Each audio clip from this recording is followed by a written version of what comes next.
I can handle who's a traitor or not. If you say so. Yeah, and that's what she sends y'all back. If you die, don't blame me. I guess I'll die. Ooh. No, tomorrow's will be so sad. Doris could be sad. He's been through enough. Doris is like, I guess so. See? Shark sighs and just opens the gate. They go through. He goes back to Almigo. We kill there? Yeah, Mikkel comes back from Saloon's room. How'd the talk with Saloon go? It was pretty good. What'd she say? She said she's gonna approach Char about the deals and stuff they previously made. We told Shaw to break the pact. How'd that go? She Shaw. Sounds about right. It's either she breaks it or die, or we kill her. I guess so. That tracks. Mikkel says, that tracks pretty well, I guess. I've dealt with enough of this shit. Yeah, that's fair. That's fair. I think we all have. So if she does this, I'm going to beat her ass. Yeah, that's fair. We all agree. And Damaris is like, yeah, I agree. And it's very clear that given the last few instances in which we were in danger, they specifically had the device in order to use on Saloon when she popped up. I can make the assumption that's what the goal is. Mikkel nods, so that's what I told Saloon too. Like, hey, work with Char to get this shit sorted, basically. Yeah, maybe don't go save the day. Yeah, that's what I told Saloon. Because even if something happens to one of us, at least the other ones can figure something out, but not if Saloon gets fucked over. And not if Saloon, or even Char, gets fucked over. Because we don't know the realms of what would happen there either. Yeah, considering that we haven't really seen any other demigods yet. No. Yeah. And Saloon and Char are a interesting case because they were once one person and some of us are a little more associated than others. That is true. And some of us are kind of straight down the middle. Yeah. Yeah. So. Ross is like, what happened to Anna, you think, right now? Well, I don't think anything. Because she didn't even go to one of their realms when she died. She kind of revived herself. Anna has the fucking So I guess Anna is just, a god herself. Ross is like, that would be cool if she was a god herself. Well, I would buy it. You gonna buy it? Yeah, I'd buy her being one. You see it's like kind of like nightish. You know, like it's almost turning night. Mm-hmm. You see Damaris walk up to the edge of Alamigo where the snow is also still at. She watches him. He's looking at the sky. She casts sending. Did you hear the sky? Yeah. Yeah, you do see like a tiny little, like the streak. She Cast sending, you connect. Hey, are you a god? You actually hear her clearly this time. And she's like, what? Are you a god? No, what? It was just a question. Why would you think I was a god? Well, I guess you'll have to find out when you come down here. One day. It's not going, well, it's going alright up here, so. You're getting closer, and you sound clearer. I know, I can actually communicate with y'all for a bit. For the night. I've heard what's been going on down there. She's silent. Sorry, I'm not down there to help you out. Well, you kind of died, so. Oh, dying schlying. I wasn't really dying. Yeah, you just blew up. And we're ash. Think of it like a phoenix, I guess. Mm-hmm. Yep. And that was the start where everything started going downhill. And ever since, it's just been getting worse. Well, maybe I'll be able to grant a wish that could help you out. What do you mean? I don't know. You're a shooting star now. That's what Damaris calls me. He calls you a shooting star? Yes. Aww. That's cute. I know. He just misses me. He does. He very much does. And he's also a lot. He is. I hope he's not giving you too much of a hard time. Has he already? No, he's not. We're all giving, well, Raquel and Damaris are giving me a hard time. Why? Because they're enabling me, and I don't like it. You hear your laugh, actually. They're enabling you. Yes. How so? Well, Damaris is enabling me. Raquel is disabling me. Well, you don't have the balance of Cain. No. She chuckles. Because Elliot hopped in my husband's soul.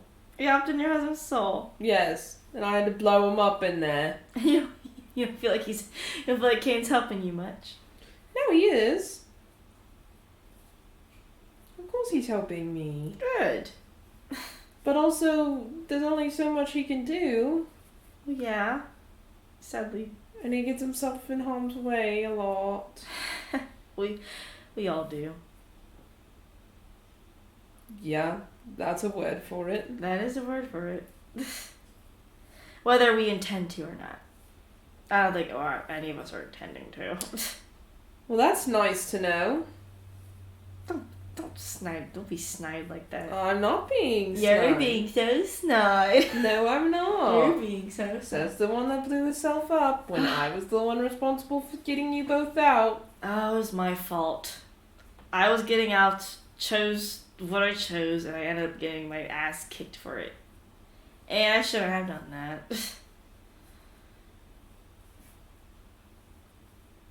But I know that doesn't make you feel good. Not really. No. Sorry about that. Didn't make me feel too great. No, you're right. You're lucky you didn't permanently die. I know I'm lucky I probably did not die. I kind of had a fail-safe if I did die. What was it? Implode my soul. Yeah, no.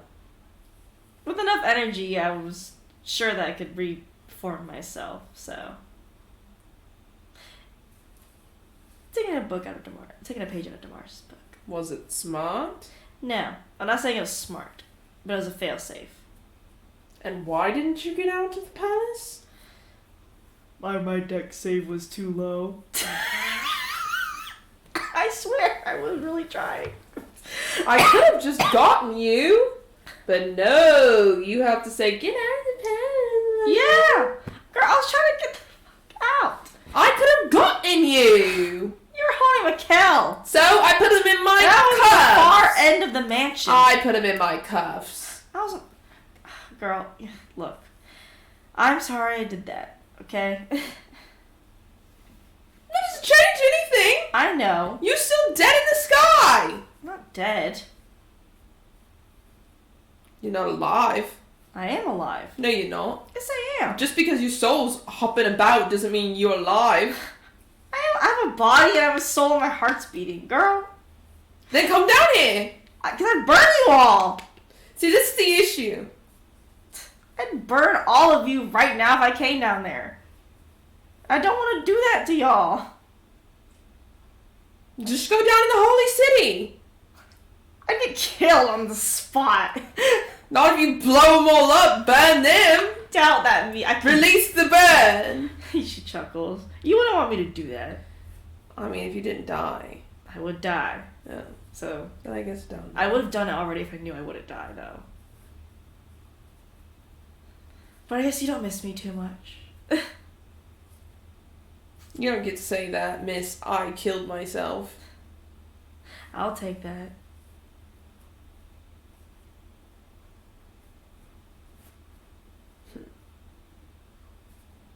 Lucky I'll come up there and beat your ass myself. I know you're gonna beat my ass when I come I back. sure as hell am. I'll That take. was so out of pocket of you. I'll take it. That was so rude. I know, so rude. It was. I'm sorry. I have a lot of trauma that I'm still dealing with, and you just piled on it. Now I have to deal with the trauma of my sister dying. When I could have saved her. Stop that. I could have. Ugh, you put too much on your shit. No, I don't! Not enough that I can't handle.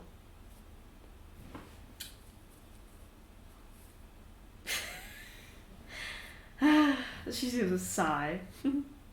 She chuckles. But I'll be coming down there soon, hopefully. Hopefully nothing happens with Saloon and Shar in the meantime. Yeah, Damar's just telling me about that right now. I'm good at multitasking. Evidently. Also, Damaris just talks a lot to people that he likes. So I know he does. he talks a lot to you and he talks a lot to Shah. He does. He does.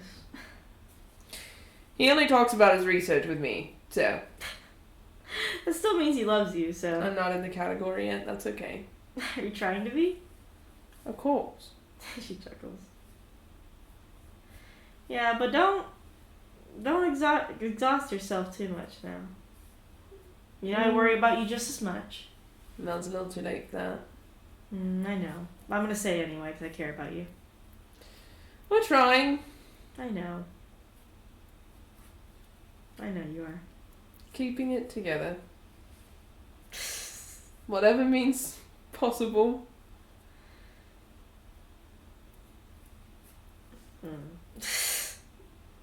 Okay, I don't even have to see your face to know what face you're making.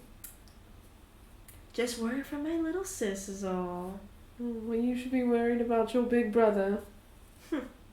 I'm worried about all of you equally, so. He's dysfunctional without you. I know he is.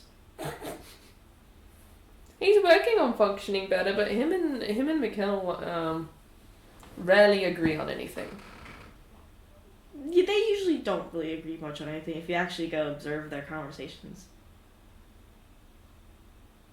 They're trying to have conversations. I feel like Damaris just chooses to talk to everyone but me. I'm starting to take a little bit of offense to it. She chuckles. I think because you know you're gonna approach him first. I'll just stop approaching him then. Then he'll start approaching you. And then he'll start bugging you.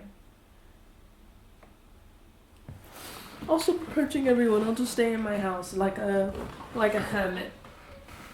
Just keep to my little family, my 2 little kids and my husband. And your husband? Mm-hmm. And my 3 little dragons. She chuckles. Never leave my house again. Never leave your house again. No, fuck this shit. And fuck Elliot especially. No, fuck Elliot especially, for real. I wouldn't blame you if you just want to hide in your house all day. No, because he'd find a way in. You anxious about it? As he already has. You anxious about it? Which part? Elliot possibly popping back in? No, why would I be nervous about that, Honor?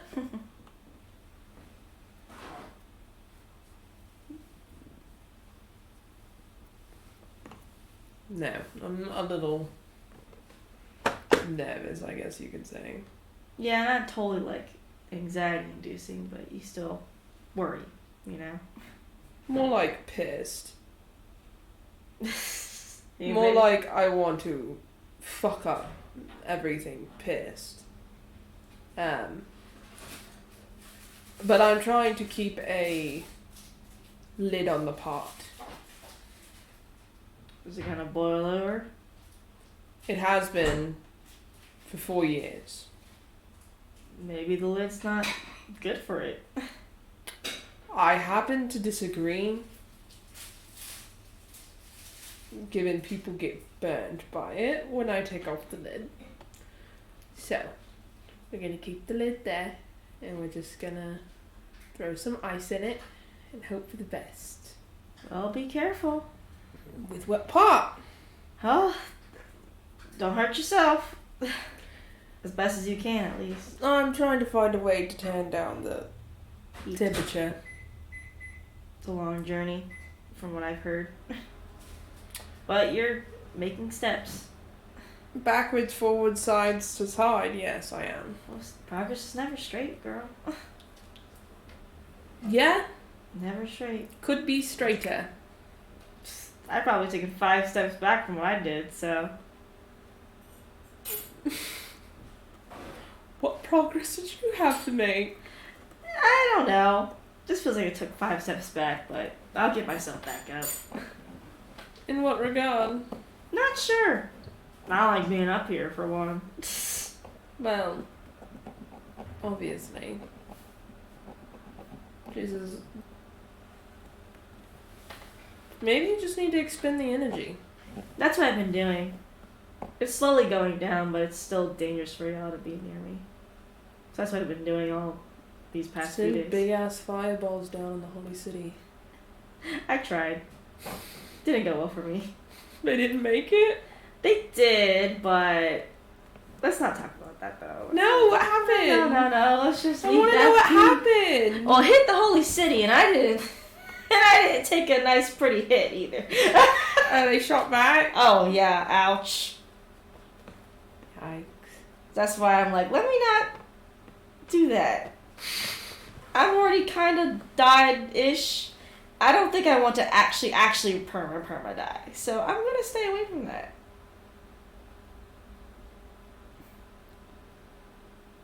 Yeah, might be wise. I would know you wouldn't want that. Which part? You dying? No. Exactly. Blowing up the holy city? Always. Well, of course, yeah. That's why I tried to blow it That's up. the first thought. That's why I tried to blow it up. But it didn't go well, so I'm not gonna do that again. Maybe we can just blow up individual people. I tried that too. How'd that go? Not good. Who'd you try to blow up? Well, I saw Elliot, so I decided to blow him up recently. Where'd you see him recently? It's like a day ago. You saw him a day He was ago. like at the holy city. Oh, so he's got a body again? Yeah, so yeah, it seems like it, yeah. Oh, well, that's good to know. Tried to blow it up, didn't go well either, so. What'd he do? Well, another shot at me. Not pretty hit either. I should stop doing that, so. Maybe, yeah. I'm starting to have a feeling Iris might be their kid. Or at least Elliot's kid. Ew, brother, ew. Ew. Yeah, or in some way correlated or related in such a way. Cousin. Could be adopted. Something along those lines. Adopted. I don't know. I don't fucking know either. Maybe he just saw just enough evil in her to adopt her. Honestly, that's gonna be my kid. She says, I don't know. She says, I'm just saying, I think that there's a correlation there, but fuck if I know. I just want to kill everyone. I mean, fair. You have valid feelings and every right for that. Yeah, it's just not the most, it's not the best way to go about things. No, but still valid for feeling either way. But, yeah, it's probably not the best to walk up to the holy city and start blasting, considering what just happened to me, maybe a few days ago. Thought about it. It's always fun to think about it. I'll say that, it's fun to think about. And it was fun blowing up Elliot. I'm glad you got it out of his soul. Okay, soul. Yeah, and I fixed it up a bit. Are you still worried that something might be happen again like that? Yeah. I guess. Does that affect anything? You worried about it like that? In what regard? I don't know. I mean, if you worry about, I guess, that your privacy being invaded, because you and Kane are married. Y'all are in love with each other. Yeah. And you basically stepped a very hard boundary, because villains are villains. They're always going to do that stupid shit, right? Mm-hmm. And now you worry. Sometimes we change ourselves a bit to make sure we don't get hurt like that again.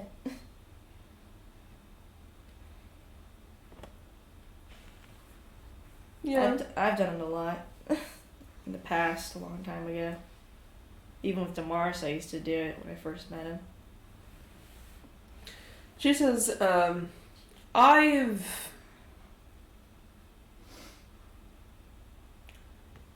had a lot of time in my life being alone. Yeah. And basically being told and taught that was what was best and that everyone around me would hurt or betray me. Yeah. or get me killed. I spent more than half of my life believing that. And I spent these last almost 5 years working on that with Cain and letting him be the person that I could trust. And with him eventually came Mikkel, then Damaris, then you, then my parents and everyone else. And it was fine. And it was fine. Until Elliot did what he did. And that ain't neither no one's fault except Elliot's causing that shit. Yes. It is Elliot's fault. Mm-hmm. And I can reason that it is Elliot's fault. But it was in Cain's body. It was. And unintentionally or not, it wasn't by choice. But it was a conversation I had with Cain. Mm-hmm.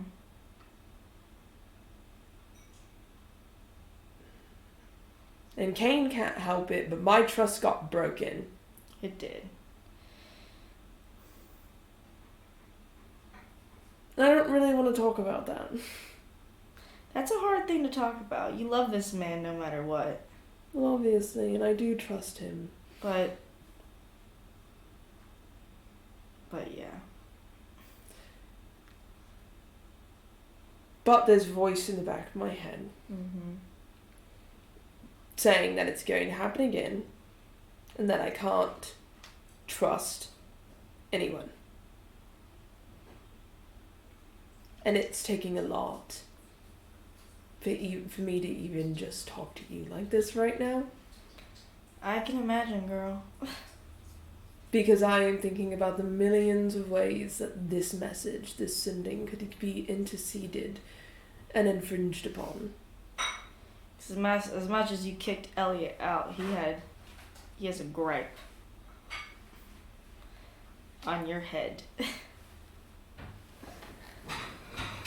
It's because he has this obsession with Cain.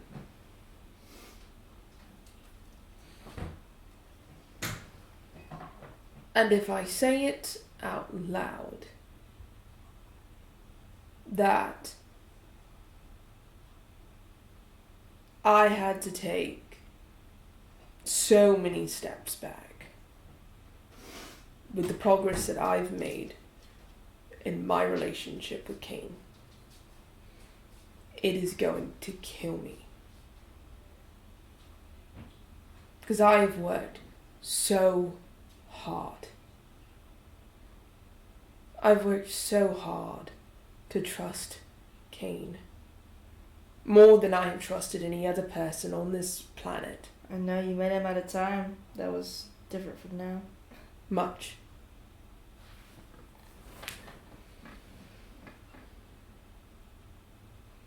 And I don't talk about everything with anyone else other than Cain. I know you do. I mean everything. And I don't talk like that with anyone else. Because it is hard.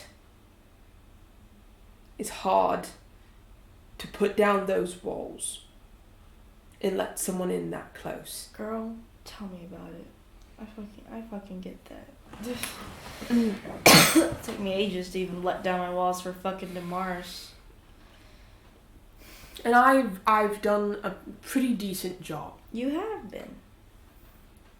But Elliot made you take 5 steps back. Elliot makes me feel like I can't have conversations with anyone about anything. Because Elliot's the type of dude to do that. Ugh. She almost sounds disgusted when she says that part. Like, ugh. And Elliot makes me feel like I have to have everything planned out, but I can't let anyone know the plans until the very last second. And that I have to constantly be thinking about his stupid ass 24/7. And that's what he wants. And that's what pisses me off even more. That is what he fucking wants. Is that was the goal. He's a damn narcissist. He Through. is. But Kane could have gotten really hurt. He could have gotten really hurt.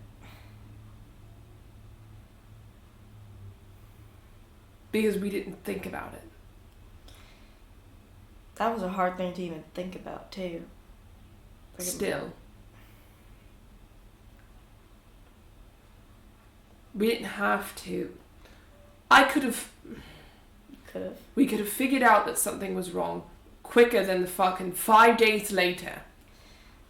True. That is true. I'm not going to deny that. But that was a whole escapade that happened that single day. Yes, and I got so fucking lucky. That shot erased Elliot's memories. Oh, yeah. Per for that. But that is not a permanent thing. No, it is not.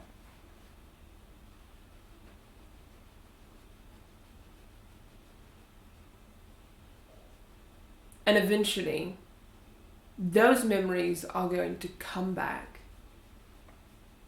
My weakest moments, he will have seen and remembered.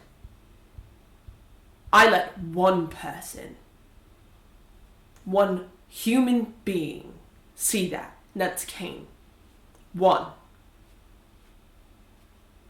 The only other two people that get to see that are Saloon and Shaw. And now I feel like I can't even show Kane that. Or anyone for that matter. God or otherwise. Back onto that little hidey place that used to be there.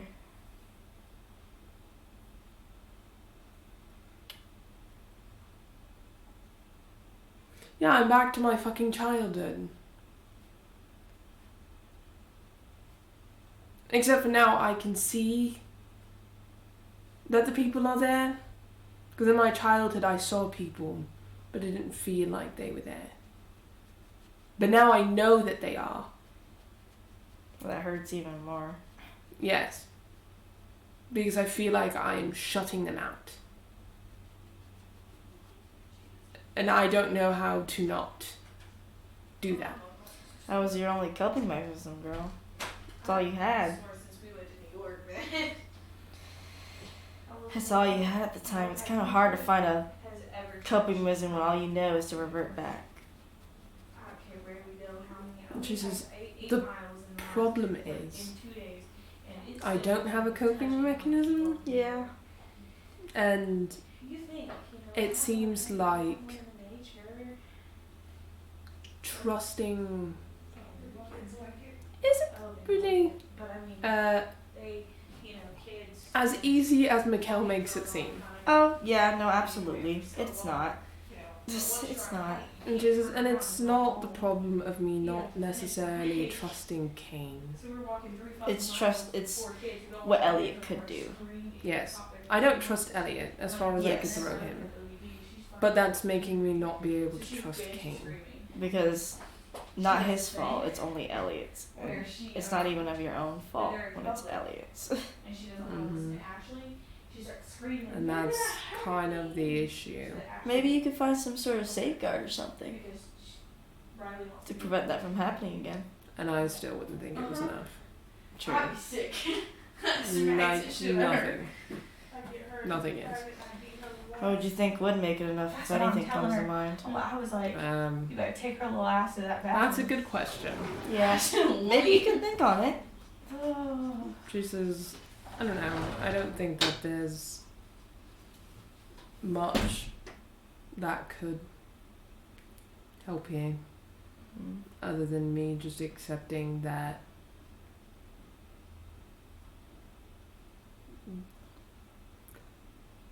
this little bubble that I've created for myself, it can't exist. Also, maybe we could get Elliot back by finding something private of his life. I'm sure he's lived 1,000 years. He's got something on him. Just, I don't really care to. I don't really care to play this mind game with him. Probably best you don't. Yeah, I think it's a little too late for that. Well, any further, I mean. Yeah, I don't think he's gonna let me do that. Sure. He's kind of already dragged me into it. Me handling him in Kane's Soul was me not playing anymore. I wasn't playing the mind games anymore. And he thought it was entertaining. He's crazy. Yes. But that worries me a bit more. Yeah. When he came out of this palace, he looked so entertained about what the fuck was happening with us, all of us, so. Yeah, I bet. That's why I try to blow him up. She chuckles. And she says,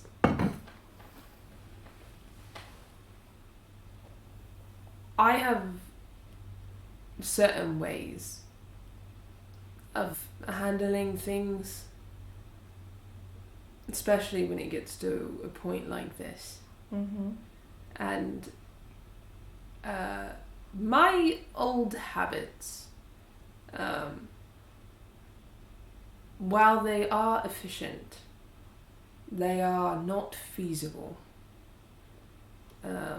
Anymore. No. Because it would end up hurting people. And I am trying to mediate it without making it exponentially clear. Because me breaking down isn't really an option. And I'm starting to realize that it's not one. And that trying to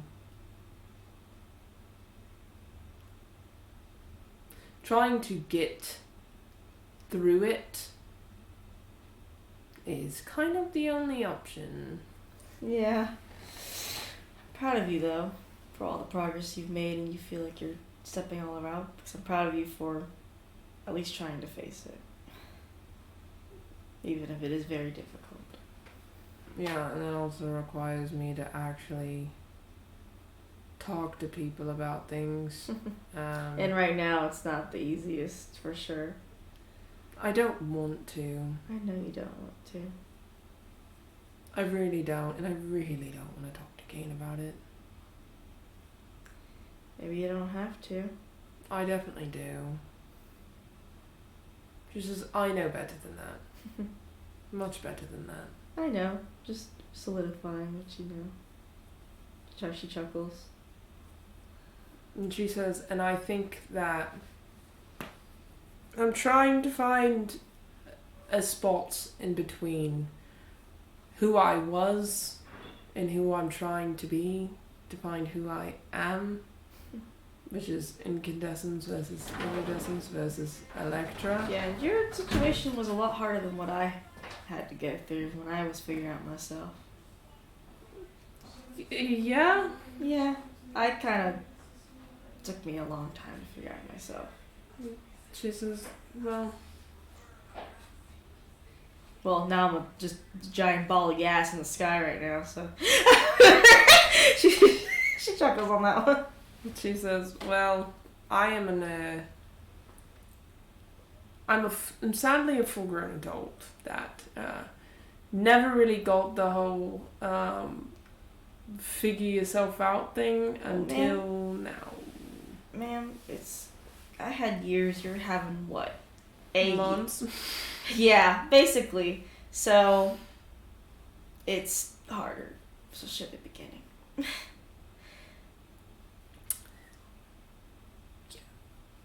But It's not great. But I am proud of you. I am. Well, I appreciate that. It's not an easy journey to take. No. Especially not when you have somebody trying to drag you into the depths of the abyss. Yeah. Every step of the fucking way. Mm-hmm. I'm gonna dig up dirt on him. She says, "You don't need to worry about it. I'll do it." Jake chuckles. It's This is what do you mean? What are you gonna do? You're a ball of gas. go straight into the underground and start burning everything. She chuckles. Chooses whatever it is it has to do with Iris. Hmm. Chooses that I am certain of. Maybe I'll see if I can hear things. She chuckles. She says maybe. I'm like a star in the sky after all, apparently. Maybe they'll wish upon you. I'm sure people are wishing upon me when I'm flying around at night. They're just not doing it the right way. Sending. I hope no one else sends to me. I'd be scared. I don't think I'd pick up. Be careful, Elliot might. Oh yeah, and I tell him like, oh, sure, I'll grant your wish. You probably like, I don't know, fart really loud or something. Blow him up again. Yeah, try to. I don't want to do that. Get hit though, so just kind of maybe stay away from that area. But I mean, I'm glad you're able to find some solace in this type of messaging form at least. And she says, well, it's a little easier to talk to a ball of gas than it is real people, so. Oh, I'm not real people is what I'm hearing. No, not right now. She chuckles. She says, you're basically just a little star in the sky. Yeah, not much there Ellie could do about that. Now we can't kill a star in the sky. No one really can. She chuckles. She says, I'm trying. You are. And it's not working. But we're managing. sometimes it always doesn't work, but you keep putting in the work. It doesn't always happen instantly, even though we all wish it would. Yeah, I got 25 years worth of tears that Yeah, girl. I just can't. That I just can't. Mm-hmm. So that's why a few months ain't gonna cut it. Well, you know, I got to yell at Shaw today, so I guess, you know, She's at like least laughing. that's a win. It's funny, not sure. Did I tell you I talked to Char and Saloon once? No. That was funny. How'd that go? As well as you expect it to for someone who doesn't really associate themselves with you. When did it go?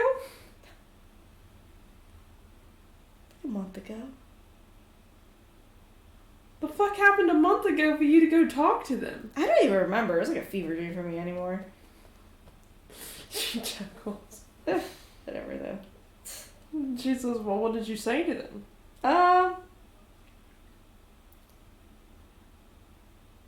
Wasn't anything bad. It was like just casual stuff because I was like, Demars needed to get something to Char, so I just did it for him.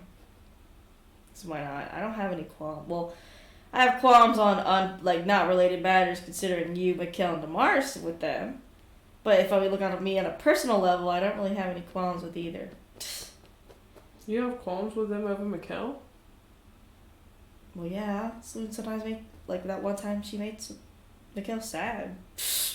I don't remember that. Well, he was sad because of you, but you know the whole ordeal like a while back. Oh! Yeah. Yeah. So I have qualms on y'all's parts. But not if I looked at myself and separated from you for that, I have no qualms on a personal level. Mikkel just has a strong attachment style. Yes, he does. But he's Mikkel, so. Just as Demars, and you're Electra. Daddy. I don't know. You're my little sis, so.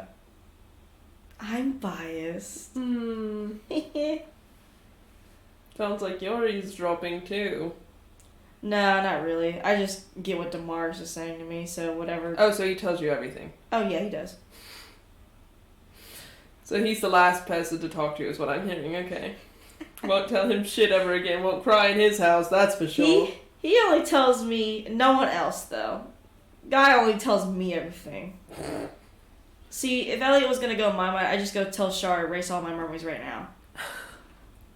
I can get them back later when he leaves. Get them back later. When he leaves, so. She says, yeah, if only that was an option for all of us. It could be. You say, Shar, erase my memories. You know that does do damage, right? Yeah, but Elliot does damage too, so. I'd rather have, like, I don't know, dementia than. I'm gonna hang up now. She chuckles. And she says, love you, sis. Love you. Hurry up. Trying. I don't want to scald you just yet. If only we had Phoenix Bernie. If only, man. He'd be able to hang out with you.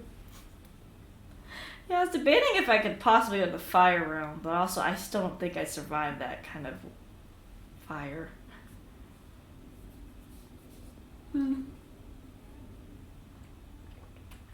might be able to help us get there. I could. I'll think of ways I can do that, but right now... Mars probably has a million ideas. Yeah, don't listen to any of them, though. I'm gonna just say that to you. Don't listen to any of them. You're acting like I listen to anything Mars says. Good, don't. Take it with a grain of salt, always. Or more like a pound of salt. Yes, ma'am. But she says, I'll think of something, but I'm about to get out of range soon, so... Have fun. Yep, and you could see your hair cut off?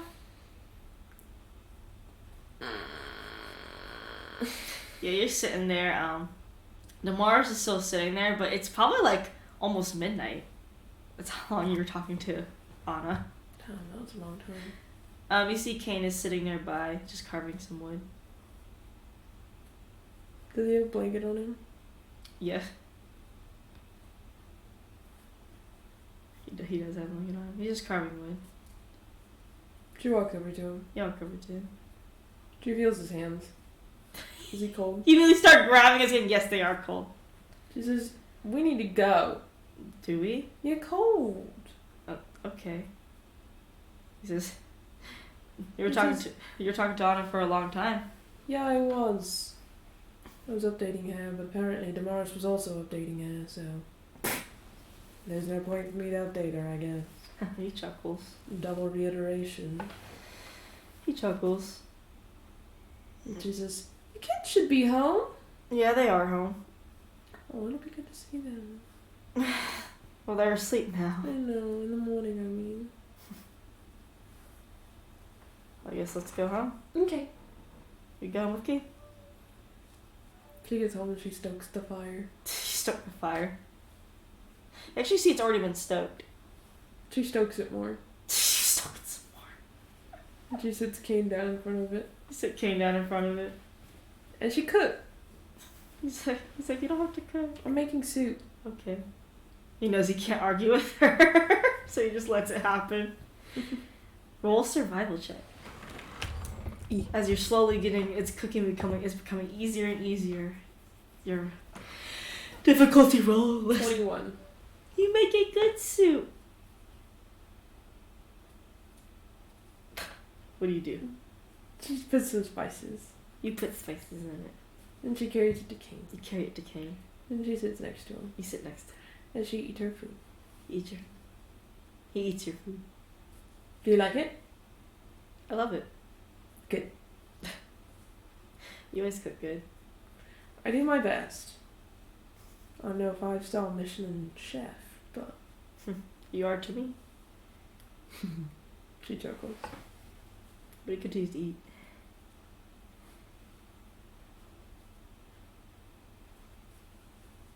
How are you? He's like, doing well.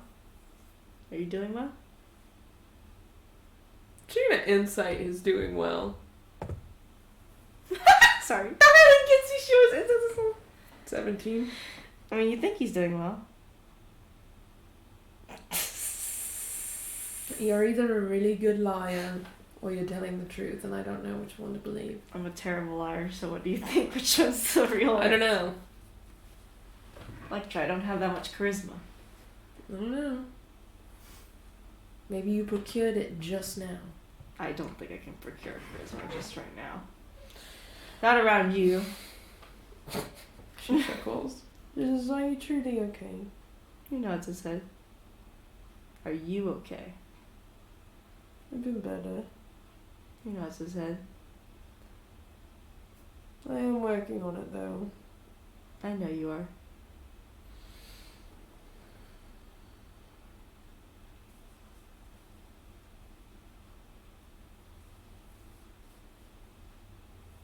I just don't like Elliot I know you don't. at all. Don't think I've hated somebody as much as I hate him. That's surprising. It should be. What's making you hate him more and more? She looks at Kane. He looks at you. I wonder. I wonder. See him look at the fire. Just, I don't know. He tends to have this weird obsession with my husband, and I tend to like to keep my husband to myself. So, it's pissing me off just a little bit. Mm-hmm. He looks at you. What? Just looking at you. You never just look at me. You always have a thought when you look at me. So say the thought. I never have any thoughts. What are you talking about? You're such a liar. Of course I was lying on that one. I always know when you're lying. I know. That's how I told you I'm a terrible liar around you. Spill. Spill? Whatever you're gonna say. Just always worried about you is all. What about what? Just worried about you. In what regard?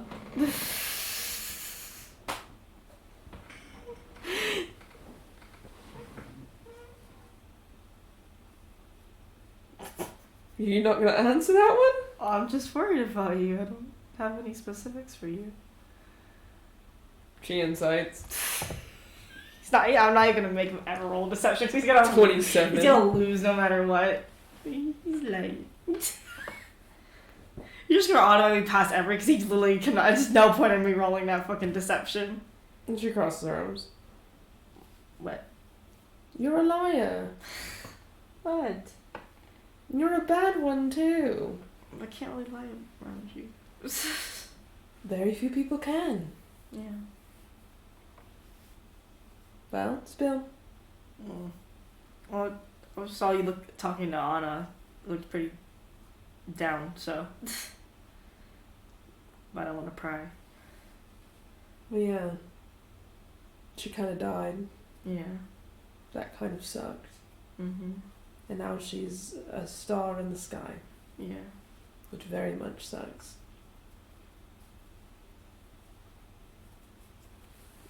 And Elliot and Loth and Iris also suck, so. Mm-hmm. She says, and also you're my husband, so you're allowed to pry. It's kind of in the job description. I know. What were you talking to Anna about? Well, Elliot, for one. Mm-hmm.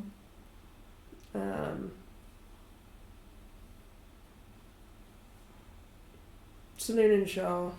Mm-hmm. Everyone. How did the whole situation with Elliot make you feel? Which part? Him taking over my soul. Angry. Mm-hmm. Beyond angry.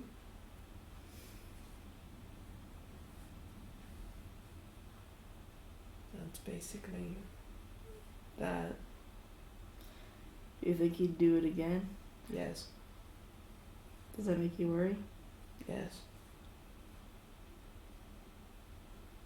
He nods his head. And he kind of looks back at the fire. What? What? What? He's You're not looking at me, so therefore something's wrong.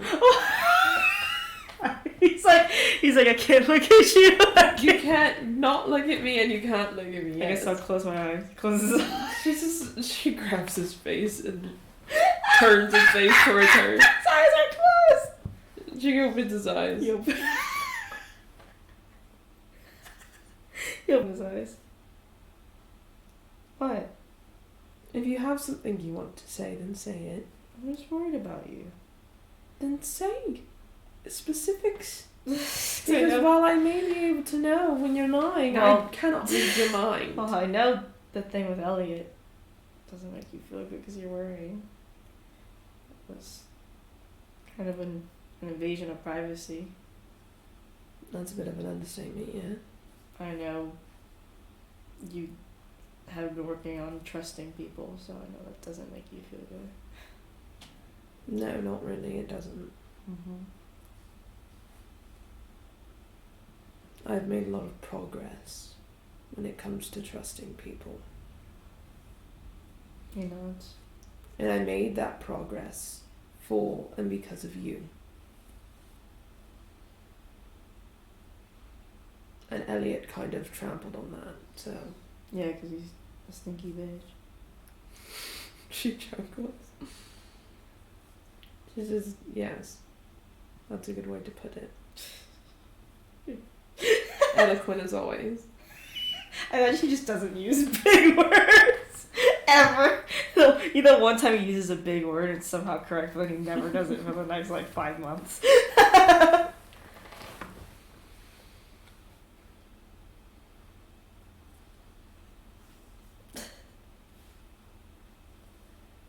He's looking at you.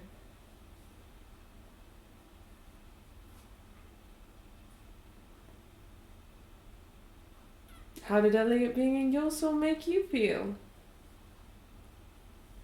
Upset. Why? Couldn't really do anything. Well, what could you have done? You can't really just... Punch him out of my soul. He's all he could think of. No? You're you and your soul, for one, docile. Teddy bear, baby. You think I'm a teddy bear no matter what. Okay, well, you didn't meet him. All he did was hug me. Why would you just want to hug you? Exactly. And all the other thing that he did was feel sorry and feel bad. Well, yeah. Yeah. Mm-hmm. Yeah, maybe feel sorry and bad, so. Why's that? Because I feel bad I couldn't really do much to help you out. Kane, Be so funny. if the shoe was on the other foot, what would happen? I would do anything. Mm-hmm. Would you want me to be mad at myself? No. Exactly, and it's not your fault. I know it's not my fault. Are you sure? Okay. I don't feel guilty, I just feel sad.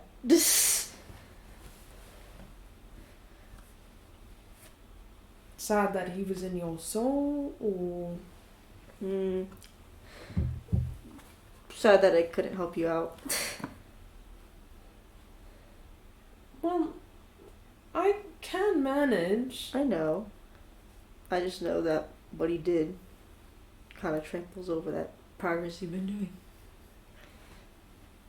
It probably would have done that if he would have done it to anyone, though, too. I know,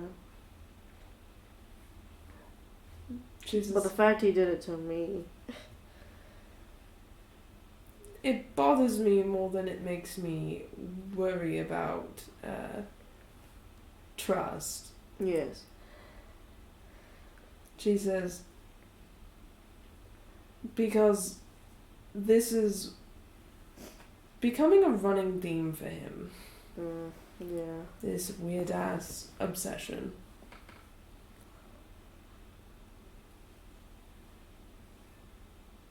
A little weird, you know. The whole can't beat 'em, join 'em mentality. To the max.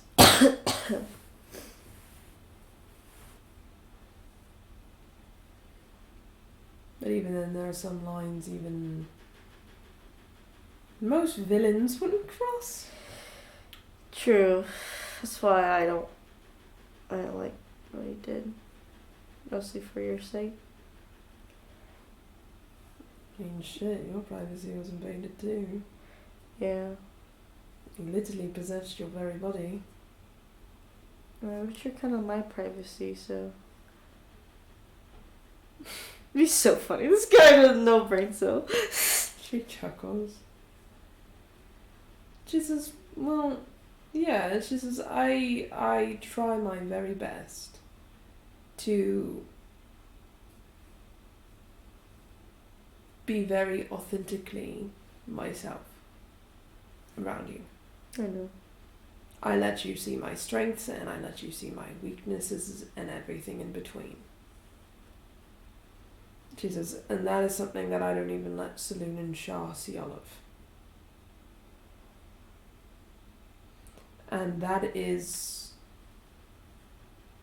the issue, is I don't know what Elliot does or doesn't remember from the last 5 days. I do know that he heard parts of conversations, and I do know that Shah erased them, but I also know that that's not permanent. That's not permanently going to erase the fact that a part of myself that I have kept under lock and key for 25 years got exposed to the very last person that I wanted it to.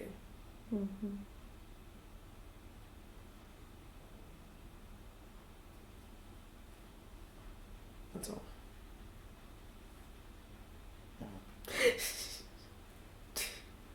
He has a kind of a neutral expression. Like he usually does. She makes a face. He looks at you. What's that? What? The face you're making. What face? Exactly. What face? You're not making a face. Oh. Can't read your face if you're not making a face. It's like the one time I was just like, hey, I can't read you.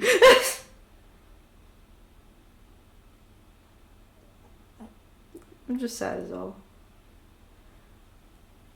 Because that happened. She narrows her eyes at him. What? What? That's what you say it is. That is true. I know that it's true, but I don't feel like that's all of it. Well, besides I feel sad I couldn't help you out, like a helplessness, and it's fun. Mm-hmm. Yeah. Okay. Should to insight check this guy. Yeah.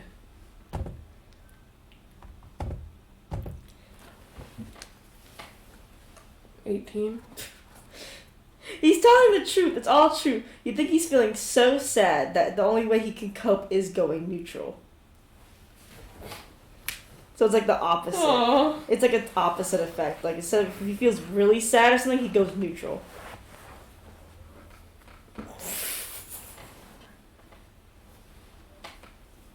She says, there's nothing we could have done to prevent it, though.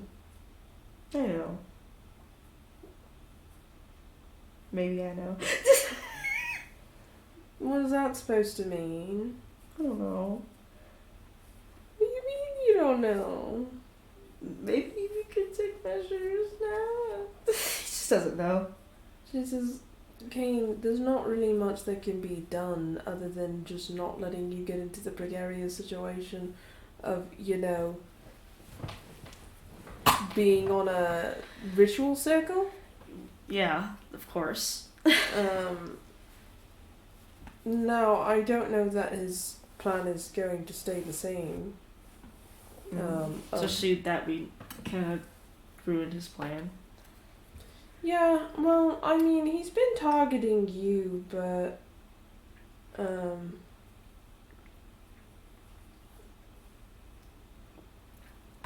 you did kill him twice, and then I kind of killed him to get him out of your soul. I say kind of because I know he didn't die. But Yeah. I got him out of your soul. Regardless. Yeah, he does like the neutral expression on his face. But you can see it in his eyes if you look hard enough. I just don't really know the point of trying to take over your body. I don't know either, unless he was just insane enough to try to. Well, what's the point? To be me, I don't know. Well, what's the, like... He has no strength and I have strength. Probably something simplistic as that. Or to basically break the trust and cause problems. Cause as much trouble as he can. But what's the point of that? That doesn't further his goals. That's just to taunt us.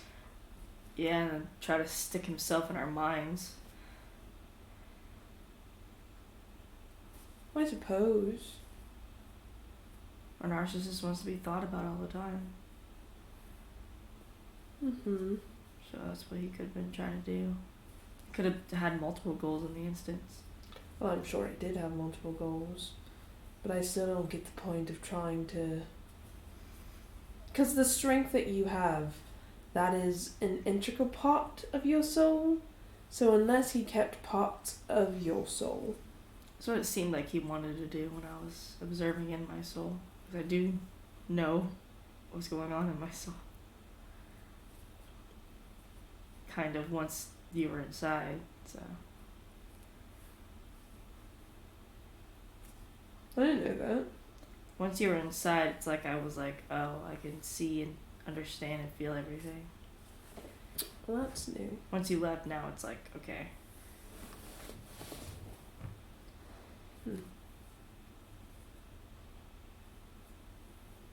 Well, that's new. But otherwise, I can't do that anymore. Unless I guess somebody was in my soul that's... Well, because that would bring you kind of to it, like be able to focus on it. I guess because the spell to Mars casted. Yeah, I assume it also brought you like a focal point of sorts. Mm-hmm.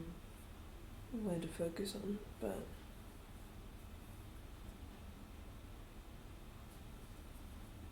Well, that's nice. He looks at you.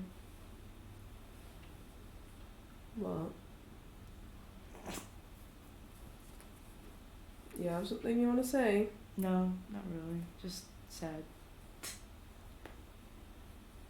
Mm-hmm.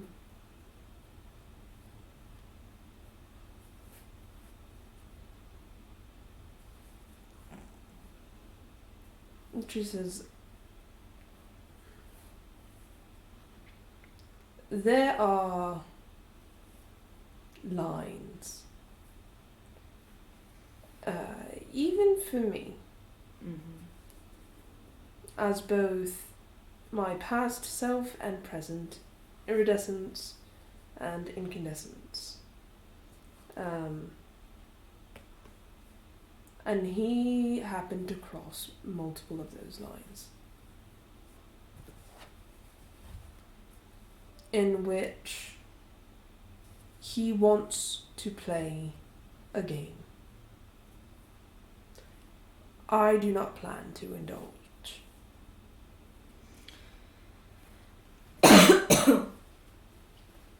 Most likely be safer not to. I'm not going to have an option. If you saw in your soul, you know that I'm right. Yeah. Because that was me not. That was me taking my hands off. And he was still... dragging me into it.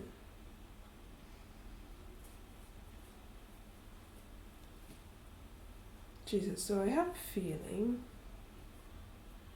It's not going to be that simple. I know it's not. She says, and I can't just back out of the game that we're playing. I have to win it, because if I back out, I lose. Not that I wanted to play to begin with, to be fair. No, you didn't. But I'm trying different tactics, and I'm starting to think that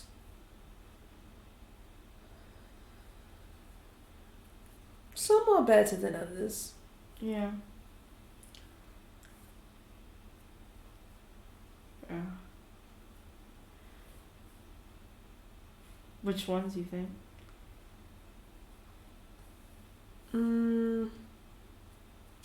Not indulging in conversation, that's for one.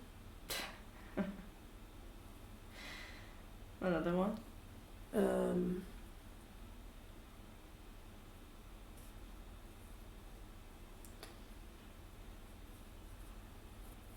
Not letting the things that he does get to me. Or says, for that matter. Just think of him as crazy, so he has zero credibility. It's a little hard when he has the charisma to know exactly what you're thinking. Mm-hmm. And I suppose I'm not a hard book to read once you get the baseline. Maybe he wanted to be in my soul so he could read me better. He wanted to get to your core. The core is where most of my emotions lie. That's why he was digging down to. That's where I tend to keep them all because I don't like them spreading away. She chuckles.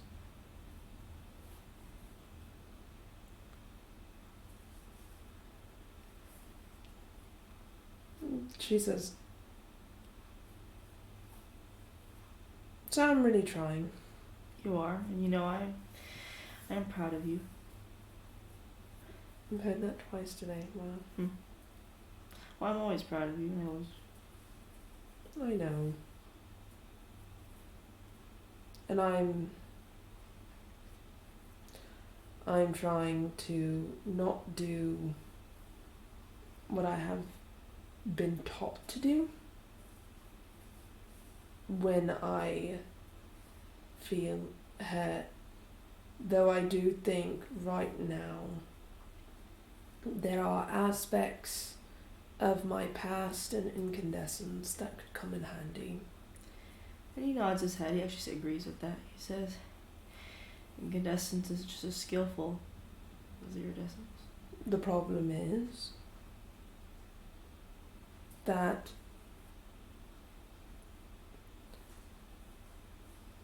incandescence and being incandescent I have a habit of not being exactly able to know when to draw the line and turn it off. He nods his head. It's not a state you want to ever be stuck in. No. Because the problem is that in front of Elliot, I do have to be incandescent. Because if I let the things that he says get to me, then he knows where to target. He says, maybe I could be in your cuffs. When? Every day. He's so funny. She chuckles. She shakes her head. She says, no. She says, you'd still have to actually, live your life. But you are my life, so. That doesn't count. That is. No. She's so funny.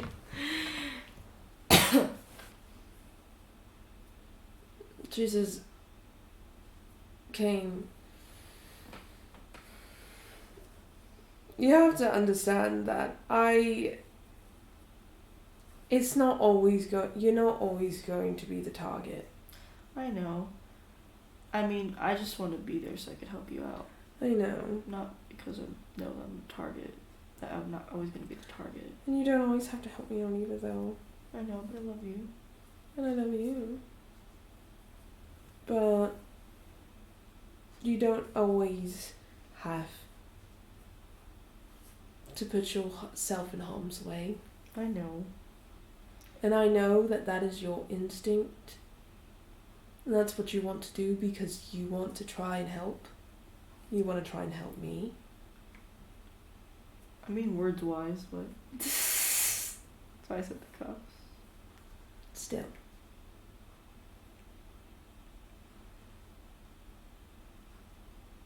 Because if you were in the cuffs and I was having a conversation with Elliot, you would not want to be in those cuffs. Yeah.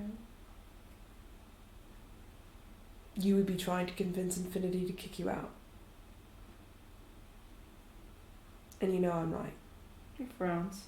Especially because whether it's Loth or Elliot, one of them can see into my cuffs. Yeah. And they would be talking to you instead of me. Yeah.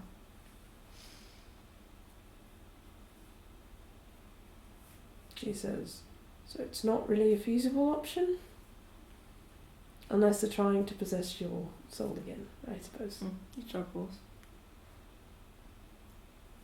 That really freaked Infinity out. She was very upset about Bloodborne. Very upset. I can imagine.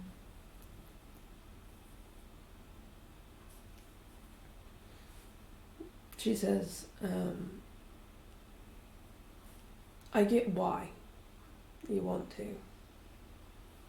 She says, but if we also have the habit of hiding you away, number one, or two, having you always near, they'll know it's working.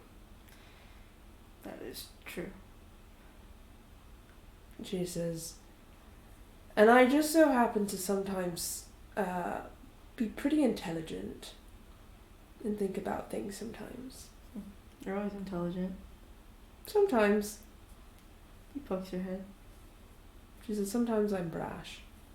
That doesn't mean you're not smart. But according to Iris, I'm careful, so I guess I'll take that. You know, I wouldn't call blowing up a place careful, but I would. and killing everyone in another place and stealing a liar. But, you know, careful. Being careful, you blow up their enemies. So that's literally what Kate is actually like serious. That's what you always said. You're being careful by getting rid of the thing that could be a threat. Jesus, I don't think that's what she was implying, but I'll take it. He's got like one track.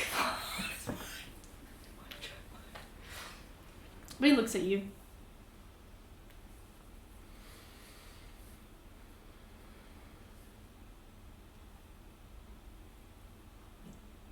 There's that neutral expression on his face still. She pinches his cheek. Pinches cheek. He's like, what? You look sad.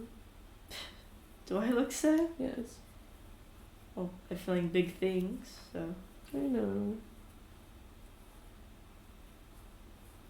I wish you weren't. I can't help it. I know. It'll be fine in the morning. Will it? No. I don't think this is gonna go away in the morning. I won't be feeling as big. Maybe. I also think that Elliot's gonna capitalize on this. Yeah. Whether he knows that we're feeling this way or not. I know he is. And since he has a body back, I'm sure he's gonna try and dabble in your dreams again. That's why you have the barrier and I have the ring of mind shielding. That's a good point. Doesn't work anymore. I just have bad dreams to have bad dreams, I guess. She says you could still dream a better dream. I try. Well, when you have a bad dream, just think of me. I do. Does it make it better? Sometimes. Sometimes you get taken away and I get scared. So. She says, well, to be fair, that hasn't happened. It's been only the opposite to happen, so... Well, what if it does happen? The only time it's happened is with, Shah. Yeah. But she's not trying to kill us anymore, so... Yeah. I don't think it'll happen again. He frowns. What? I don't like the possibility of it could happen. What possibility? You're getting taken away. Who's gonna take me away? Wolf or Elliot or Iris or whoever. Okay, Loth would just kill me. But I guess that counts for taking me away. Iris doesn't give a fuck about me. She literally let me walk out of her place. Elliot's a weird one. He frowns. But... Well, don't do that. I said that to comfort you. That it's not a guarantee that they would kidnap me. Now, they would kidnap you. Yeah. So just don't get kidnapped. I won't. appreciate it. He said that like I won't, like you can't keep it.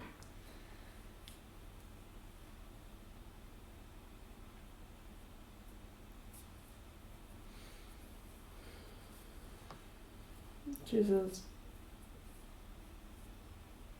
are you scared? Yeah. About what part? Everything. More specifically in this instance. I'm just scared about the villains. Why? Because they could do bad things. Can't every villain? Yeah. What makes these different? Because they're big villains. Oh, such a...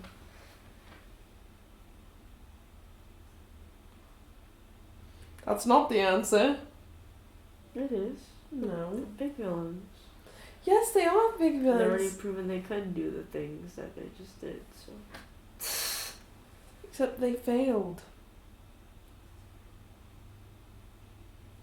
Every plan that they have had to try and do something bad has ended up failing. They still hurt everyone. Yes. But we still won. Yeah. You gotta think about it like this. For example, with Elliot possessing your soul. Number one, did Elliot succeed in taking over your soul? No. Number two, did Elliot kill anyone in your body? No. Did Elliot hurt anyone in your body? No. They hurt you, so... Okay. Well, and no. He didn't do it in your body. No, though. he didn't. And she says, okay. And did we get Elliot out of your soul? Yeah. Okay. So overall, was that a win or a lose? A win? What about you? He's just so focused on. She says, Kane, I realised something over the last couple of years. And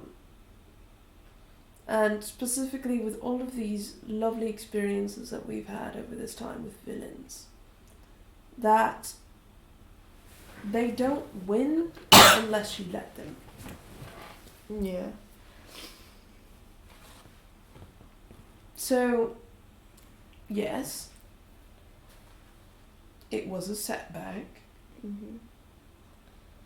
but I learned a lesson from it.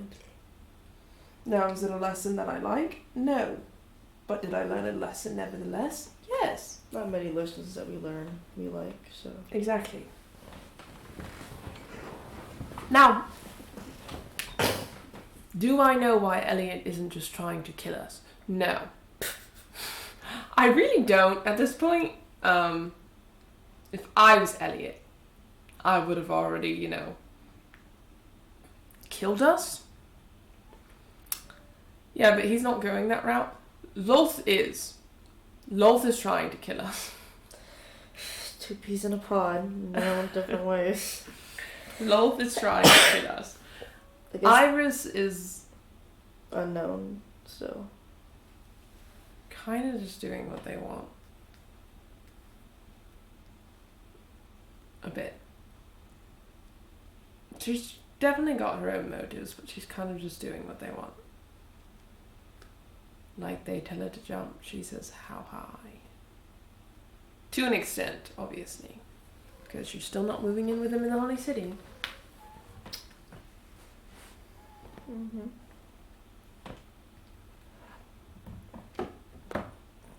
What? I'm just looking at you.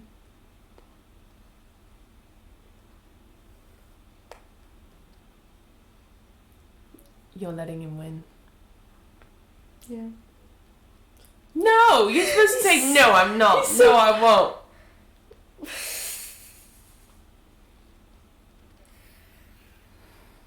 He's so funny. And she's like, I had a god trying to manipulate and later try to kill me for more than half of my life. Right? Yeah. Okay. Elliot doesn't have shit on things that I have been through. Alright? Sure, it hurts. But what would have really hurt was him taking over your soul. Or you dying. Yeah. Or us actually losing. Yeah. Anna dying, for example, though she is alive now. That hurt.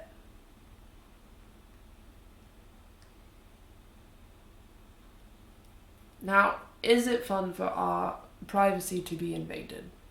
No. Is it hard for me to feel like I can talk about anything? Yes.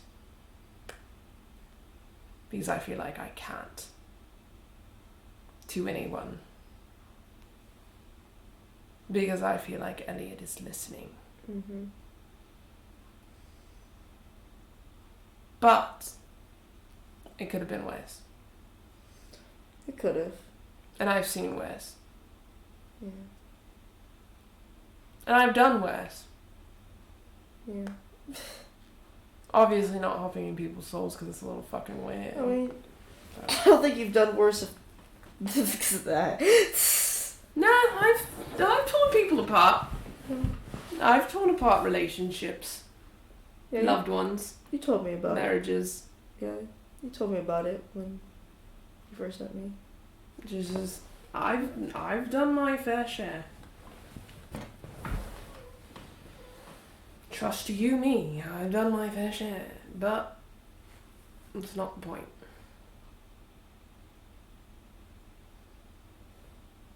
The point is they only win if you let them win. Yeah. And I know you are upset. I'm upset. But you get to make a choice on if you stay upset or let it go. Yeah, I know I do. That is something that I have learned over the years. He chuckles. Over the last 4 years. Specifically the last singular year. That's kind of Mikkel's philosophy. I kind of adapted it. He chuckles. She says, and I'm not... I know what I know that what I've alluded to in conversations, and I know what it may have sounded like when I was talking to Elliot. She says, but I refuse to backtrack more than a few steps. And I will not. Because it will end up hurting the people that I love and I care about. And I'm not going to do that. She says, my past is the past. The person that I want to be is still there, but I'm going to have to find a compromise between the two. Because I cannot be incandescence and I cannot be iridescence. He's like, that's... And it's like finding a compromise between Saloon and Shah. It's pretty fucking hard. There's not really a good one. But I do know a few things. Mm-hmm. One, that I will never do anything to hurt the people that I love. For example, blowing up the place. I said no because it would hurt Mikkel. That's a line that I've found and solidified very well. Mm-hmm. She says I don't always like it, but it's still there. Well, they're lines for a reason, not because we like them. No. I'm trying to sketch them out myself. I get that. I had to make a lot of lines in my hero things. Not letting Elliot and company win. Mm-hmm. Accepting that it is only a loss if I accept it as a loss. Mm-hmm. Not that I can never lose, not that I only win, but that a loss is only a loss if you accept it as one. Because perhaps it is a loss, but if you can get past it, is it truly a loss? If you got out of something with very minimal casualties, it's a win. Mm-hmm. In whatever the casualties regard is too. She says, and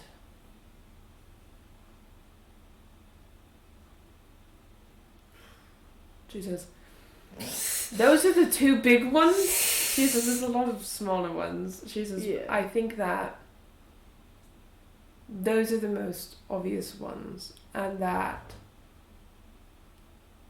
there are lines for how long I can be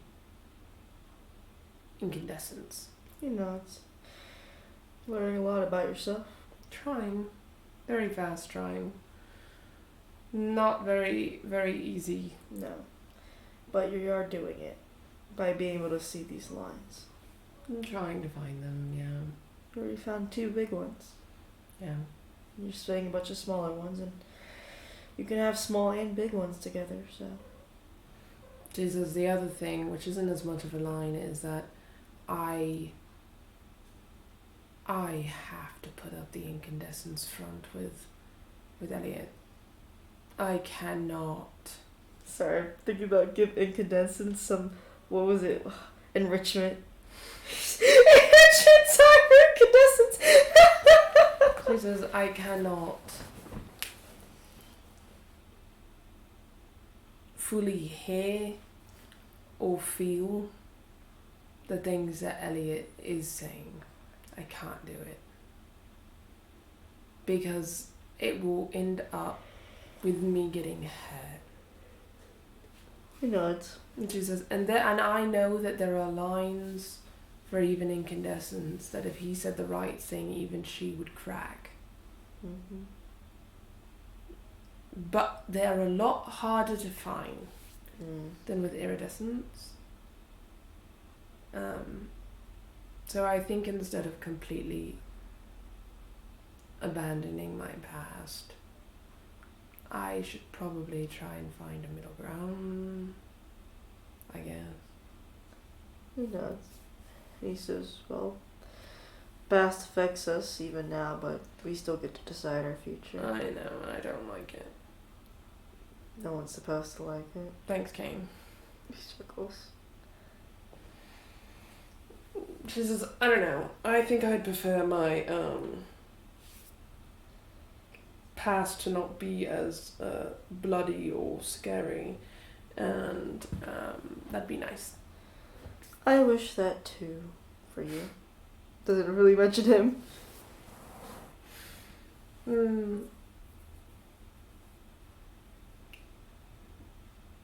Who's looking at you? She's looking at him too.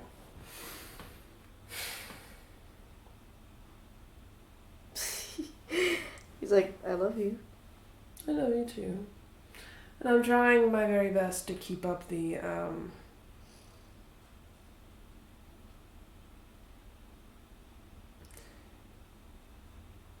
keep up with what I am trying to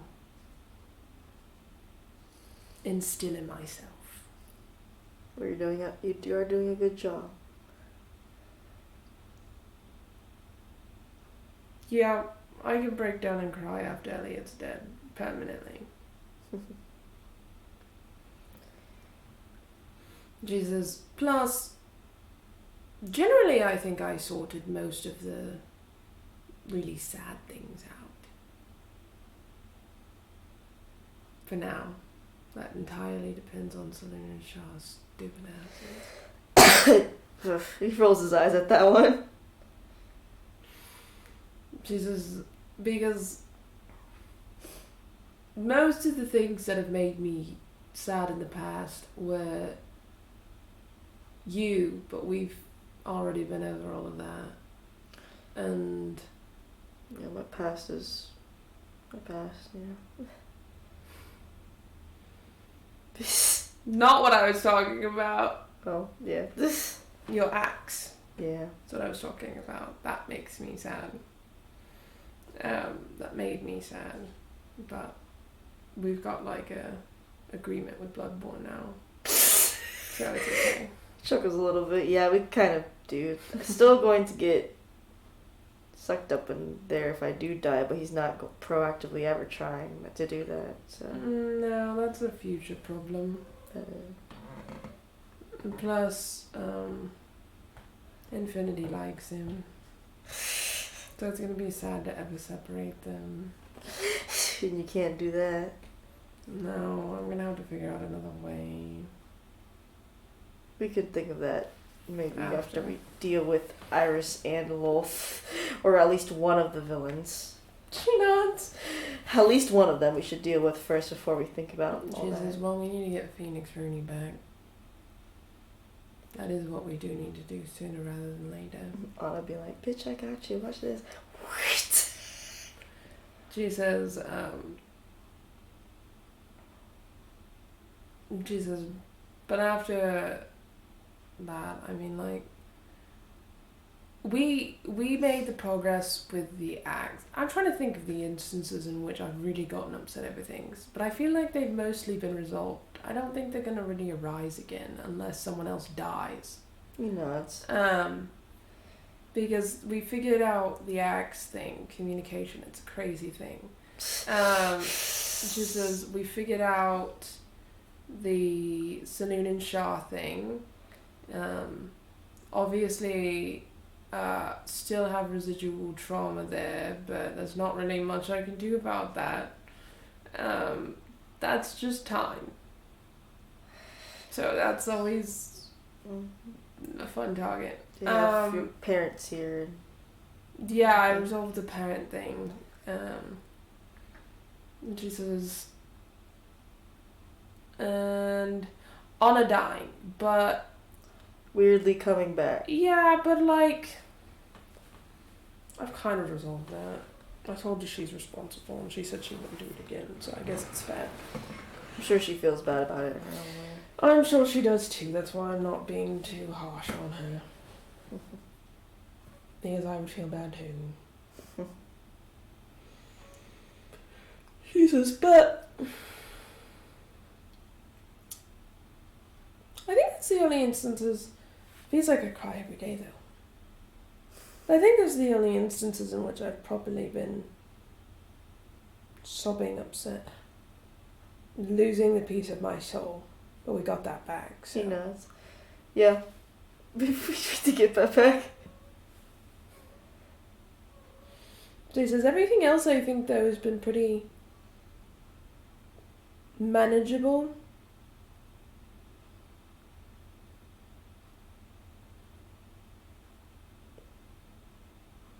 Now that we got your soul back. Mm-hmm. Probably no Elliot. Mm-hmm. That was the other thing. But we fixed that, so it's fine. He knows. Tomorrow's did a checkup on me when you're talking to Anna. That's good. I kind of saw your soul for myself, so I know that it was okay. Yeah. Jesus, because your soul said it was okay. He gave me a thumbs up. Well, yeah, that was me. It's because I knew my soul was okay. So. Yeah, you gave me a thumbs up. Yeah. So I realized I couldn't talk, so. That was you? Mm-hmm. Told you I was able to sing in there. You didn't tell me that. Well, yeah. Well, I thought you already know. No! Oh. Oh. Okay, that's a whole different thing. I thought you were watching from a third-person perspective. Well, it's weird because it is me. Is me no matter what. It's a soul. That is me. But it's not. Like, it's you, but it's not you. Never mind. That you is different. Because referring to you both as Kane is weird. Because that Kane never talked to me. This Kane talks to me a lot. Yeah. I like talking to you. You like talking to me? I love you, so... You love me? She chuckles. Yeah, I love you. I love you as much as every star in the sky. Oh my gosh, that's a lot of stars. Mm-hmm. I love you 10 times that. He gives you a little coy smile. I think he's about to say something. What?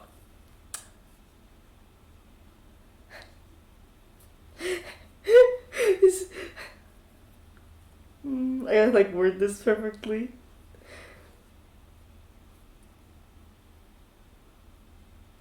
I love you more than whatever you will love me as. Say like. That's not fair. That's not fair. Mm-hmm.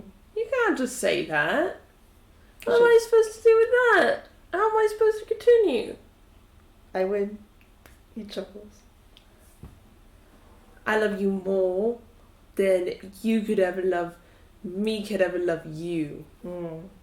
Touche. He says. She chuckles. She says, I did mean it though when I said that I felt better earlier. He nods. She says, I do feel better. I'm glad you do. That's also because I've kind of reasoned with myself a little bit. And that seems to help. And also, incandescence is a little bit more helpful than I gave her credit for, I guess. Well, I told you I loved all of you, so. I know, that's what I told Elliot.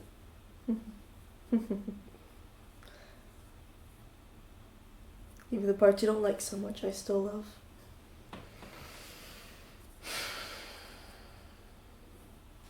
Yeah. That's good. Well, I wouldn't be your husband if I didn't. I suppose so.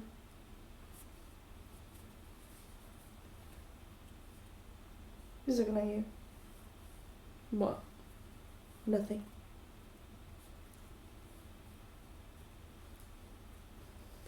I suppose it's time to go to sleep. Is it?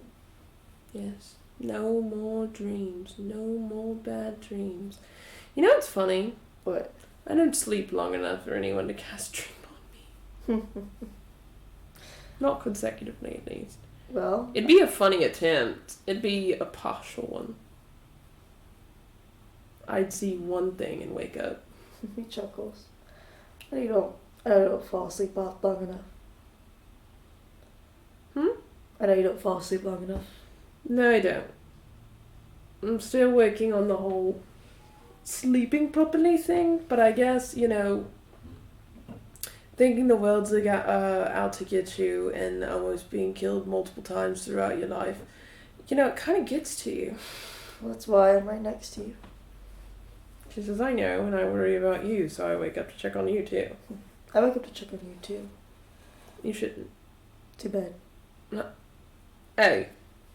Hey. That was rude. Meanie. I'm such a meanie. Yes, you are. I'm just the barbarian everyone says I am. No, you're not. He chuckles. Don't ever say that. That's mean. He chuckles. It's not even a big deal if they say Yes, it is. No, it's not. Yes, it is, because it makes you sad. Well, I know better than that. It's just a teddy bear. You always think I'm a teddy bear. Because you are. Because I am. Mm-hmm. He chuckles.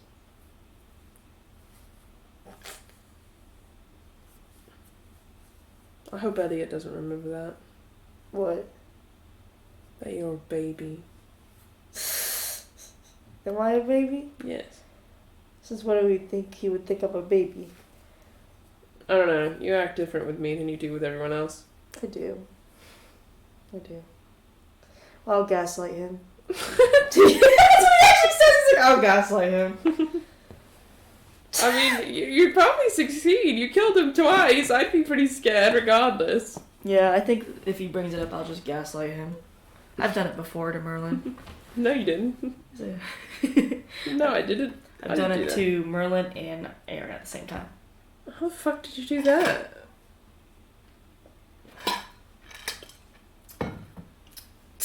How'd you do that? So, one of our missions didn't go so smoothly because it was my fault.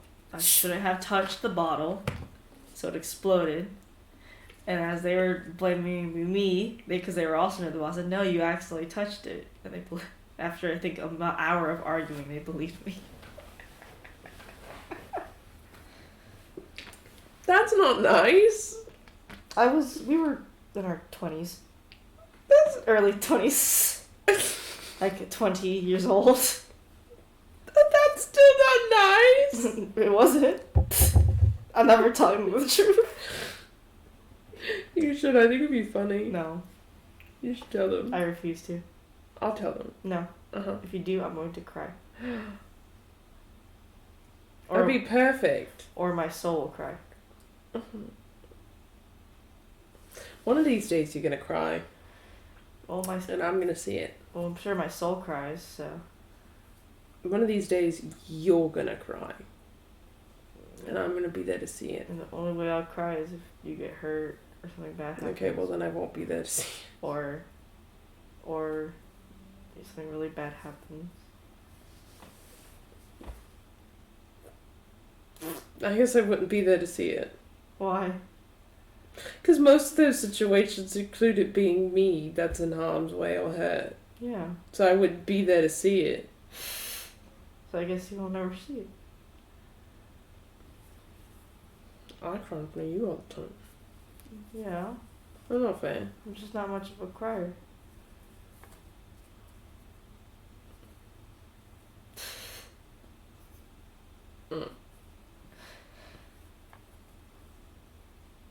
He's looking at you. If you say so. The only time I cried is something that involves you, so. Well, that doesn't make me feel any better. Why? That means that it really made you sad. Yeah. Well, because when you get hurt, I get really sad. Well, I haven't gotten hurt yet, so I guess you have no reason to be sad. When bad things happen to you, I get really sad too. Okay, well, nothing really that bad has happened to me yet. He frowns. What do you mean? You disagree? Yeah. Kane, I have a feeling it's gonna get worse from here. Yeah, so I'll be sad anything that happens. You can't be sad if anything happens, Kane. I can't help it. Fine, I know you can't help it. But it'll make me sad if you're sad. I know. I'm trying not to. She chuckles. And I'll try not to get hurt. I've done a pretty decent job at it thus far. You have. That's why I know you're telling the truth. I know you will keep it, so. Now that I think about it, I have done a pretty decent job at it. Mm-hmm. Fuck lol. I killed that. He chuckles. He looks at you. I am tired of the whole webbing my fucking feet thing and fucking yanking me down with a fucking web though. Next person that does that to me, I'm fucking obliterating them. I swear to fucking God. Spider or otherwise. What if it was me? You don't have webs. What if it was a rope? It wouldn't be the same. It has to be a web. He chuckles. What if I learned the spell web? Kane, you can't do magic! Chuckles.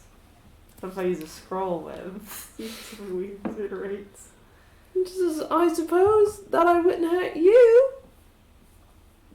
You look like he was about to say something. What? Nothing. What? Nothing.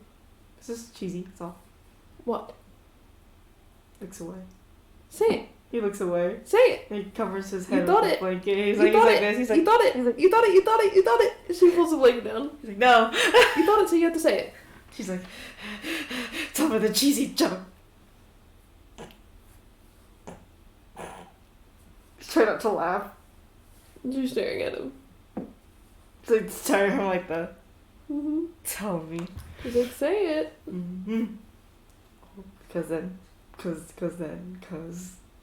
I'd catch you in my web. It's just like.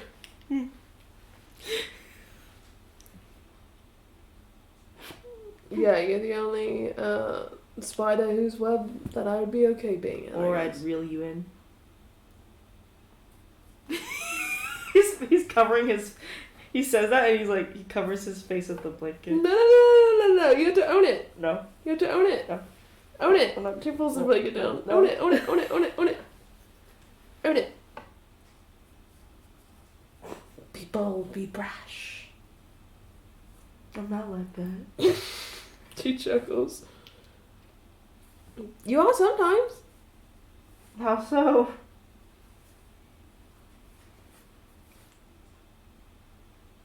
Name one instance in which you aren't bold and brash, other than with me. With you. Other than with me. It's only with you. Exactly. Mr. Bold and Brash.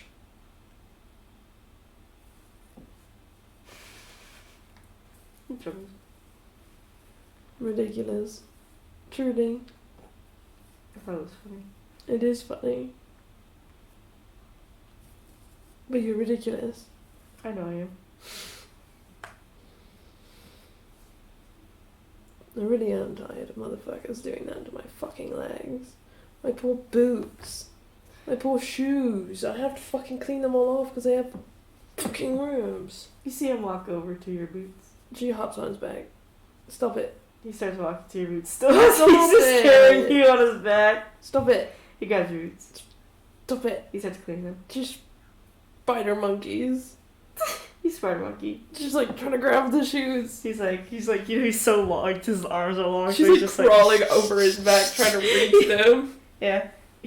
And when your face gets next to his, he turns over and gives you a cheeky kiss. And then you get to use cleaning your boots. That's not fair. It's so fair.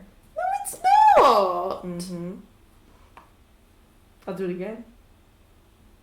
She reaches for the boots. He does it again. Hey. Start cleaning your boots again. She gets down. You get down. She lunges at the boots. He pulls it quickly to his chest. Hey! And he plants a kiss on your head.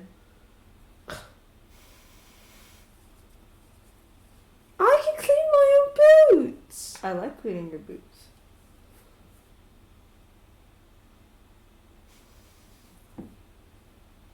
She crosses her arms. He starts cleaning your boots. She inches closer. He inches away. She inches closer. He inches away. She inches closer. He gives you a kiss.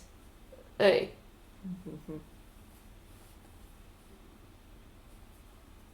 He's watching you. Like, this isn't fair. I can't tackle you. You won't fall over. No. I can do that with all my brothers. I can't do it with you. Sorry, I'm just too big of a man. Too much. Apparently. Joking. Apparently you're too strong. I'm too strong. Mm-hmm. I don't know. Not that strong. I can't win a fighter's competition. You haven't tried. I have. You haven't tried recently. I don't want to recently. I come out with a lot of bruises on my face. And everywhere else. Yeah, I can't do that. I don't think you'd like me to be part of Nope. those competitions. But I also can't keep you, locked in your room, so. I'll stay locked in my room if you want me to. No. He's so funny. I'm not doing that. I'll stay here. And you wouldn't like that. Literally 5 minutes ago, you were saying how you wanted to be in my cuffs Yeah. whenever I was near any bad guy. Well, I like being near you at all times. I know. You can always. I know.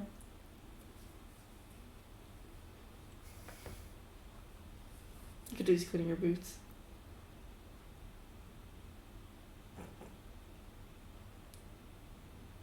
Where's he cleaning them? He's cleaning the living room. Where, though? Probably in front of the fireplace now. She sits in front of him. You sit in front of him. Looks at you.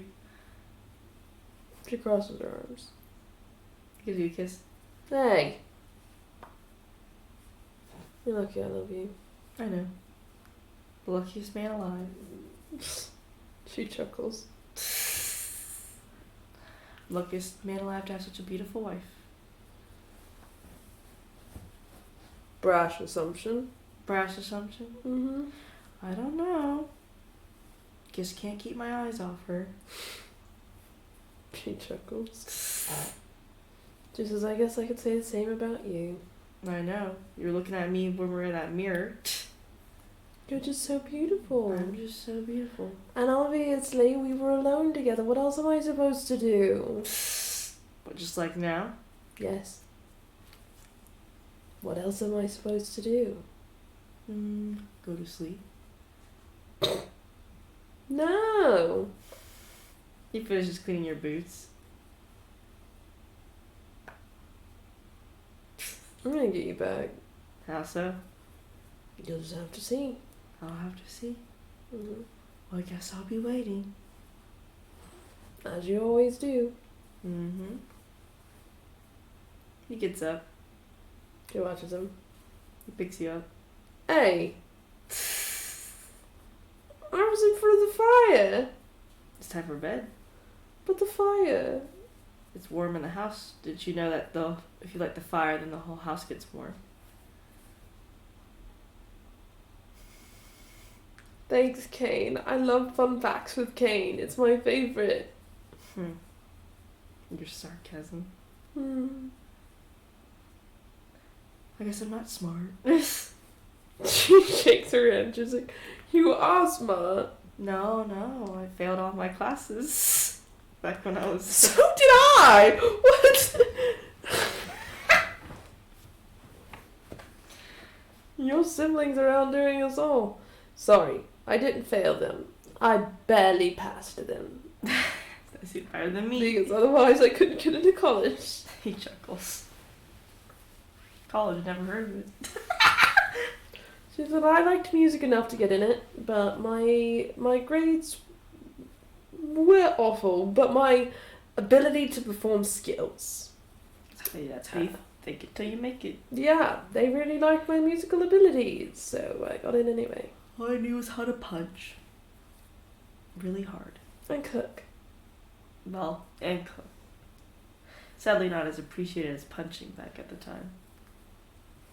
Well, I appreciate it more than punching. I know you do.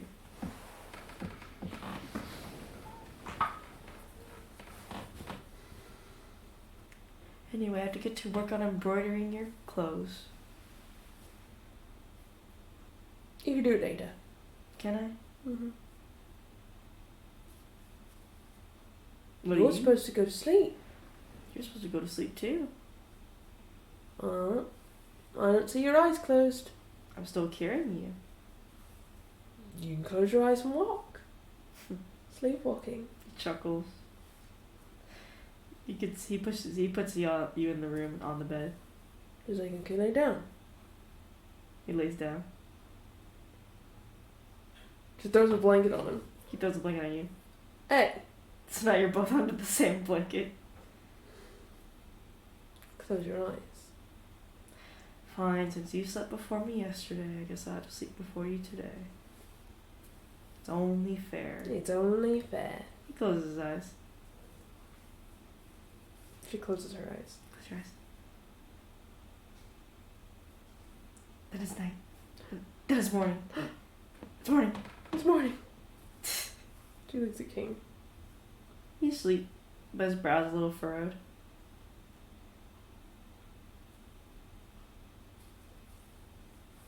She hugs him. You hug him. It seems as the fur on his brow goes away a bit. She puts her head against his chest and listens to his heartbeat. Yeah, he's definitely asleep. It's pretty calm, even with his brows furrowed. That's good. She just kind of hangs out there. You hang out. Then you feel a hand get placed on you. Like, you feel like he's wrapping himself around you. Does she think he's waking up? Yeah. She looks up at him. Look at him. His eyes are still closed, but you know he's awake. Liar. He says he just says, You're awake. I am. You had a furrowed brow. Yeah. What'd you dream about? Just a high adrenaline dream. What was it? Me running into the Holy Palace. I'm assuming something bad was happening, but I didn't know what was bad happening inherently in the dream, so. What happened when you got in the palace? Typical fighter things. Like ramming into stuff and swinging axes and such. Nothing really, I feel like, intensive. What was in there? Bunch of driders. Sounds about right. Based on what we saw, at least. Yeah, just a bunch of driders and things we've seen before and such that they like to pull. Not fun things. Yeah. But, I mean, I'm swinging my axe, so. To me, it's just like, I don't know, cutting fruit. That's probably not good. The best way to handle a group of things that need to die. I guess. She's like, what the hell? Unless I'm there. Well, I mean, it's mostly to the bad guys. Well, if I'm there, then I can just blow them up. Yeah. Then you don't have to worry about it. It's okay. I'm used to just, like, you know, killing bad That guys. doesn't mean you should. But they're driders. It doesn't mean you should have to. They're driders. They're That not, doesn't mean you should have to. they're not good. They're It not doesn't good. matter. It doesn't mean you should have to. I'm a fighter. So? I gotta fight. No, you don't. What am I supposed to do? Cook. Have your little restaurant. Be a house husband. Do we want? I do what I want. I know. And that does include fighting. I don't hate fighting, I just don't like it when I'm on a battlefield, but it didn't feel like a battlefield in the dream, so just felt Where like, was I? I don't know, probably somewhere in there something bad is happening because I felt anxious, so. Well, why didn't you hear blowing up? I'd have been blowing up things. I know, that's why I knew it was a dream. Chuckles. There would have been at least one fireball. I know. Well, you're safe to cast fireball around me. Still not going to try to. Fire just kind of bounces off my skin. Still. Not going to test my luck there. The kids don't have school today until later, so. They don't have school? Well, until this afternoon. What are they? They're probably in the room, sleeping still. Let's make breakfast. Okay. What do you want? What's their favourite breakfast? I guess I'll show you. He gives like a defeated sigh as he walks over to the kitchen. And I'm assuming she's just in tow. Yeah. He goes over, gets the pan out, and he starts cooking. Instead of sitting at the bar, she's like right next to him watching. He makes like the typical eggs and bacon. And it's like you don't see anything special until he puts it on the plate and he makes a smiley face with the eggs and bacon. That's so cute! They like it when I do this for them, when they don't have school until later or don't have school during the day. That's so cute! They accost me for it. Huh? They accost me for it. They should! I'm gonna accost you for it! And then Axel likes it when I do this. You watching? Mm-hmm. He makes a pancake, but he puts chocolate chips in a smiley face. It melts into like a smiley face. That's so cute. And then he puts whipped cream for the nose. Pain. That's so cute. He looks like utterly defeated as he makes these things. That's so cute. They made it a lot for them when I came back after my whole escapade. And I started to take care of them, so. It's so cute. He makes you one. I love it. You love anything I do. This is really cute though. You like it when I do cute things. Always. And then you hear the door open of the kids' room. And you hear Lane say, I smell eggs and bacon.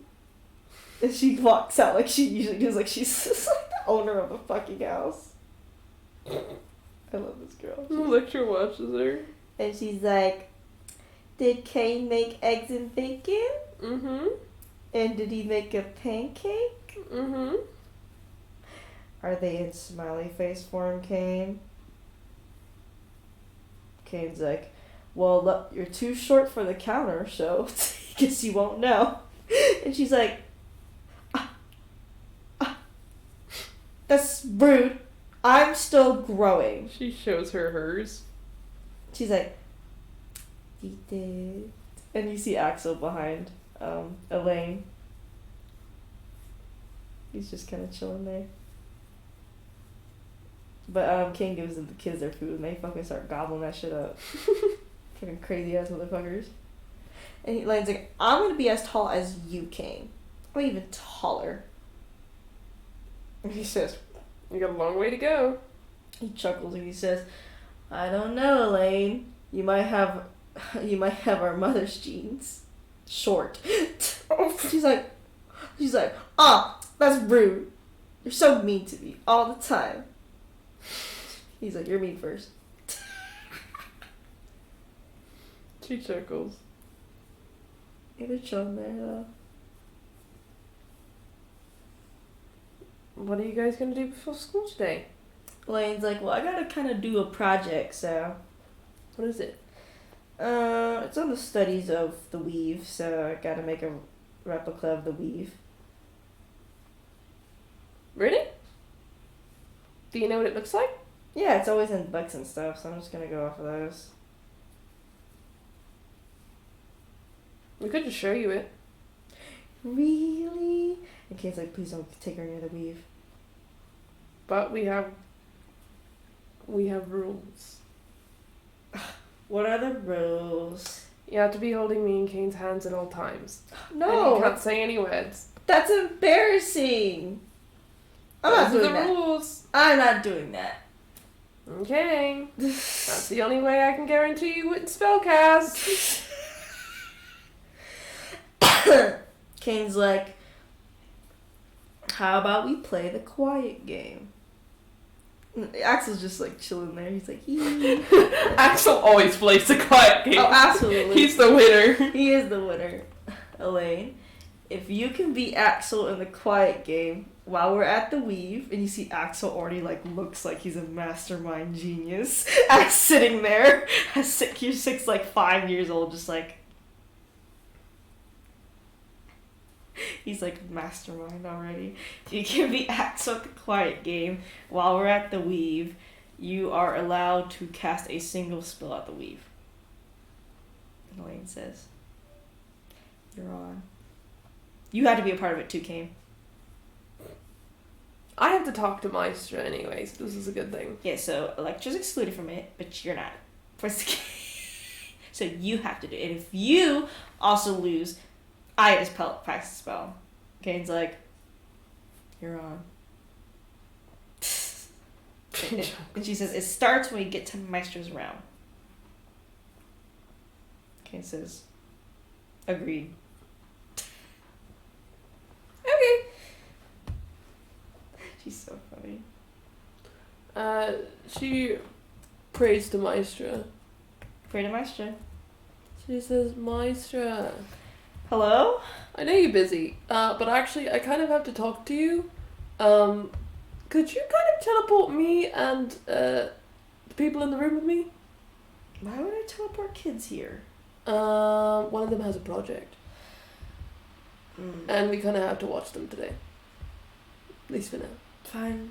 Okay, I don't mind. I'm busy, but I won't be able to talk much, so. Okay, well I need to talk to you though. Okay. And she snaps, and you are all in the row, and Kane, Elaine, and Axel have started the quiet game. As you see, Elaine looking around. And she walks over to Maestra. You see Maestra in all her tall 8-foot glory. She says, okay, so I figured you might want to be informed just in case. Mm-hmm. Now, I don't think it's going to go this route, but in case it does go this route, I wanted to inform you. You see Kane walk off of Elaine to go point at the weave, so you think he's just taking care of the kids. She says, so with, Ball died, as you know. Yes, I do know that. He was doing research regarding Saloon and Shah, specifically regarding the city, Elwyn? Yeah, Elwyn. Which is where they first separated. It is where they did first separate. Okay. Now, it could be more singular, where it's about them, or it could be much bigger than that. And given that Elliot tried to merge souls with Cain, I don't think it's far off of the possibility that something might be tried like that regarding Saloon or Shah or both. I don't think so either. But that would require... The entire power of the weave. Yes.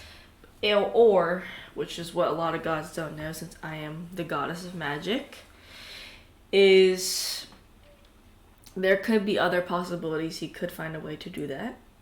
That could be through a genie's wish. Though what happens with that wish from a genie, yikes. I can only imagine their whole plane will disappear with that kind of power being put into that. But the weave is the most accessible source on our plane, the material, to be able to merge Saloon or Shar or again even any other of us old gods. Like if I was merged with Ogma, or Ogma was merged with his disciples, or if one of you were merged with a mortal. That would take the whole power of the most accessible nearby magic source. Exactly. Now, which is why I wanted to come talk to you. Fair, and it would be rare, but not entirely possible that he could pull power from another plane. The ethereal and astral do not count because they're part of the material. She nods. She says, I figured I'd come warn you just in case, give you a heads up, given that Ball already died regarding this.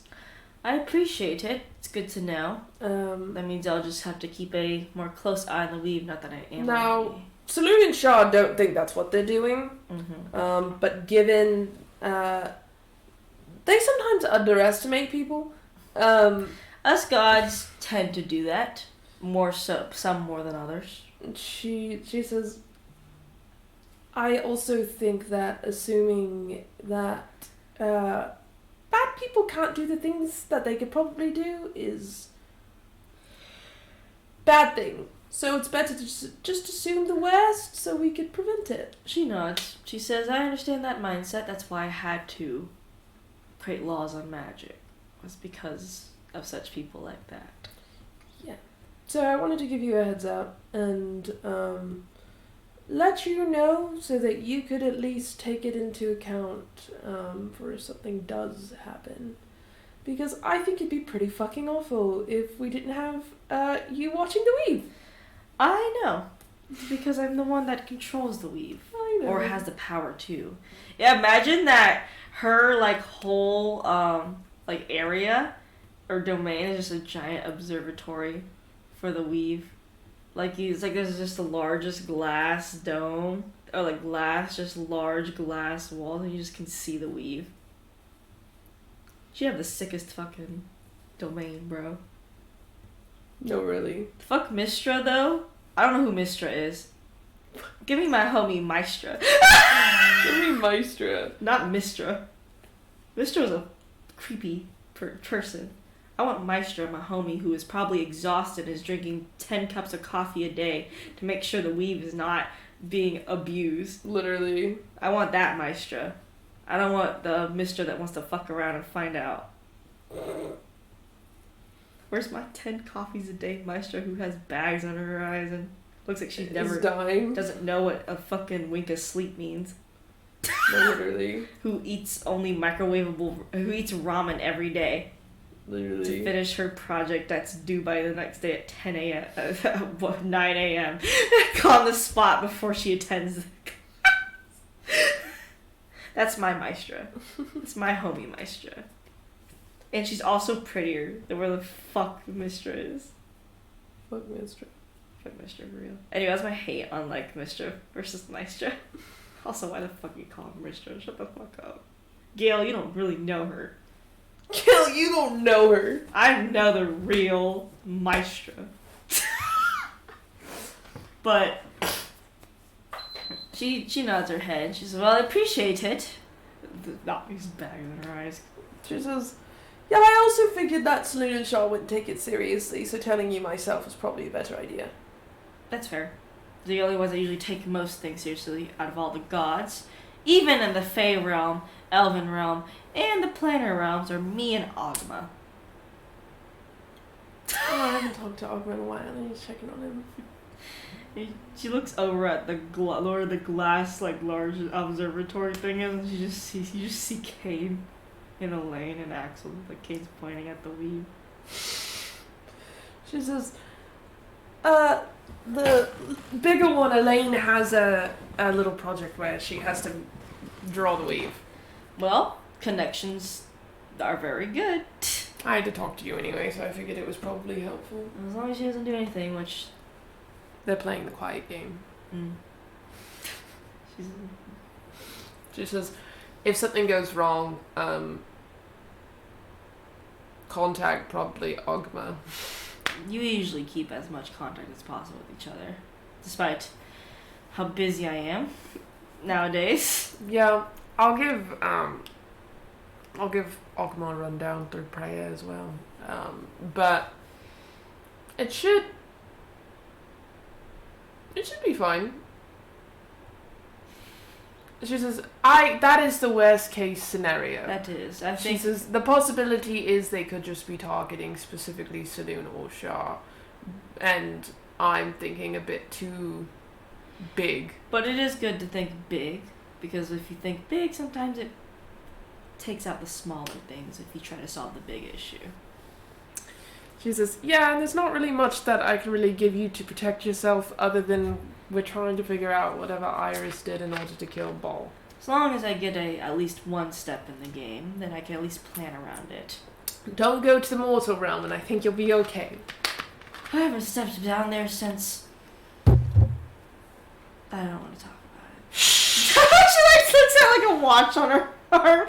It's not on, by the way. It's just a fucking watch. She just looks at it like so deadpan, and she says, I don't want to talk about it. Maybe you need an apprentice or something. No, I'm alright. I had one, but we don't talk about that one either. What happened to him? Oh. Well, it's a Zuth, the god of wizards, so we don't talk about it. Oh. It actually is a Zuth, god of wizards. Well, maybe you need a better apprentice. I can find one. Don't tell me she looked at Elaine. She did. Huh. She's looks at Elaine. A mortal, really? Mm-hmm. She's 14. So? I don't think I can take in a 14-year-old. No, you're not gonna take her in. Gosh. She could help you.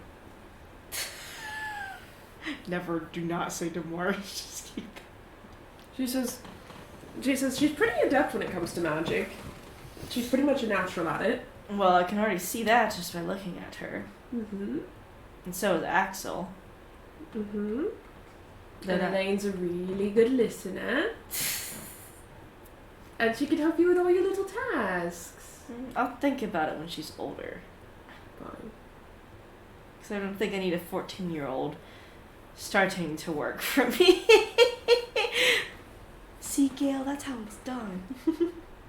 She's like, I would happy to have her apprenticeship here, but not maybe an internship. She actually says internship here, but not a full-on blown apprenticeship.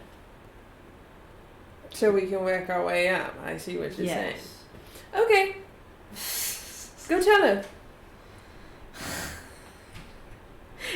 Bishop doesn't mind. She walks over there as you see Kane pointing at the weave, and Elaine's like, wow, the weave. Axel's just chilling there. Elaine. She looks over. They're playing quiet games. She's not gonna speak. This is Maestra. She looks at Maestro okay, you know the fisheye view? That's what I imagine she looks at Maestro. The fisheye view.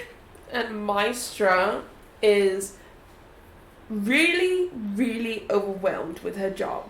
Yes, I am the goddess of magic, but I only have technically one apprentice who is the god of wizards, and Elaine nods she knows what she's talking, what Maestra's saying to her, and she's and I've had a recommendation from someone pretty reliable, well, many people reliable, because Lectra's also probably every god relies on her, yeah.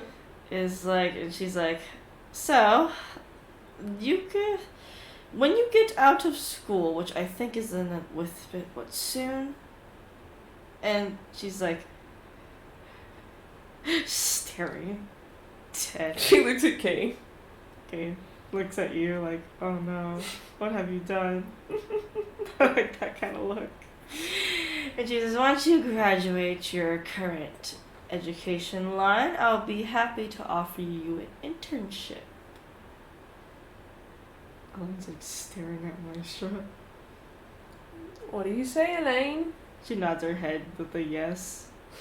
She's taking this quiet game seriously. She ain't saying shit. So serious. And Maestra says, good. Well, once you graduate, we'll sort that out. She says, they're still playing the quiet game, but I'm sure she appreciates it. I can tell they're quite determined as a family to... Or you all as a family are very determined people. She actually, like, includes, like, all of you. Quite. Like, circles, like, both you and Kane and the kids all together. So, I can assume that they're determined to keep their quiet game going as long as possible. She nods. She says, keep me updated if anything goes wrong, though, really. I will. I promise. I assure you that, and if I can't, Ogma would. No. Okay. And Elaine, you know, like the typical formal corporate handshake. Fucking Elaine and Maestra do that. I just imagine Maestra as a businesswoman. You know, like, doesn't that make sense though? It does. The CEO of Magic. Man, I feel like D&D don't do these gods justice. I'd be just like... I got the real personalities. Fuck y'all. I got the real personalities. Y'all got it wrong. They're wrong. But Maestra says, well, you see Elaine's finished with her project, and she's like, well, is there anything else needed before I send y'all off? She looks at King. King shakes his head. Nothing. What? She's like, I think we're good. All right, and she opens up a gate, and they walk through. And they walk through, so the quiet gate ends, and Elaine's like, I told you so, Kane. What? What'd you tell so? Now you owe me a 3-tier cake. What? She looks so confused. Only you see her go, whoa, around the house, as Axel's just like also following his sister around the house. She looks at Kate and says, what? It's a long story. Oh, well, not long story. So, a long time ago, before I met you, and when I was raising them, and Elaine showed very much a lot of interest in magic. She was, of course, you know, super excited, as she always is, and likes to brag a lot. She's not stuck up, as you could tell, but she just likes to brag to the people she loves. Mm-hmm. She said one day she's going to get an internship under Maestra. And I said, when you do, I'll get you a 3-tier cake.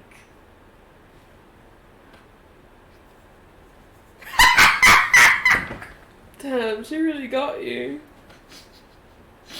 You think she can foreshadow or something? No, she's determined and she will get her way no matter what. Even if you didn't help her, she'd somehow find a way to get an internship under Maestra. I figured since we were there I could mention it because Maestra looked like she was suffering. She did look like she was suffering. What happened with Azuf? Hmm? What happened to Azuf? She said she didn't want to talk about it. She fired him for being late all the time. It's like, and I was just like, I'm just doing weed. I'm just doing weed. What, man? I'm stressed too. She's like, bitch, get the fuck out of here. I can't stand you. And you're not. And you hear Elaine going, woo! Running around the house. Well, I think she liked it. Well, she is capable, but now I gotta figure out how to make a 3-tier cake. And Elaine's like, I expect it next week. I'm sure Soul can help you. Probably get Soul to help me. And she's like, and I want it a certain way too. And Elaine's like, I know what you want. She chuckles. You want the pretty light blue with the ribbons and the sprinkles. Each sprinkle being a different color on each tier. Only 14 years old and you already have a secured internship with I know. Maestra. I'm gonna be the best wizard ever. You're gonna be the best wizard ever. I'm gonna know every spell in the book and be able to cast it all Single without preparing them for the day. So that means Elliot can just get disintegrated. I think Elliot's gonna be dealt with. So Kane can get disintegrated. No! She says, I'm gonna disintegrate him. Pow, pow. That would terminate the internship. You see that she actually casts like a minor shocking grasp on him, just like, you know how like the electricity, it shocks you? That's what he does to Kane. You better be careful. She does it to you. You better be careful. Just Axel. Axel does back at her. So doing it at each other. You see them start doing that like. Jesus, you better be careful because I don't think Maestra's gonna want someone like that. Someone who just runs around doing shocking grasps on people. Hey, it's not a bad one. I can do a lot worse. But that's hooliganry. Well, I'm a hooligan. You can't be a hooligan under Maestra. Why do you think the other dude got fired? Well, I also gotta be a hooligan before I get to Maestra's interest. I gotta let all the hooligan out. You see Kane kind of chuckle. Oh yeah, all the hooligan out? And you actually see him grab Elaine and tip her over upside down and start shaking her. He's like, well, this will get all the hooligan out. She's like, no, help! Check it out, check it out, check it out, check it out. She's like, help! Help! This is abuse! This is child abuse! She starts saying out loud. She's like, no, it's not. She's like, help! She starts tickling her. She's like, no, help! She starts like trying to slap you away. And Kane puts her down. You're so mean to me, she points to Kane. And you too. Nuh-uh. You're like a pair of troublemakers. Nuh-uh. He's like, I can't believe we call you our parents at school. You call us? Wait, you call us your parents? Yeah. Isn't it obvious? And see, she like kind of like gestures to her and Axel and you two. No?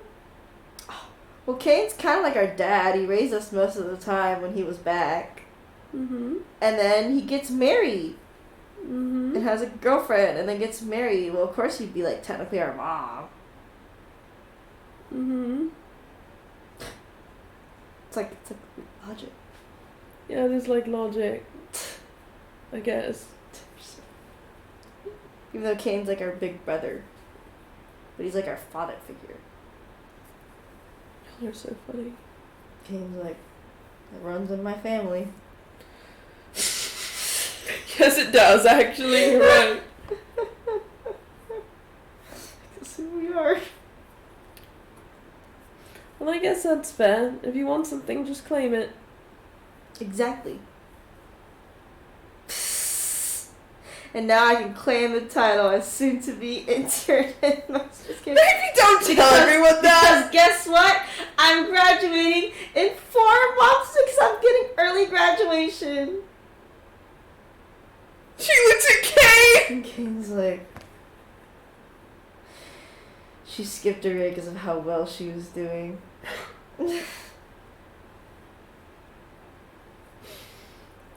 Oh, that's great.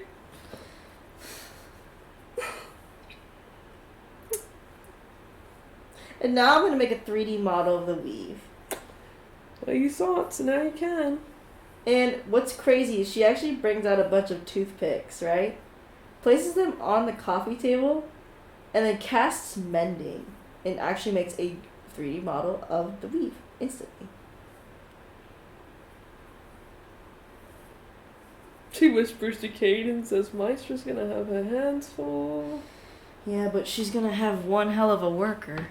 That's for sure. Someone that actually, as much as Elaine can act like this around us, professionally she's actually very good.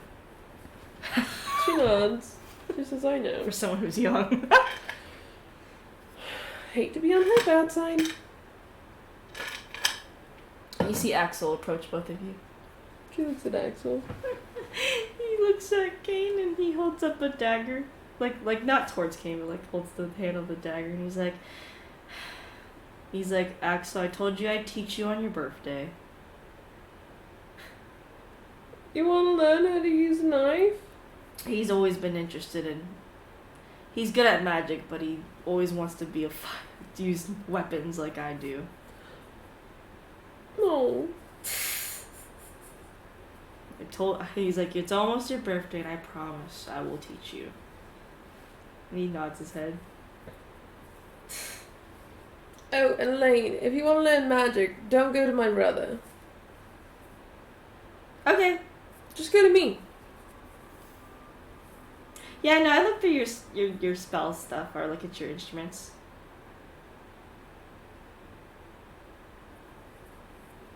You do? Yeah, you leave 2 of them here.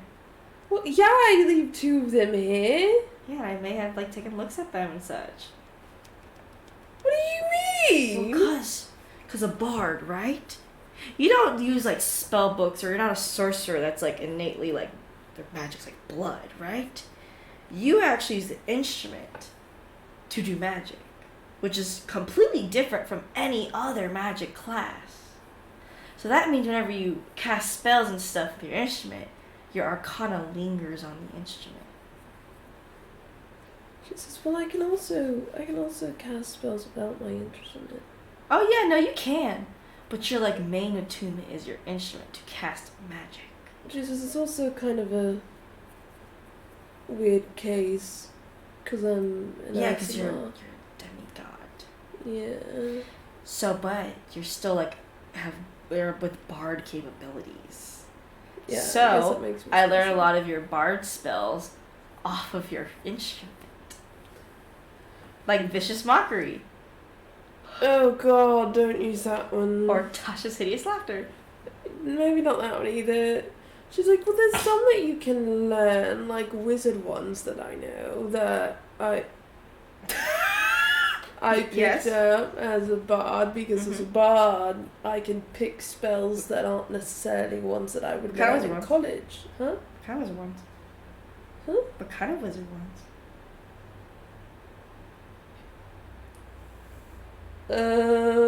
Kane's like, yeah, Electra, what kind of wizardry spells have you learned? Because I know you used to cast. It's about to list them all. She's like, no, it's okay. Elaine's like this. She's like, if I tell you, you can't use them. Okay. Promise. Pinky promise. I need to see your other hand. Pinky promise. And Kate says, no mage hand. You decast mage hand. And you see the mage hand actually disappear behind her. Pinky promise. She pinky promises with you. Fireball. Mhm. Disintegrate. And I have heal. Mm-hmm.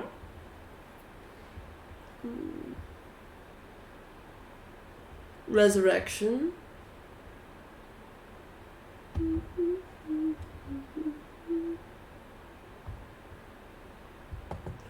And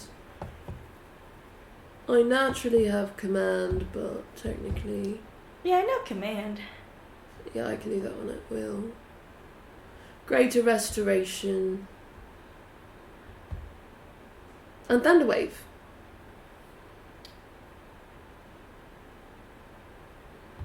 That'll be good to know.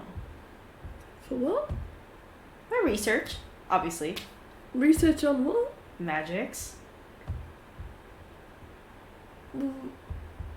What research on magics?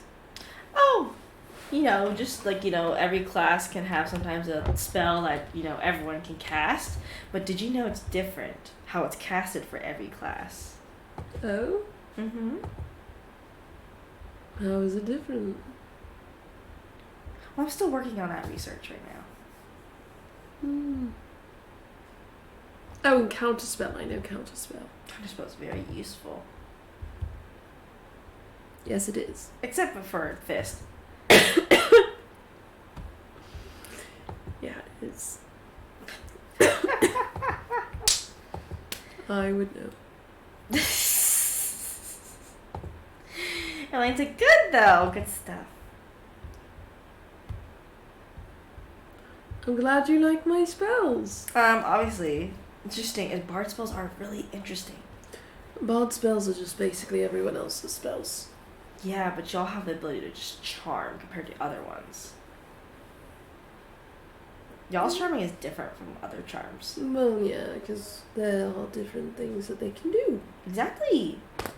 Because it depends on if I do it with my instrument or not. And that's the coolest part. Is the instrument. Like Kane could become a bard, but he's not magically inclined. So he couldn't. No. But because he's not magically inclined, he's actually resistant to magic. Most magic. I'm sure his axe also helps with that. Oh yeah, absolutely. That's why he's probably also able to attune to that thing. You want to see something else cool? Yeah. She says, okay, Kane, Yes. stand next to her. Okay. She says, on 3, you're gonna close your eyes, and then Kane's gonna tell you when to open them, okay? Kane's like, oh no. Kane gestures to her cuffs towards Kane. She nods. He nods. And she says, okay, close your eyes. She closes her eyes. 1, 2, and she puts them both in her cuffs. You can put both your cups. And she's like, so how's it going in there, Infinity? And he's like, she's really excited. She look, you think Infinity like when she's like, hee hee hee. She says, well, I assume she's like talking to for Infinity to talk to her, or talking so that they can hear her. Oh yeah, Infinity. She's like, what do you think? And Infinity, of course, you would translate them to you. Eli's like, this is so cool. It's like a pocket dimension, you know, like a pocket dimension. I wonder if I cast dimension door in here. Can I like? Oh my god, what can I do here? You know, is it? I was just kind of showing you. Gabe's like, she's a researcher. Yeah, just like Dolores. Girl in Tower's other half.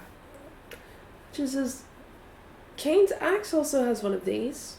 She's like, really? Mm-hmm. Wow. Why can't I go in yours? Kane's like, Bloodborne's picky. I can take you in. Really? Mm-hmm. I need to do that. Okay. She pulls them out. You pull them out. And she's like, did you know it's like a house in there? There is. Yeah. It's crazy. What's it look like in there? Oh, it kind of looks like this house. Really? Yeah. That's cute. Infinity said she decorated herself. Of course she did. Infinity's kind of like a reflection of me. Does that mean Bloodborne's a reflection of Kane? Yep. You'll also find Daenerys the god of writing in the axe for right now. Really? Yeah, you wanna go? Daenerys loving the fucking peace and quiet just to write. She's loving this shit. She used the anime object on Bloodborne and says, Bloodborne? Yes. Can me and Elaine come in? No. We're coming in anyway. Yeah, She's like, he said yes! yay! And that even though Kane probably knows in his heart, we're not say yes. But yeah, you go in the axe. And you're inside of it. It's sadly not as colorful as it was because Phoenix Rooney's no longer here. Mm-hmm. But you still see that same little ruined Pantheon-looking Greek structure. She says, when Phoenix Rooney's back in here, I'll make sure we bring you back. She's like, whoa, it's a little more empty here. Mm-hmm. Well, it's also because Phoenix is not in here. Oh, I see Daenerys over there. He's at a small desk writing. Yep, we can go talk to him. Hi, Daenerys. He's like, hello. Let's just continue writing. How's your healing? And he's like, oh, I'm completely fine now. That's good. I'm just taking the time in this peace and quiet before I leave into the chaos of the world to write. You ride it up, man. Are you getting along well with Bloodborne? Oh, I tend to stay out of his way. What does he do? He just sits on that building all day. She chuckles. She says, well, come on, Elaine, let's go talk to him. Yeah, you go in the ruined up building. You see Shadow Cave, aka Bloodborne, standing there. She's like, oh, look at that. Mm-hmm. He's like, it's weird because he's not really an reflection of Kane. No. He just chooses to be. Mm-hmm. Interesting. He really likes Kane. Well, I like Kane too. He's my big brother. He will even say that he is quite loyal to Kane. Really? Mm-hmm. You're loyal to Kane too. This is true. I wonder who's more loyal. He points at the both of you. Bloodborne would say him. Of course I would. Bloodborne says. She chuckles. But he doesn't get to say that. No, because you're not married to Kane. Exactly. Bloodborne's like, well, I would never marry myself to Kane. He says that weirdly, like... He's a little weird too. I can tell, but it's funny.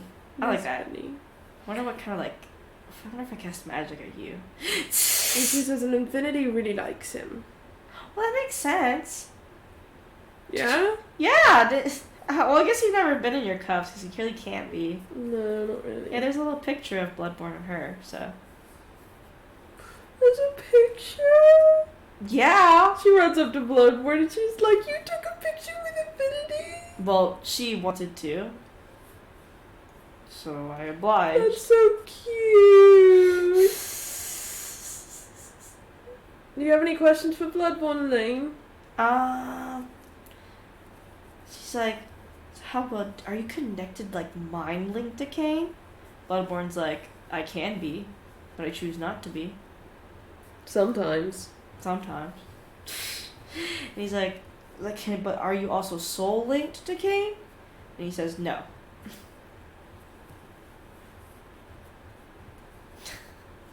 She says, "I don't think Infinity's so linked to me either." And he Bloodborne nods and says, like, she's not soul linked to you, but she is mind linked to you. Mm-hmm. That's why she can see your memories and sometimes reflect on them, but exactly does not know why she's feeling the emotions. She was also never used, unlike you. Mm-hmm. He nods. And she was like, how many owners did you have? Bloodborne? 50. Cain's the 50th. I don't know. She's like, were they all mortals? Not all of them. Some of them were gods. Some of them were even demigods. So I have the memories of all of them and Cain. He likes Cain the best, though. Mm-hmm. And he's like, I've never absorbed a soul, even the ones that were mortal.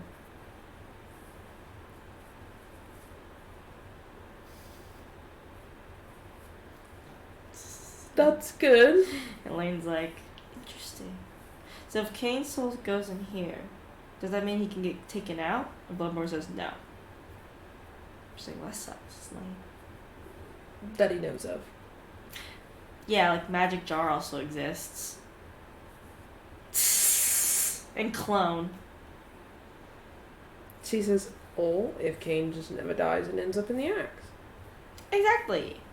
And if he does, it's just like, true resurrection. That really wouldn't work. That's okay. I had to catch it fast enough. That's what Chesaline says. She chuckles. She says, plus Infinity would be sad if Bloodborne wasn't hanging around, so we just can't let Cain die, which is pretty simple. And Lane says, do you eat, sleep? Do you, have to, use the bathroom? Do you have to... Well, it's like, no. Not a no to any of these. And she's like, but Infinity has, a bed, so... Yeah, why is that? Why don't you have anything? Why does she? Bloodborne's like, I don't see the point in having anything in here. Why? Because I don't need to eat, sleep, or do much, so I just... Why does Infinity have all those things then? Well, because she likes to have those things. So she likes to eat and sleep? Yes. He's not saying it. You don't think he's saying everything. There's something more. And you're hiding it. I am, and I refuse to tell you. That's so mean! Elaine's laughing her ass No, off. you have to say it! No, Come on. I refuse. Come on, Bloodborne. I do not. Come on! I am not Cain. We're friends! I am not like Cain who falls for begging. So. I don't beg. Yes, you do. No. No. She says, that's fine, I'll just tell Infinity. That you were mean. That was mean. Mm-hmm. I'm sure she's listening right now, too. I'm sure she is. She's gonna hold it against you. She holds many things against me. Good. Or I could just ask her. You could just tell me! I refuse to. Oh my gosh. And you hear Infinity say, he's just embarrassed. You're embarrassed? I never get embarrassed. Oh my god, she's such an embarrasser. You're embarrassed. You're such a liar. She's lying to you. No, she's not. And Infinite's like, no, he's so sweet. Yeah, she's just sweet. I am not sweet. And he's like, he's so sweet. You're such a liar. But he's not a meanie. You're not a meanie. He's like, he's the sweetest guy you could ever meet. You're the sweetest guy she could ever meet. I guess to her. She chuckles. So funny. Jesus. So you don't like doing all of that stuff on your own, but with her, you love to. I wouldn't say that. That's exactly what it is. I mean, it's like, it is exactly what it is. Jesus. So you don't even have to talk for me to understand. I guess that's why you're married to Kane. Mm-hmm. That's exactly right. Any more questions, Elaine? Elaine's like, no, I think I have everything I need. Okay, then we're off. She uses the cuffs. Yep, you get out of the axe. And Elaine's like, I have a lot of work for my research. She chuckles. Now I gotta find a weapon of like that on my own. She's so crazy. Maybe not. Maybe not. You know, maybe not. Mine would be a cool whip, like, she's so funny. She says, did you know that with my cuffs on certain days, I can use them to do cool things? Yeah, I do. Like the whip. I read the scrolls. Where do you... She's so sneaky. Okay. I guess you just sneak into our room. Yeah. She shakes her head. Like, I don't read the journals, but when I know I see the magic stuff, I start looking at it. She chuckles. Because, like, that is privacy, but the magic stuff is not. She nods. She says, well, I'm glad you have boundaries. Aw. Just as you could also ask and I could just show it to you. Yeah, but you're always so busy. You and Kane are busy, so. Well, I always have time for you. I know, but you have big, like, things to do. Big, big things. I got school. You'd always send to us. Yeah, but what if you're in the middle of a fight? I'll Plus- answer. Plus, I don't even know how to use sending yet. Always, I could teach you. Okay, teach me. Okay. She shows her. She says, you do it like this. Okay. She cast sending. Who are you casting sending to? And you see Kane glare at her. She's like, and Kane's like, I'm gonna get you. And she says, no. It's just running. You see her start running around the room as Kane starts chasing her. She looks at Axel and she says, do you want to learn sending? I know sending. Perfect. She says, so if you ever need us, then you can just send us a message. Yeah. Call back. Your mom taught us sending. Or taught me sending. My mom did? Yeah. She giggles. She says, of course she did. But Elaine wasn't listening because she was asleep. She says, but if you ever need us, we're just a call away. Yes, I know. And with sending, I'll be able to know generally where you are. I know. It's Kane told me the same thing. Okay. As long as you know that. Even if it's a stupid question, or if you think it's a stupid question, you can always ask it. Elaine has the one with the questions. I just read the book that has the answers. She said, or if you just have something you want to say. Okay. Okay. She chuckles. She says, she looks back at Elaine and Kane. Kane's chasing this girl around the house. She says, don't fall. She said it too. Both of them. And Elaine's like, you're not gonna catch me. You think Kane's purposely like not really like actually chasing her to catch her, he's just chasing her around the house. And he eventually stops and Elaine's like,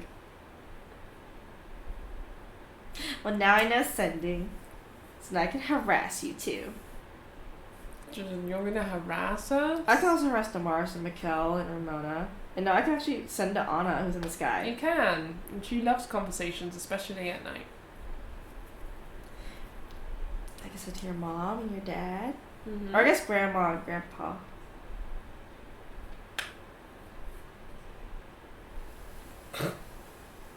She chuckles a little bit. She says, "Where'd you get that from?" Kane. Just right says it, and Kane's like, is it technically wrong? I guess not if I'm mom. Because they want to say your mom, so I said go see I'll her. claim it. She'll claim it. Yeah. She's like, perfect! That's what Wayne says. No. We're still going by work, though. Hmm? We're still going by work, though. Okay.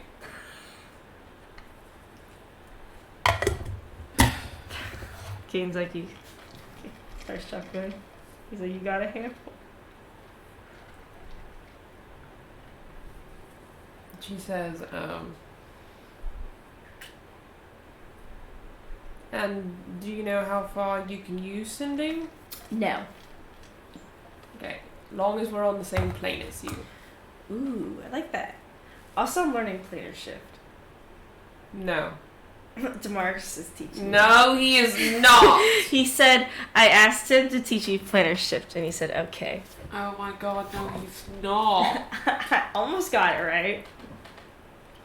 I can send objects to other planes. What planes are you sending objects to? Kid's like, it better not be the lava plane. And she's like, oh, maybe? Did you know, Mary, you can actually force people to planar shift on someone else? You have to roll a charisma save. That's crazy. Because in Thursday's session, we had 2 golems, and Avarian casted planar shift on one of the golems, and it had to make a charisma save, and it got sent to the lava plane. Yeah, so you can actually cast planar shift on more than just yourself unwillingly. You can actually try to force other people to planar shift. That's crazy. And they cannot basically leave. They have to find their own way out of that plane. Damn. So they're stuck there unless they have planar shift or something. So if you sent Kane to another plane, he's fucking screwed. Or a fighter or barbarian, they're screwed. She says, She's like, it kind of works. I can only do it on small objects though, because I can send like stuff to the lava, fire, elemental plane. what planes are you trying to go to? Oh, none. I'm just testing on forcing other people to planes. What people are you gonna send to planes? Bad people. What bad people are in your vicinity? Any bad people that show up. She looks at Kane. Kane's like, just her. Okay. So I can be like, be gone! And then they'll go to another plane. And if they're also a spellcaster? Well, then I just wasted a little bit of time. But it's enough time for me to, as soon as they come back, when they appear the same place, for me to, like, blast them in the face. Or you sending to contact your... My parent? Yes. Well, I'll do that, too. Okay, these are not things you can do simultaneously. I sure can. No, you cannot. Watch- Because they're 2 different... Watch this. Are you ready? I can cast Shocking Hands and Burning Hands at the same time. Are you ready? That's different. Are you ready? Yes. She casts them at the same time. That's still different.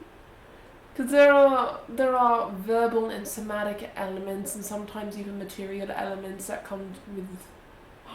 What if I mix the 2 together semantically? Oh my god, that'd be crazy.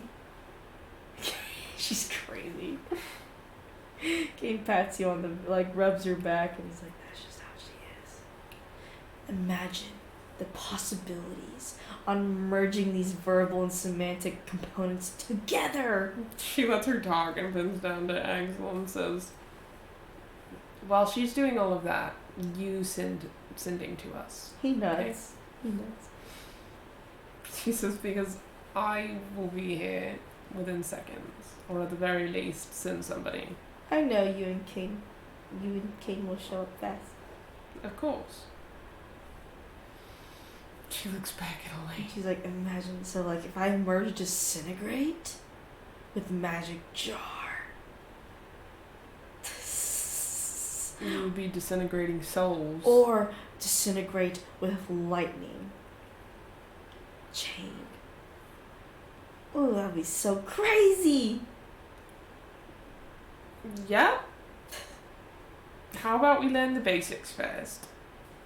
Okay, I guess. I'll just see Damaris again. No, you will not see Damaris Well, he again. lets me learn the crazy spells! And I'm literally going to put a lock on it. Matter of fact, she goes to Damaris.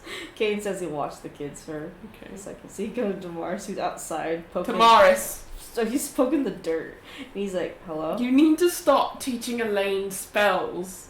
But she wants to learn. But you cannot teach a crazy 14-year-old these kind of spells. When I was 14, I learned these spells. And how'd that turn out for you? I'd say pretty good. You're deluded. I guess I will stop. Please. Okay. Otherwise, she's going to go on her own adventure to find Elliot.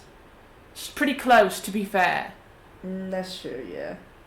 I still didn't even get to talk to her about that. Okay, well, I'll stop teaching her those spells. Thank you. You can teach her basics.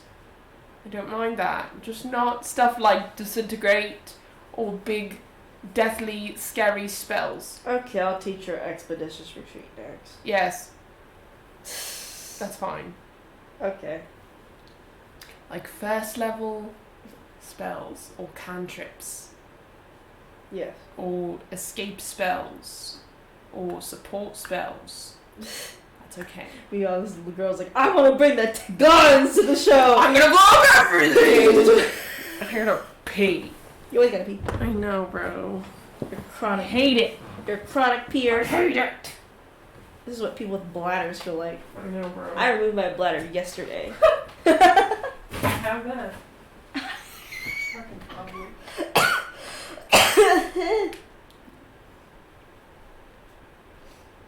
I gotta pee too, fuck.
It's ugly boo. I just keep thinking about that fucking stupid audio, man. Yeah.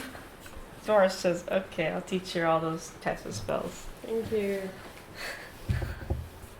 Because I'm pretty sure that after we have a conversation with her that she's going to want to go and fight Elliot herself. That's going to be convincing and a half. She's fun.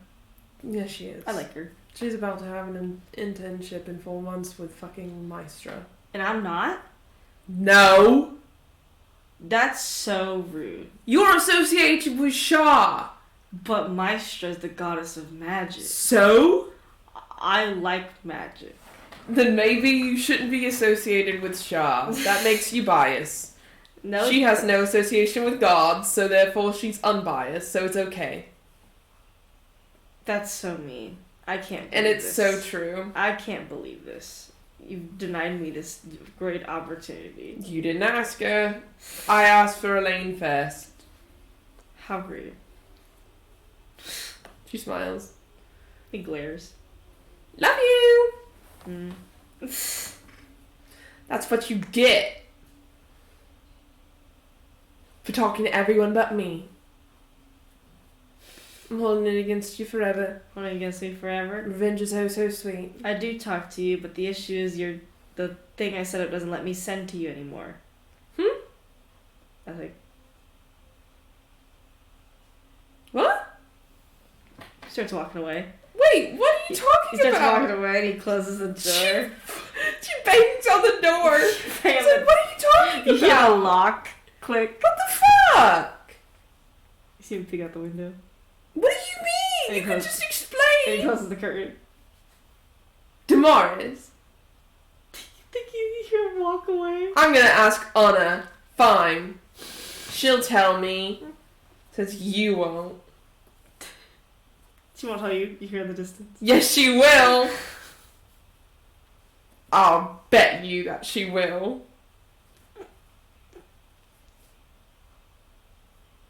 Fine. I'll go talk to my daughter then. She goes back. You go back to the house. You see Canes. They're just chilling all together.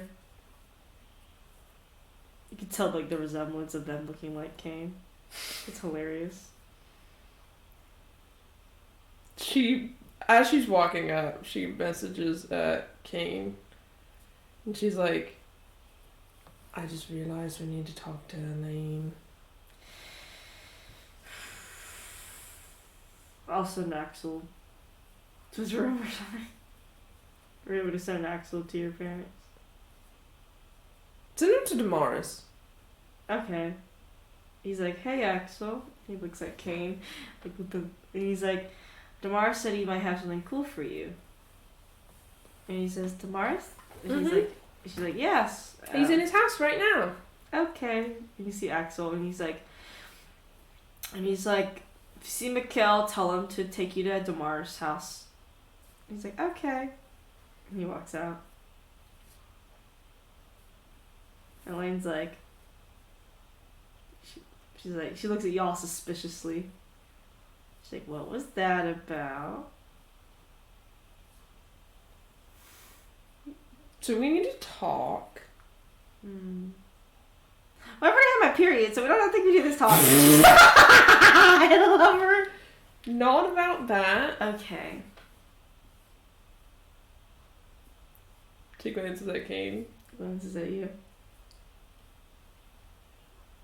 Maybe we should sit. I am sitting. She's actually sitting on the couch.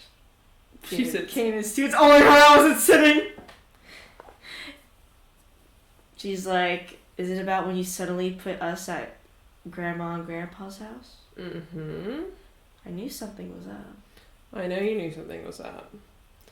So you tell us what you think was up.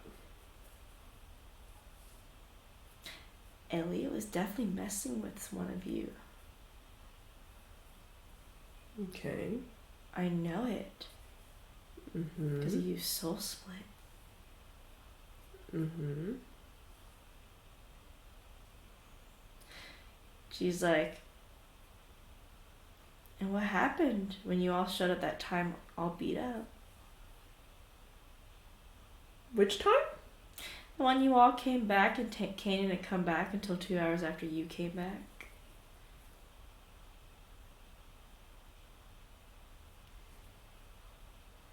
That time. Yeah.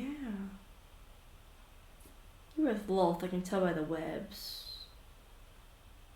She's really crazy smart. Technically, I was with more than Lolth that day. Yeah, you were also with Iris. Mm-hmm. Spectral energies. And I saw Mikhail's wings. So you knew Iris wanted y'all's wings as ritual items. Mm-hmm. So where was Kane?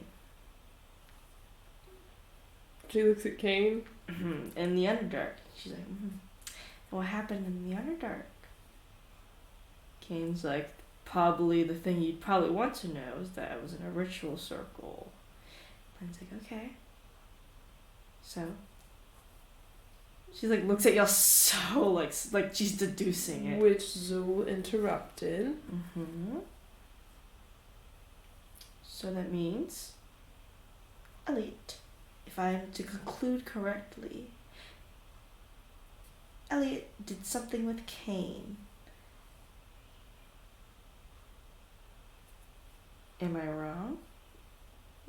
Not entirely. And considering he used Soul Split, he must have put himself into Kane. Into Kane's soul. I knew it.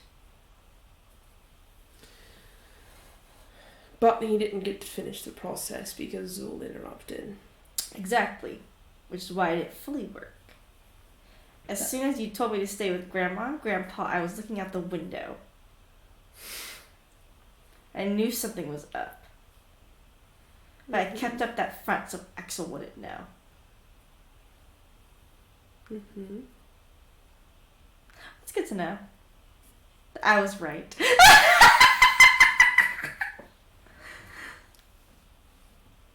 She says, yeah, and Elliot was in his soul for about 5 days. Mm-hmm. That's a long time. That is a long time. That means the ritual definitely was interrupted. Mm-hmm. And he's out now. Yes. I could tell. Because we got back home when both of you, everything seemed normal. What do you mean by normal? Because it was all chaotic. I mean, we get thrown to with our parents, with y'all's with your parents. Then we come back.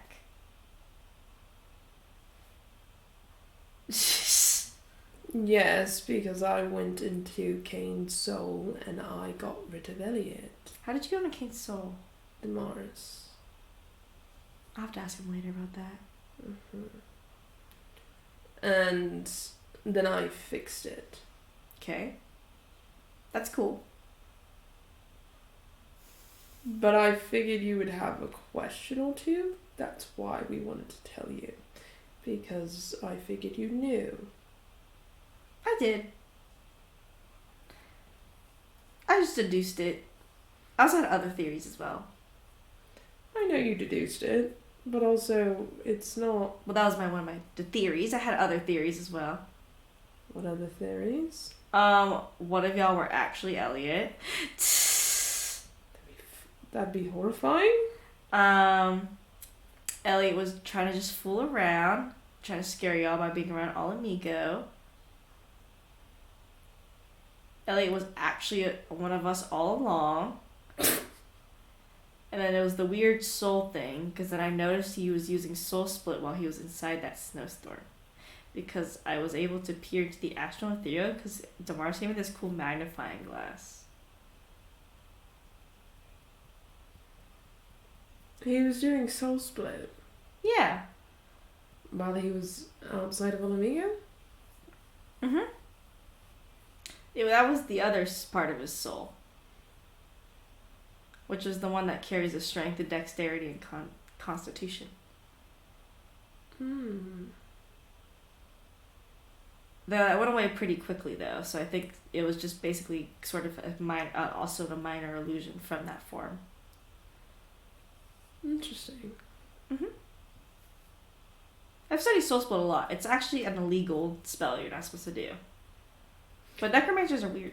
Did you know I'm learning necromancy? Anyway. Maybe don't learn necromancy. I want to have a skeleton like Joe Schmo. Maybe don't learn necromancy though. He's like, yes, let's not tread into that territory. It's very dangerous. Well, I mean, I'm learning in the sense of not, like, doing the spells. I'm learning it in terms of learning how necromancers do their spells. I'm not going to do necromancy. ugh, it's nasty. The dead smell nasty. I'm glad you think so. But learning about necromancy is important. Okay. Right. And how are you feeling? Feeling. Because that's important. Well, Elliot definitely needs to die. But sadly, I'm not the one to do it. Okay. Because, I mean, that's not, I wouldn't say y'all's job, but that's y'all's kind of goal. Yeah. So my goal is to make sure Axel's safe. And Alamiko. That's a good goal. Because, you know, I can't just go up and blast Elliot in the face like that. That's kind of... I think I would get blasted. She says, probably. So, instead of taking that big task, even though I'd love to do it, I just have to make sure everything's okay here. And how does that make you feel? Motivated. She's gonna insight check her. Is that a lie or just if there's more? If there's more, 24. You think that's like the biggest emotion is motivation, yes. But there might be tad smaller ones that kind of build to that motivation. She says, okay. Like obviously I worry about like you and Kane and Yeah. Axel and everyone. And that's like normal emotion, right? Yeah. Worrying. And I get sad because I know crazy things are happening. And I know I can't do much because, I mean, I'm 14. I'm still learning spells. But I can do a lot here. Yeah, but that's not your responsibility either. Oh, I know. I'm not, like, taking it on my shoulders. No. But I'm saying it can help work to make all of you safe. If that's what you want, yeah. Well, yeah. That's why I study all this magic spells. Mm-hmm. Okay.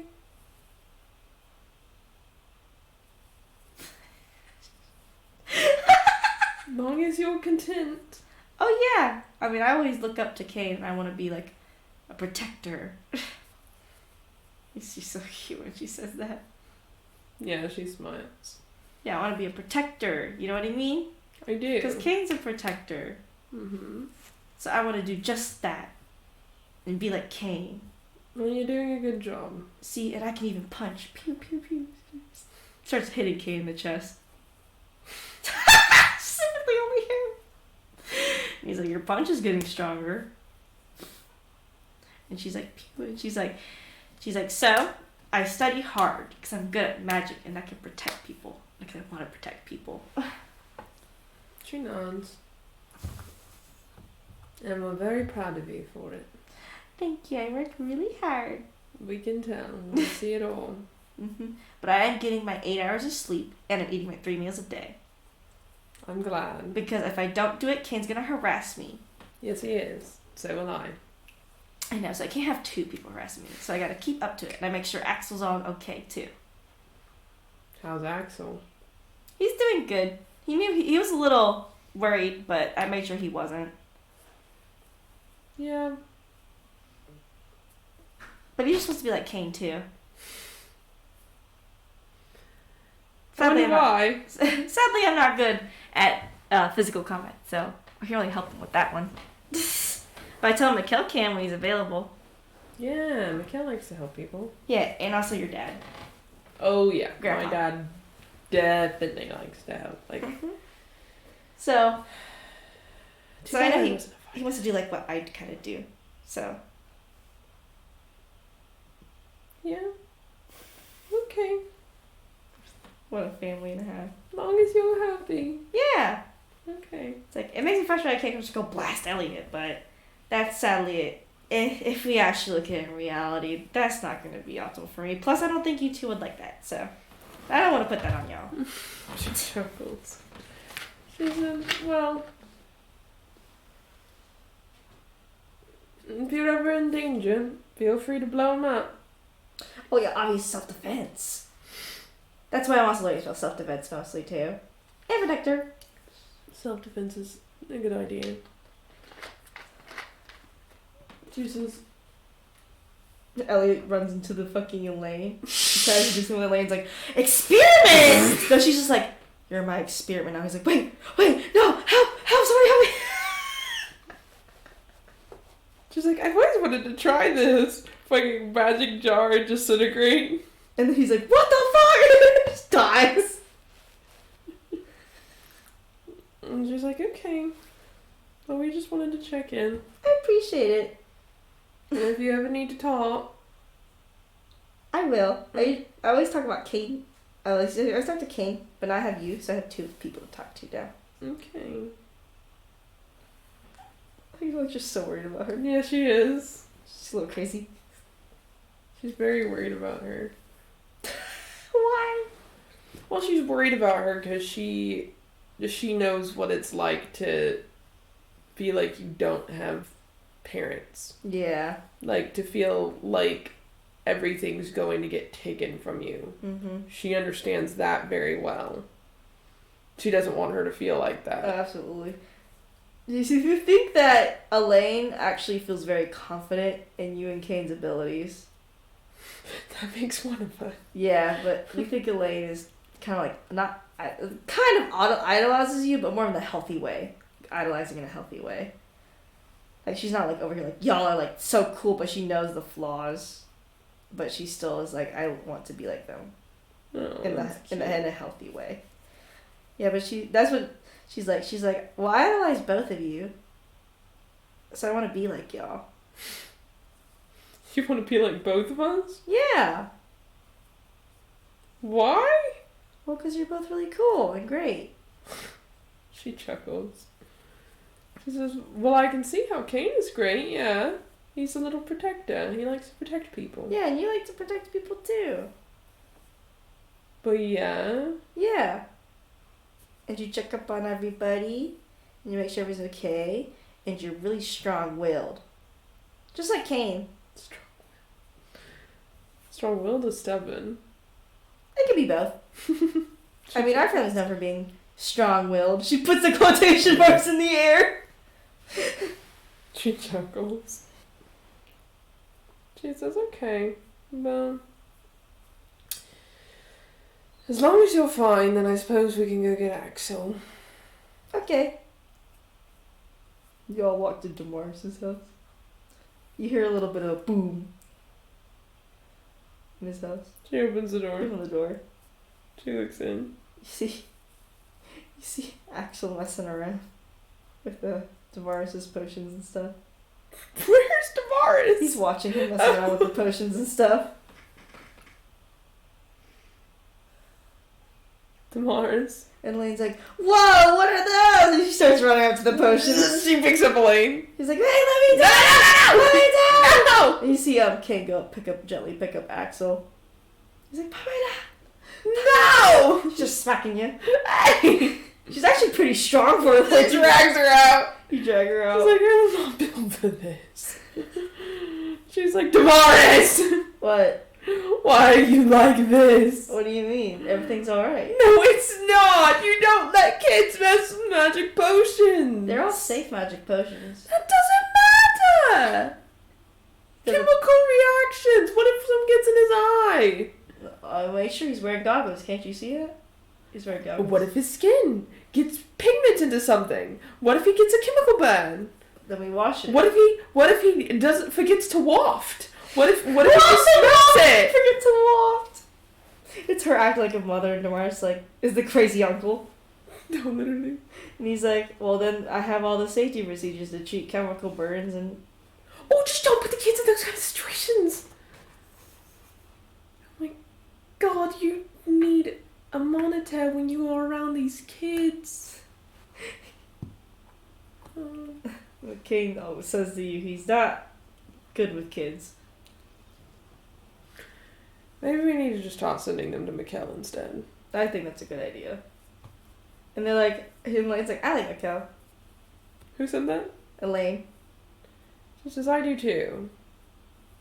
He's fun to mess with. But he also knows a lot of cool paladin spells. Yes, so I like he to does. copy his spells.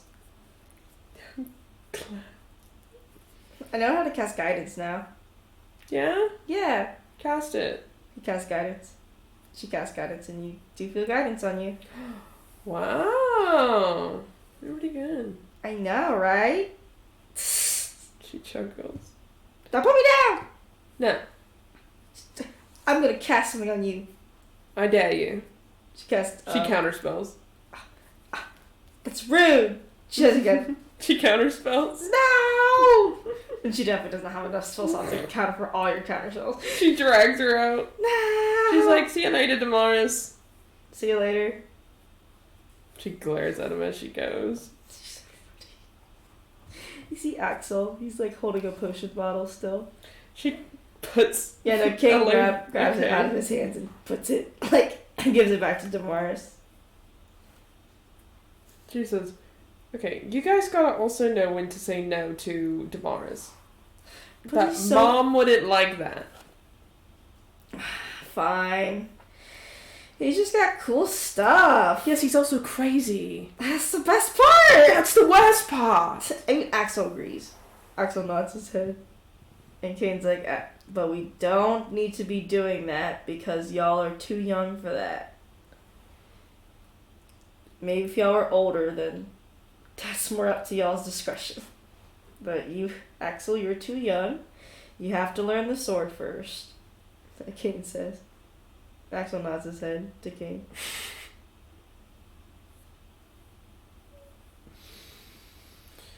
Okay. By the way, and Elaine goes limp in your fucking grip. She says, you think that's gonna change anything?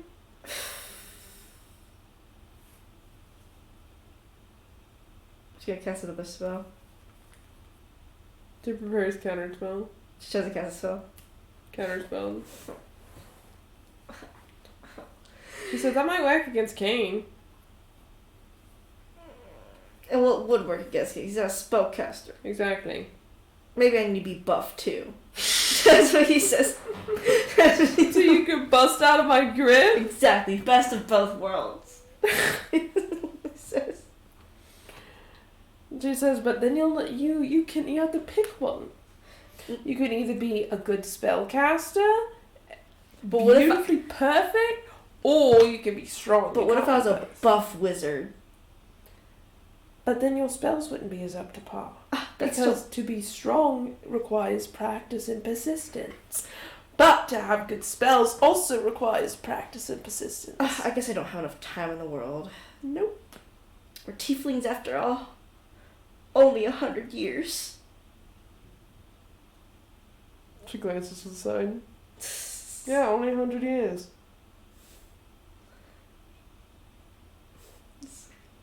Kane's looking at you. She's looking everywhere but at Kane. Kane's like, he gives you like the, do you, I know you have some kind of plan. You see Axel looking at you too. Elaine is not paying attention.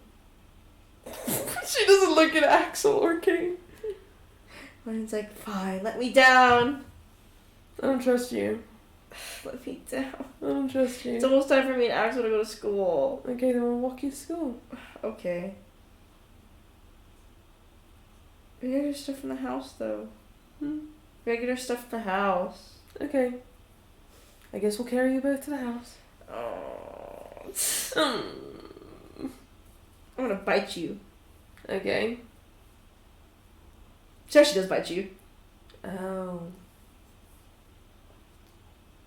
You know how many pets I have? They've all bit me once.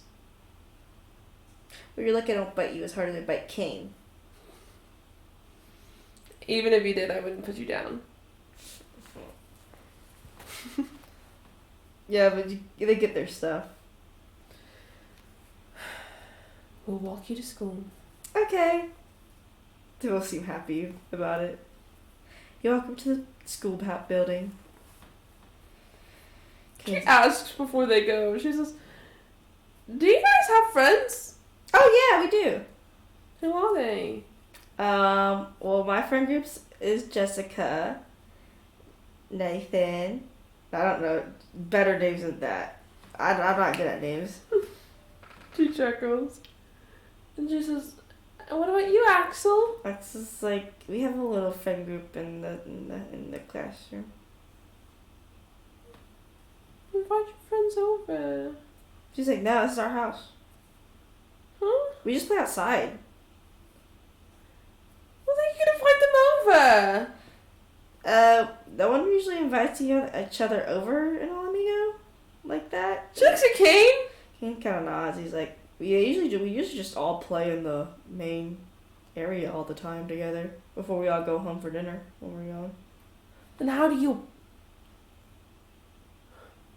She looks baffled. Yeah, it's like a cultural thing. She's like, then how do your parents meet your friends? She's like, oh yeah, parents would usually like stand outside, sort of watching their kids. Usually, I mean, like a lot of parents would come around the whole communion town. I guess for the Westerners, town center area, and just hang out with each other as they watch us all the kids usually play. Okay, that's weird. Yeah. That's cool though. So I mean, the parents would know each other's parents and stuff like that. Because, you know, I mean, a lot of parents would go out and do jobs and such. And the kids would always be in sight for everyone. So the kids were usually always safe. Interesting. Okay. I want to meet your friends. Okay. Well, you can see us playing outside probably this afternoon. So. Okay. King chuckles. Have fun. They both wander to school. She says, you didn't tell me that. Really? You don't have friends over?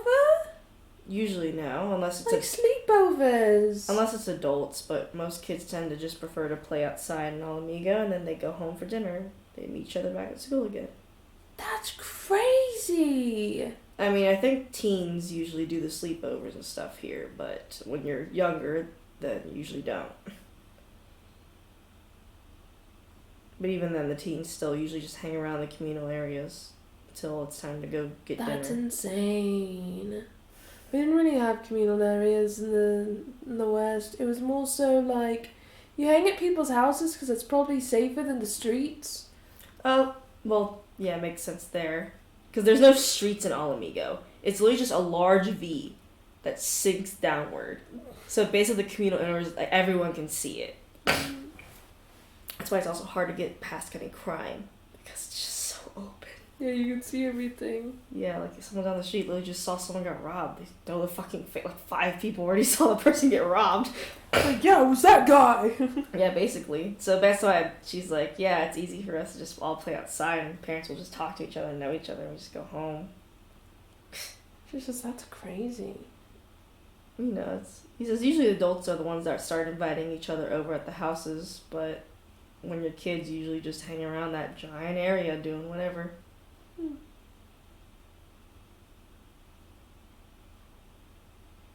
Interesting.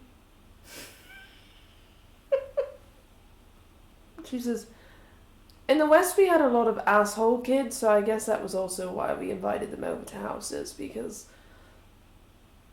I mean, there's asshole. School wasn't fun. There's asshole kids here too.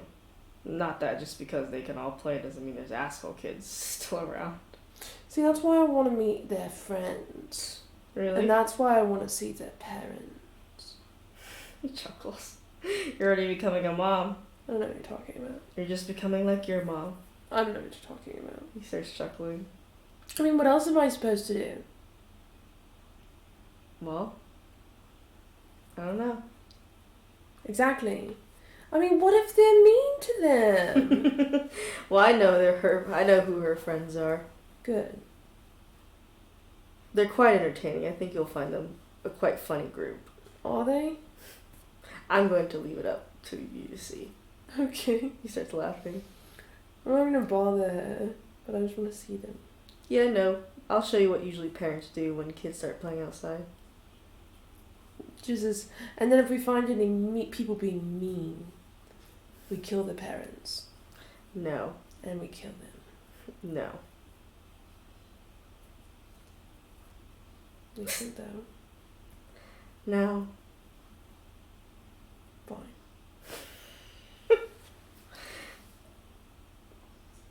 they'll get their due justice by Alamigo itself. People usually don't like to stand assholes here. That's interesting. Usually in the West, we had to deal with it ourselves. We're very communal here. Evidently. But it's all based on us being all refugees and such, so it makes sense why we act the way we do. Not all of the East, of course, acts like us. Who knows? As you saw in Kugane. Yeah, As you saw in Shar City. Yeah. But it's usually pretty custom for even those kind of places, too. Mm-hmm. That's interesting. Mm-hmm. Noted. Do you have graduation ceremonies? Not really. Once you get the grades, you get the paper, and you're ready to move on to whatever you wish to do. You don't really have graduation ceremonies. The families celebrate on their own. I feel like we need to add some Western culture to Olamigo. I feel like it might be nice. I feel like there are some things that you guys just need, and I think graduation ceremonies are one of them. Chuckles. Are they? Yes! Because that's the one time that you get to yell your kid's name. Like, in front of everyone. So loud. Like, yeah! You know? I find that interesting. Why? Kind of have a ceremony like that, but it's not graduation. What is it? It's when you reach adulthood, usually, which is the age of 18 for us. See, that's too long. Too long? Yeah, she's graduating in 4 months. Well, she skipped a grade, too. Because she's graduating in 4 months, either way. Well, if you want to implement it, but I don't know how to, I'm not... No. We don't have to implement it. It's not like, my whole family is from the West. Well, I'm fine with implementing it, I just don't know how. Because I'm not... No, she shakes her head. She was like, no, it's just that... I think that they're going to be anticipating one. Maybe we can have our little own graduation ceremony. We could do that. Because they are going to be anticipating one. Damara's already asked. He chuckles and he says, I think we can plan our own little one for everyone and for those two. She knows. Because Axel's also moving up to the next grade that Elaine was in. Oh, perfect. She's like, that's so cute. And mostly I'm the one that looks at their papers and such, so. Mm-hmm. She says, I have to talk to Mikkel because he's not going to believe the fact that you guys don't have sleepovers and stuff. How else are you supposed to get, the hot gossip as, kids?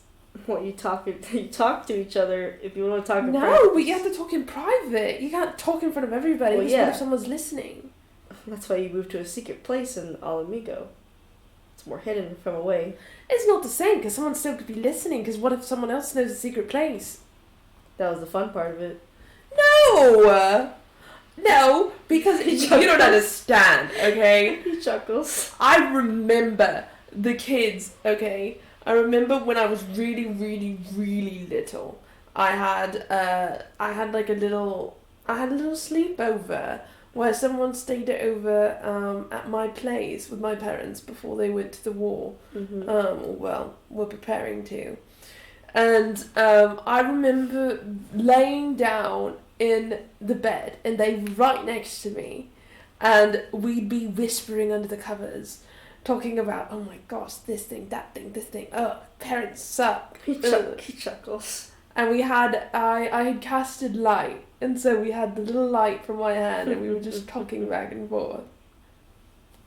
She said, I remember that. She says, I think that, I don't know, that's a fun experience. I think that sounds fun. Different from mine as a kid. And she says, yeah, I can tell. She says, plus, friendships were a little more private than they were, I guess, friend groups in the West. Mm-hmm. It was more so you make individual friends, and sometimes it can become a group, or maybe it's just that person. And you don't always meet their parents, but sometimes, you do. Usually, you just try to steer clear because a lot of parents are awkward. I mean, that's fair. I get it. He says most parents don't interfere with the kids' friend groups around here. Most parents don't really interact with each other, though, in the West. As much as you'd think. They more so interact through the kids. Fair. Or through message, like, hey, does your kid want to spend the night this night? Most of everyone here knows each other, but it is a lot smaller here, too. Yeah, Isla's Haven wasn't too big, but it was obviously a bit bigger than here. Imagine all Amigos' population is literally just 1,000 people. That's how small it was. It's literally that small. I imagine that... It's like, no, actually, no, 500 people is all Amigo. I imagine that Isla's Haven was probably a couple thousand. Yeah. Not too many, though.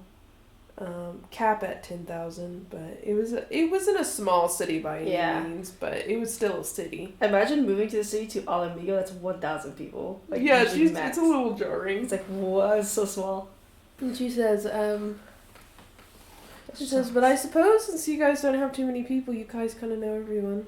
No, he says usually you know someone as someone new moves in, you get to know them immediately, so they're part of the group of like just All Amigo. I mean, not everyone likes each other, obviously, but obviously, usually the rules is stay respectful, and you won't get your teeth knocked out. Pretty fair.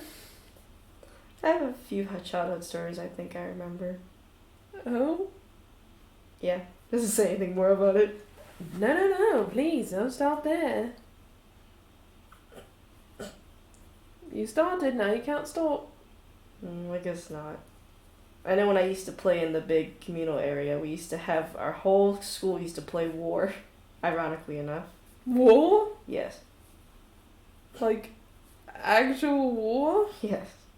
Kids? How old are you? 10 at the time. She blinks a couple times. You would. It was kind of, I guess, now you think about ironic what happened and everything, but I mean, war was what we all came from. We were refugees, so we would play it. We'd have one portion be the enemy team, and we both be enemy teams. I guess it was kind of like each other, yeah. So we wouldn't be like, why do you have to be the good guys or anything? So then we pick up dole sticks and stuff and start hitting each other with them. If you got hit enough times, you had to be like, pretend you're dead and fall on the ground. So sometimes we had a zombie mode where the dead would just grab people's ankles. She said, we used to play tag. Yeah, tag too. Priest tag. Or tug of war. Yeah, tug of war too. Or we'd have dancing competition. Hide and seek. We didn't really do dancing competitions. It was weird. There was only a few exclusive people that wanted to do it. We'd play hide and seek in the entire area. We'd hide in restaurants too. She chuckles. And she says, yeah, we didn't really play in big groups though. We played more in like smaller groups. We'd have our small groups, like people would split off and play their own games. But War, I think, was our most favorite. We'd only play on Fridays though. Everyone else would just kind of play on their own or do whatever. I don't think we had anything like that. Sometimes as a kid, I would also run out of All Amigo into the forest too. She's like, so at the age of 10, you guys were playing War and you ran out of All Amigo. Well, it was 15 when usually like a lot of kids that are older tend to walk outside of All Amigo for a mile or two. Isn't that dangerous? Oh, I guess yeah, absolutely. They're not allowed to do that. No, they don't really like to anyway. Okay. But me, back then I did do that a lot. That's crazy. We definitely didn't do that. My parents really didn't monitor me, so. Well, my parents didn't really get the opportunity to, but I kind of. Finn Dad was a hard ass, so he really followed the rules. He was like, you need to tell me where you're going whenever you're going somewhere. And you need to make sure that you look both ways before you cross the street. And you need to make sure... My parents just say don't eat the poisonous berries, and that was it. If you got mauled by a bear out there or something... I don't know. My parents just never really kept an eye on me. Okay. They're busy in their own right, so. It's not really too much of an excuse. No, but I'll see. Because so are we. Probably more busy, arguably. Yeah, that's why when I came back from my whole run away from home era, that I started looking after my siblings pretty often. Mm-hmm. Because I didn't want them to do the same things I did. She nods. And I still kind of do, so. Kind of? Well, I do. But they have shown they are pretty responsible in their own right. And Elaine's smart to know things as well. Mm-hmm. She nods. And she says, they are smart. I wasn't so smart. You also didn't have any direction or anything. They had you to give them some. We used to stick our hand in the ant pile and see how long we could stick it in there. So my dad actually done. What? My dad actually has done that. Oh my god. He was so reckless when he was young. Yeah, my kid's like, yeah, we used to play that game.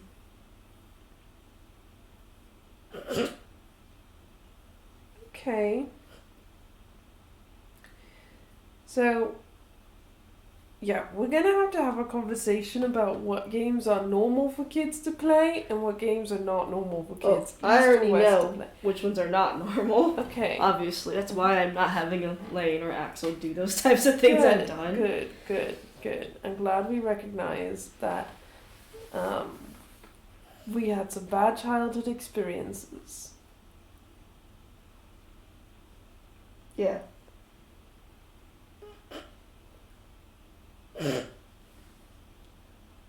Yeah. Okay. She chuckles. She says, I'm excited to meet the little friends from afar. You can approach them too. I'm not that, She says, I'm not gonna embarrass myself. You're not embarrassing. Oh my god, I am. Only when I tease you. I would be so embarrassing. I would embarrass the heck out of Elaine, and I'm not gonna do that to her. I already embarrass her all the time. She chuckles. She's like, I know. You see him like think of a moment, and he's like, what? Nothing. What did you do? No. What'd you do? I'm taking the secret to my grave. No, you're not. She nudges him. He looks away from you. Hey.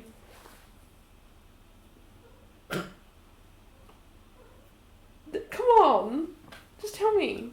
No. She hops on his back. No. Just tell me. It's embarrassing. No, tell me. Elaine and her friends wanted to dress me up, so I let them put bows in my hair and put makeup on.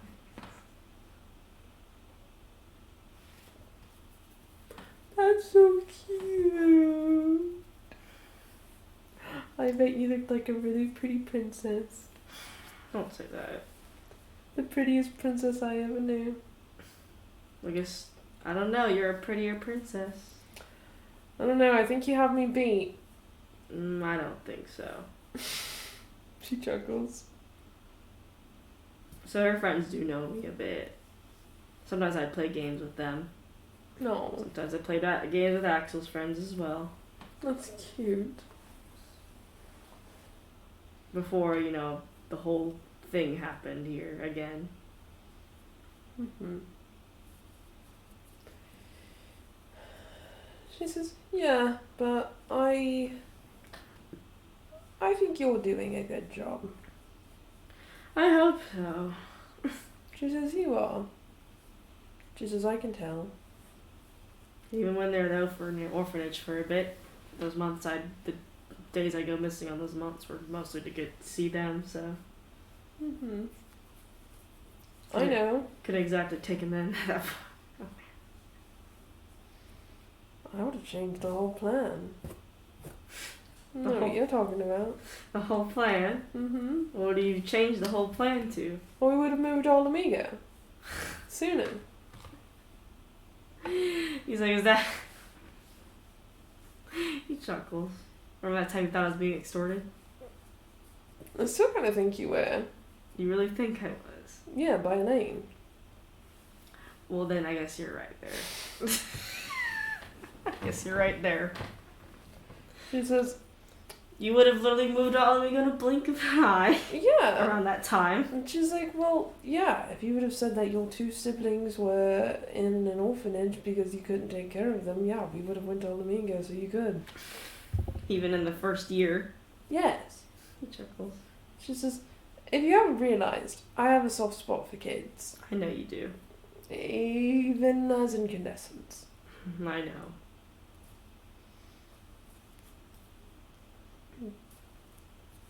She says, especially if there's somebody that really wants to be a good parent to a kid. And I think you'll be a good mom to them too. Doing my best. So Axel already wants another sibling. She Rolls chuckles. his eyes. She says, yeah, clearly. It looks a little like how we envisioned. He chuckles.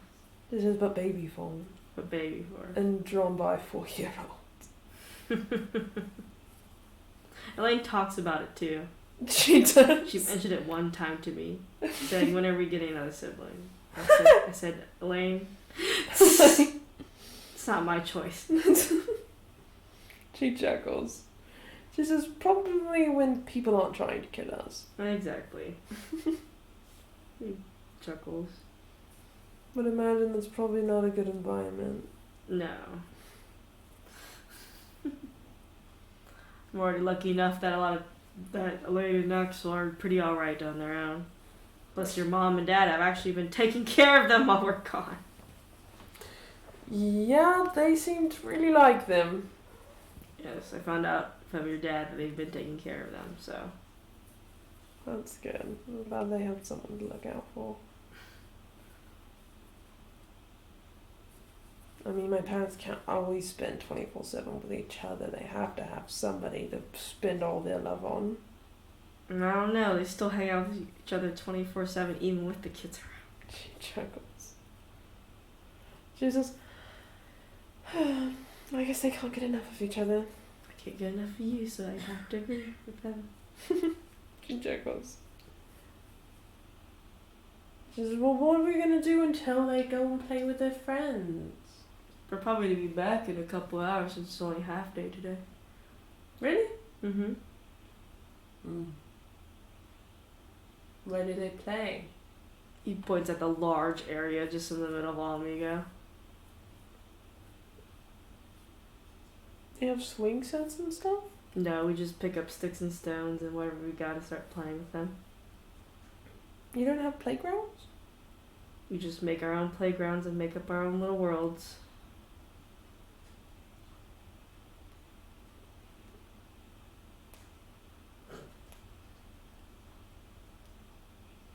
She makes a face. What do you want to do? Nothing. You want to make a playground, don't you? Maybe. You can make one. No, because what if the kids don't play on it? Well, they might be confused at first, but we're probably one of the few places in the East that don't really have a playground. So they don't. It's not like they don't know what a playground is. We just don't have one. I have a good idea. Okay. What do you want to do? She goes to Damaris. You go to Damaris. Damaris, Yes. can you build a really cool kid-safe playground with Mikkel? You said kids safe. Yes. Yeah, I could do that. Mikkel's going to help you so that he can make sure it's actually kid-safe. Okay. She goes and meets Mikkel. You see Miguel. I need your help. Yeah? Come in. Okay. And on the way, she tells him, you're going to help Damaris make a kid-safe playground. Really? Yes. Where are we putting this playground? Right here. You put it in the center of Olamigo. He's like, oh, that's actually pretty easy. I actually had a really cool playground back at the Aura. I had a pretty quaint one at Eyeless Haven, but it was still fun. We had a whole castle. Like a playground castle. That's so not fair. It was crazy. That's so not fair. We even had a little elevator where, like, if the kids all ranked it up, you could bring another kid up. Yeah, you're gonna help Damaris. Damaris is like, what is a playground? She wanted to use Damaris because Damaris has good ideas sometimes. Oh, he does have really good ideas. But Mikkel would make sure that it's kid safe. Mikkel would. We're like, okay, let's get to work. I start planning. She says, and once you guys got it figured out, we can make it. And he's like, and because like, we probably have to make this all out of wood, considering how the East is. Because mine was made of stone and metal, but I don't think they'd appreciate that here. No, probably not. Reminds me of like the Somerville. Do you know like the Somerville Park? That wooden one that was like right, like you go down that like long road. I love that playground. I do too. That's where the kids were kissing me and hating at fucking age of 20. And they were like, hide and seek tag. What the fuck does that mean?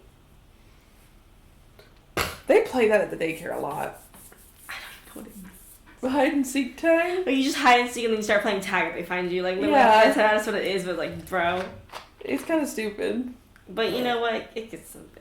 I mean, it's kind of entertaining because I mean, you just run like a crazy maniac. I should off that. Yeah, we see them start planning and everything. Kane's just watching. She says, you could add some magic to it. Doris is like, I was already thinking about it. Mm-hmm. Like light. And he's like, I know exactly what I'm gonna add. Damara says. What? What? I'm the one who told you to make a playground. You can't keep me out of this. It's a secret. You don't even have a kid. True. Though I read in a book. What did you read in the book? The next stage after marriage is usually a kid. So once I get married, I have to start planning for a kid. He's so funny. Damaris, how exactly are you going to do that? I have my ways. When are you going to get married? Still thinking about it. Gotta find the perfect time. In day and weather. A step after marriage as a kid, he says. Oh, Damaris. Kids are a lot of responsibility, Damaris. I know, that's what the book says. And you could get them killed. Why would I get them killed? Because you're a little crazy? I wouldn't get them killed. Not intentionally. Man, what kills like drawing out the playground design. Like just watching. You're watching. You see Mikhail be like, okay, I think we're ready to start building this thing. Okay. I'll help. Okay, we're gonna need a lot of wood. That's why Kane has an axe. That's why Merlin's here.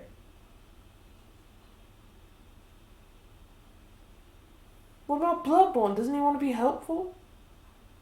But Merlin? Bloodborne! I don't think he wants to be a woodcutting axe. Drama queen. Fine, we'll go get Merlin. Kane walks over to Merlin. He is like not even in winter clothing. He's like wearing shorts and fucking tank top. Aren't you cold? Oh no, this weather's perfect, man. Okay. Can you help us? Sure, what is it? We need wood.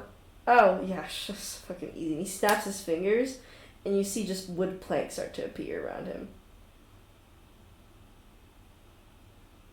What spell is this? Ha, don't worry, it's a druid spell. Okay. She grabs Mikkel and Damaris. And he's like, I think this could work.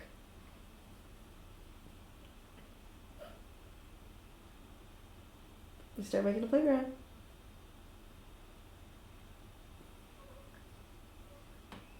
They build it. King has to carry all the heavy shit, because none of them can carry the heavy shit. Electra does the nails. One of the nails bends. He's tearing up when you start doing it again. She gets it up. She's like, It's a little crooked. she takes it up and does it again. It lands just right now. Bitch. Mean ass. Fucking nail ass. Fuck. I just always imagine the gif of Patrick with the nail boarded to his head. That's I love that fucking stupid ass episode.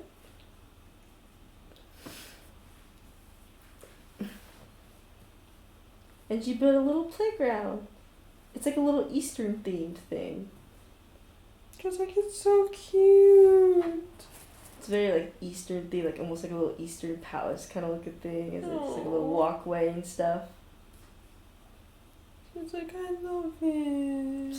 Like, I was like, that's good. Like, this works good.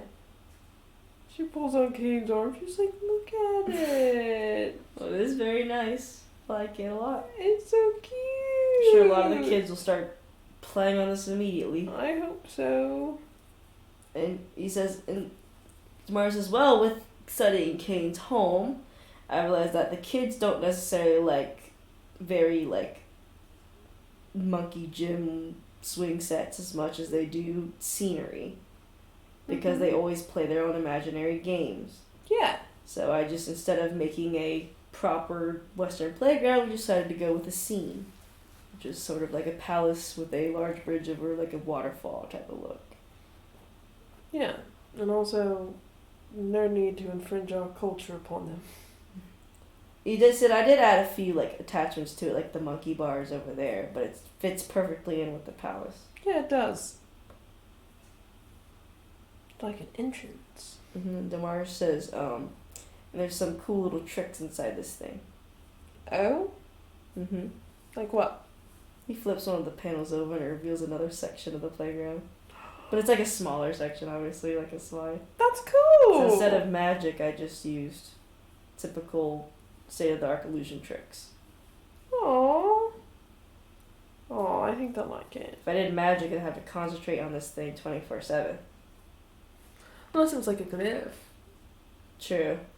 But I don't know what a ward would do. That's true, I suppose. Unless you enchanted it. Yeah. We'll have to think about that later, but so far I think the kids will be just fine with this one.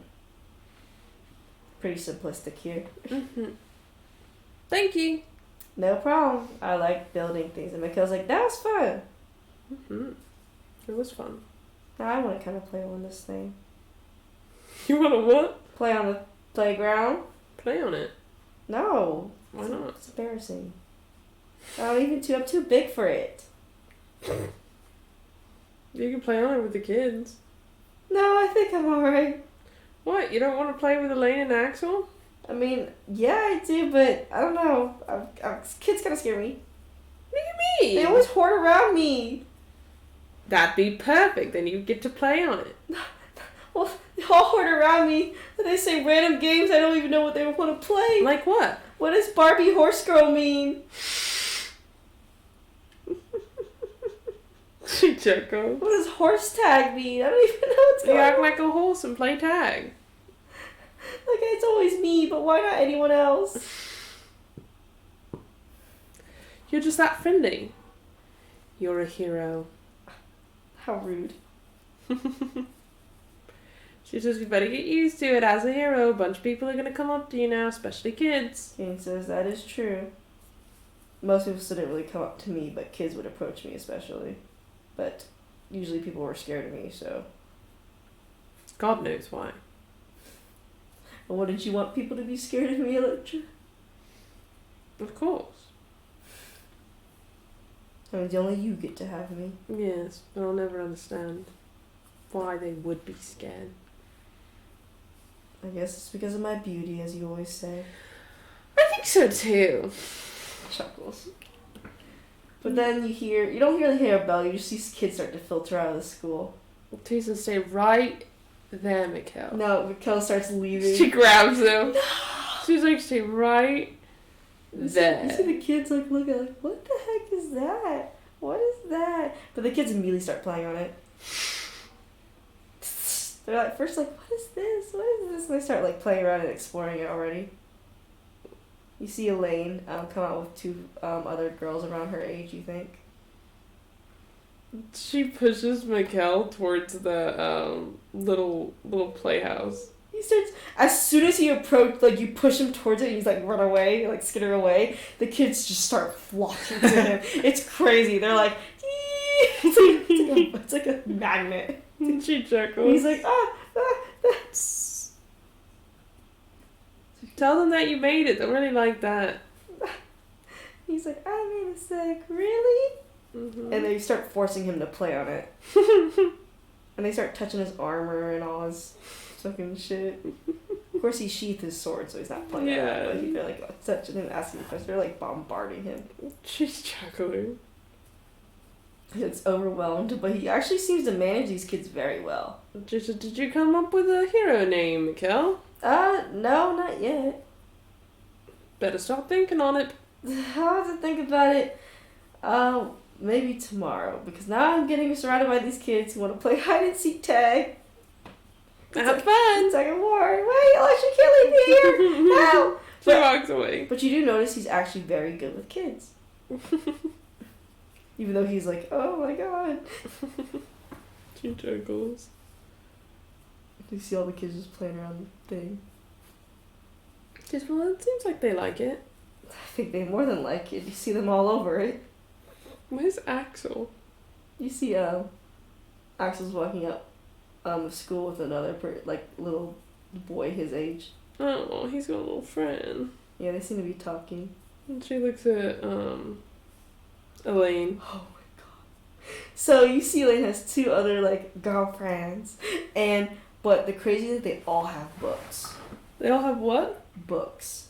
Lots of them. As they seem to play around the playground and find like a little hidey spot in the playground and start opening their books and stuff. What are they doing? You have no clue. Are you sure she's not in a cult? Kane's like, her friend group kind of is a cult. He says they study magic together. Okay. They kind of all want to be wizards, apparently, from what I hear from Elaine. Well, that's good.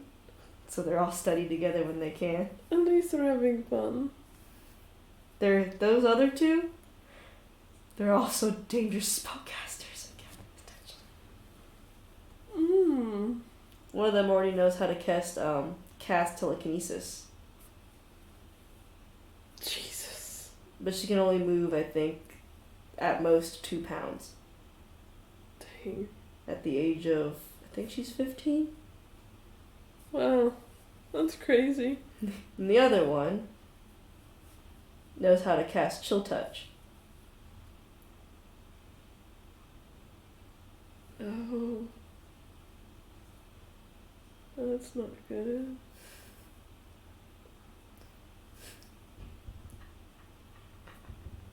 She's like, maybe she should stay away from the one who knows how to do chill touch. Well, she knows that one, but she also knows Expeditious Retreat. So. Oh, okay. Whew. They seem to be learning random spells. I made sure they weren't learning specifically necromancy spells. Okay, that's good. The thing with wizardry is anyone can get chill touch with wizardry, apparently. Oh, okay. Just like how clerics can still use necrotic spells, even despite being life clerics and such. Yeah. Okay. Well, it looks like they're having fun, so we did our job. You see Axel playing horse on the playground with a few other kids. Oh. Oh, she draws him. Draw him. She adds him to the book. It's the book. And she draws Elaine too. They're like a secret society over there. You're like, it's kind of scary. Like, oh shit. Yeah, she draws them both. Draw them both. And then she draws Kane watching them.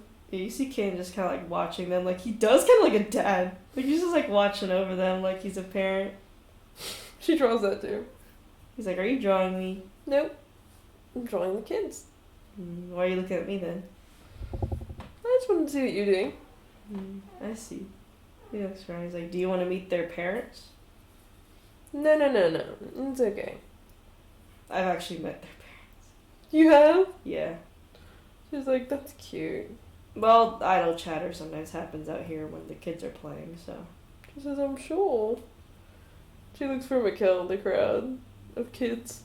He's laying on the ground as a bunch of kids are like on top of him. She draws that too. And you see Damar just sitting to the side. You see some kids starting to approach him. She draws that too. He looks. Damaris looks so like confused. Like he doesn't know what child is. Like what is child? That's literally him. She chuckles. I imagine she's doing like little sketches of each thing. Mm-hmm. She's like, it's been a while since I've gotten to draw something. Now you do with all the kids playing around. Mm-hmm. And you see Axel start to come up to y'all. Hi, Axel. I have a boo boo. What do you mean? Kane's like, did you cut your hand by playing horse again? And Axel nods yes. She casts healing word. It's like at the smallest cut. She casts healing word. Cast healing word. He's Let like, me see it. he looks at he shows his hand. He's gone now that he cast healing word. She kisses it. He's like, hee hee. All better. He's like, yay! I want to go play horse Be again. careful. He starts wandering out to go play horse again. He chuckles. He's like, usually I have a band-aid ready on the ready for him. He always cuts his hand playing horse. He had a boo-boo. He did. He pokes you. Hey. What? You're just so adorable. I don't know what you're talking about. You're so adorable and everything, and you're perfect, and you're my lovely wife and my star. I'm starting to think you did something wrong now with the way you're complimenting me. What would I do wrong? I don't know. I guess I just can't love you anymore like that. I can't compliment you as such. She chuckles. He gives his fake pout. She's like, you're ridiculous. He looks away. She says, I'm gonna draw it. Draw what? Your fake My pal. fake pout. Mm-hmm. Because I can't compliment my wife without her thinking I did something wrong. Mm-hmm. She pulls out her journal. He covers his face. She pulls down his hand. She's like, no, you don't get to do that. You don't get to do She's that. trying to do it, but he's like really strong, so he's like this. But no! That's not fair. And he stops pouting. She draws it from memory. She shows him. Curse your memory. It's almost like I've memorized every aspect of your face. Really? Really. Mm. Hmm. He pokes you. Hey. He does it again. Hmm? He does it again. Hey. What? He puts an arm around you.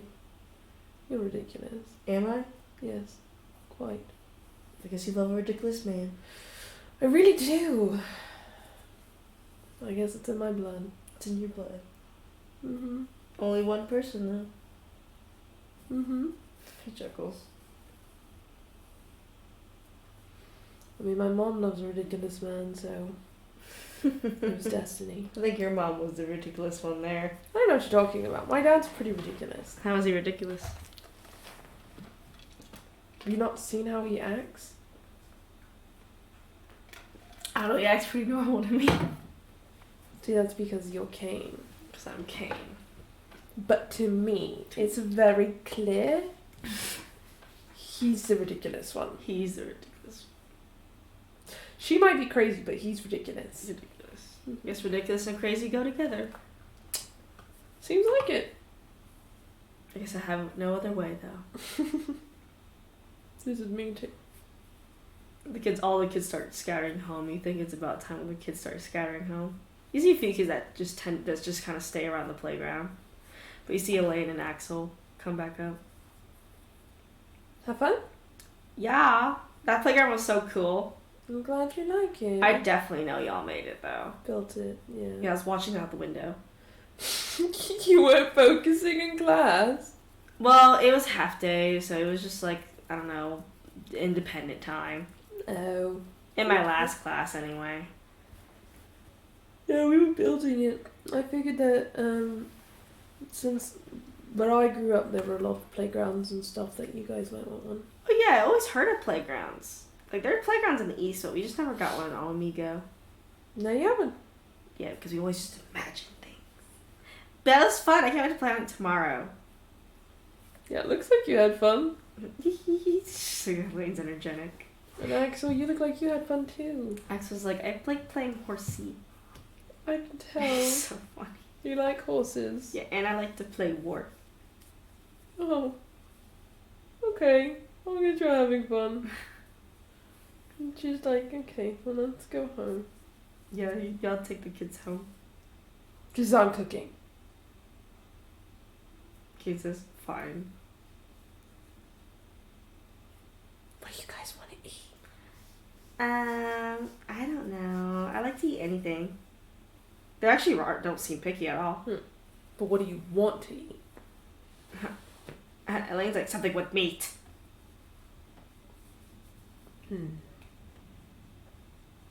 Axel doesn't seem to care at all. She seems to be following wherever Elaine wants to eat. I want lots of meat, Elaine says. Okay. It's like to be big and strong. Okay. I know what I can make. She says this is traditionally a Western dish. Really? Mm-hmm. She says we make it a lot in the West, actually. She's like, Kane likes meat, I'm glad. so I like meat. But Kane's a pussy because he likes his... Kane's a weakling. I was like, whoa! 14-year-old! She's no, Kane's a weakling because he likes his meat well done. Me too. I like mine rare. He's a pussy. Age of 14, bro. No, she would never say that at 14, no. She cooks burgers. Burgers. Boigas. Burgers. Jesus, and then you guys get to come and choose what condiments you want. Condiments! Yay! She has like pickles and everything out there. Pickles. Pickles, lettuce, tomatoes, cheese, ketchup, mustard. Elaine eating a straight cheese slice. She says, traditionally it goes on the burger. Oh yeah, I know. I just like cheese. She gives her another slice. She eats another slice. She chuckles. Axel starts picking at the pickles.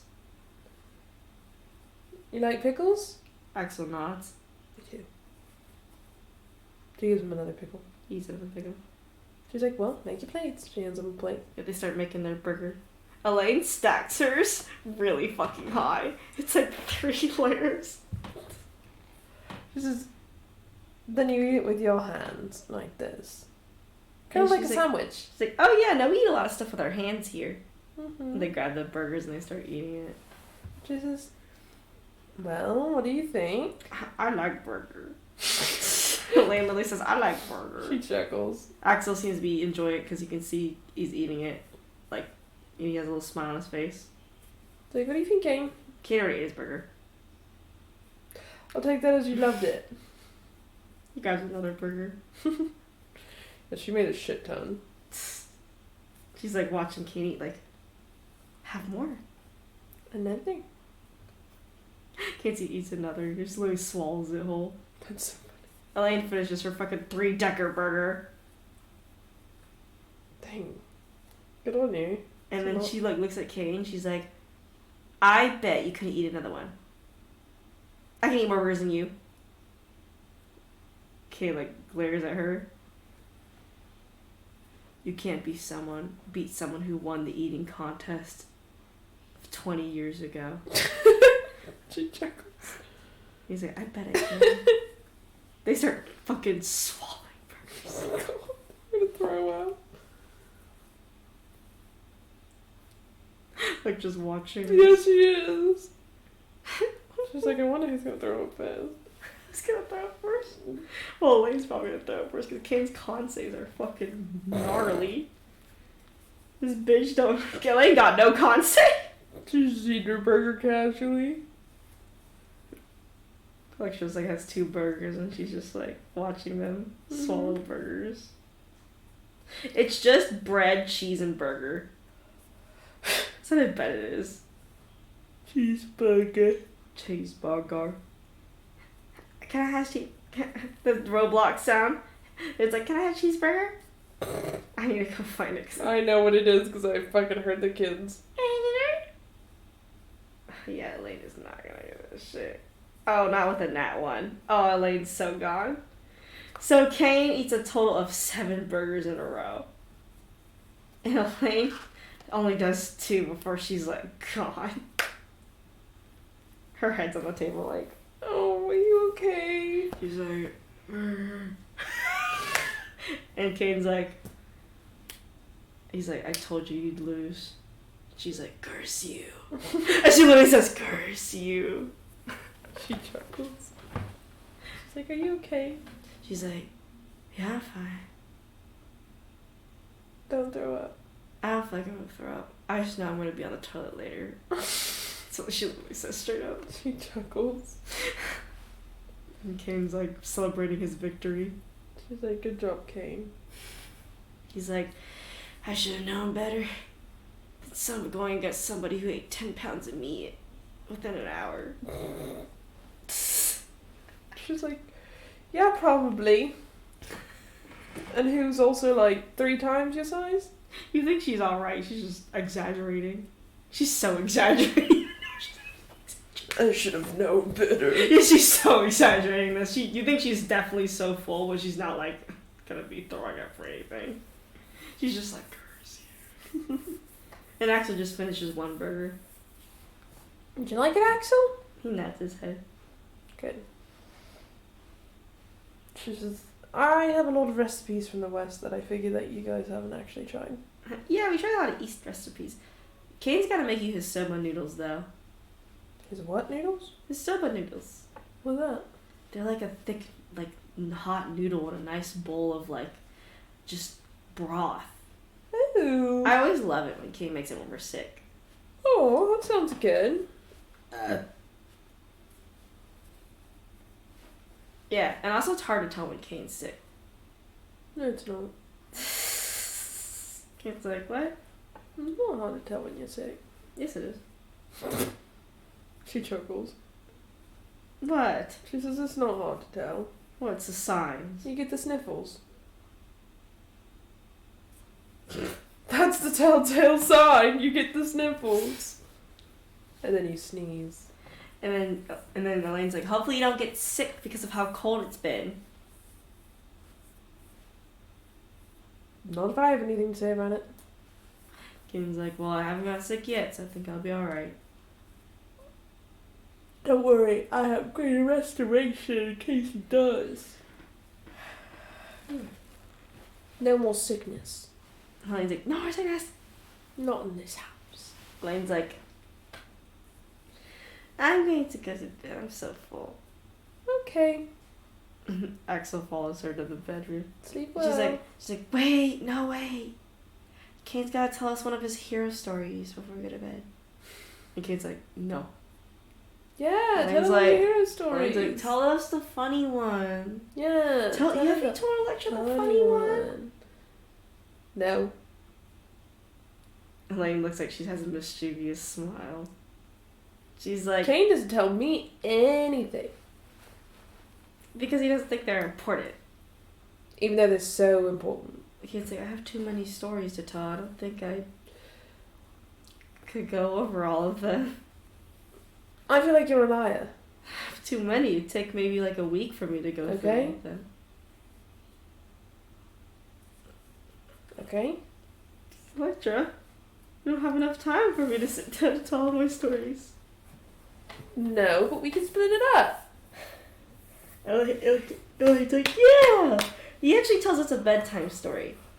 We always tell him we want to hear his hero stories. Mm-hmm. And this time I want to hear a funny one. Because I heard a sad one a while ago. A sad one? Yeah, the drama. She's This is what kind of sad one did he tell you? Well, it's the kids, like, it wasn't really sad, but it's like they sometimes like to have the heart-wrenching stories, apparently. He points gestures to those too. She chuckled. Of course, now it's not heart-wrenching because it's all over and dealt with, but... Yeah. But they like to hear the heart-wrenching to the adrenaline-inducing to the funny ones. So, whatever they request, I usually give them. Yeah. What does Electra do is he's like, you see them, like, he takes them to their bedroom, and he sets them in their, like, they go to their beds, and they, like, sit there. Where's King go? He probably sits in the middle. She sits on the edge. She's like watching him. Mm-hmm. He's like, which funny one should I think about? And like, there's something with a villain in it. He says, well, there was this kind of, well, I guess it is funny, hero story me and the Liberators have. Mm-hmm. He looks at Electra. She pulls out her journal. He says, and he's like, well, there was a villain named...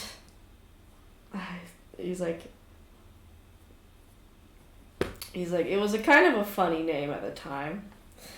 And they weren't really a villain. Let's go over that. But, well, they were a villain, but a wannabe villain, obviously. Mm-hmm. They were known as the Photograph. Hmm. No, I gotta think of something stupider. I gotta think of something so stupid.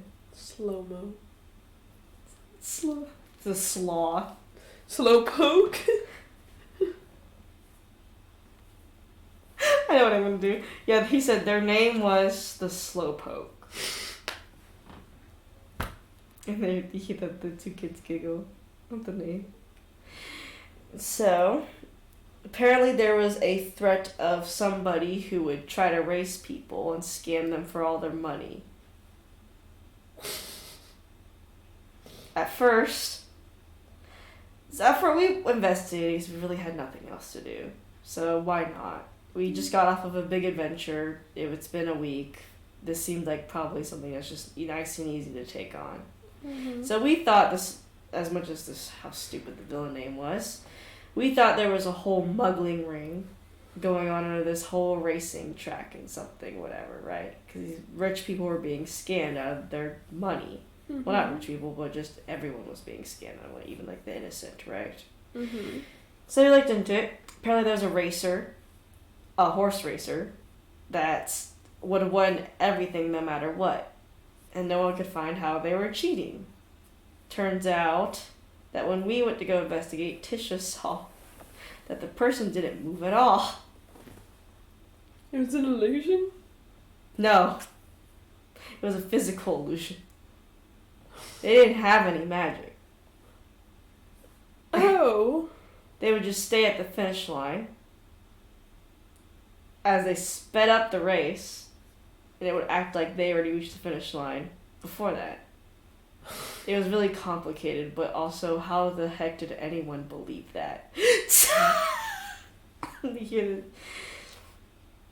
we confront this villain by putting me in a horse race. Yeah. And we confront them. It was a one-on-one private horse race. Mm-hmm. And I said I'd bet all of my life savings, which was 1 million gold, that was a lie, to win this race. And he said yes, of course. Of course. And then I do the race, and he says, I win. And I said, how could you? He's like, you're too slow. You're too slow. That's what Sonic says, by the way. And I'm over here a little confused. That's just myself. What is happening? We catch him basically rigging the entire stadium to do what he wants because he's actually just a lazy person. So he tries to escape, but he's too slow. Oh. Little did we know, as I tried to grab him to arrest him, he also covered himself in oil. So not only did he get out of our crest 5 times, he also slid through a tiny wall. But then got stuck halfway through because the oil got stuck on the wall. She chuckles. And he said that was probably the most easiest villain we ever caught. While he's telling the story, she's sketching them. Sketching the villain. No, she's sketching them as they are. And you hear Elaine says, what happened to him? Did he go to jail? And he's like, well, he got fined for all the people he scammed. And from last I heard, I never heard of the name the Slowpoke again. So I assume... He learned his lesson. He learned his lesson. You hear them both giggling. And Elaine's like, okay, we're good now.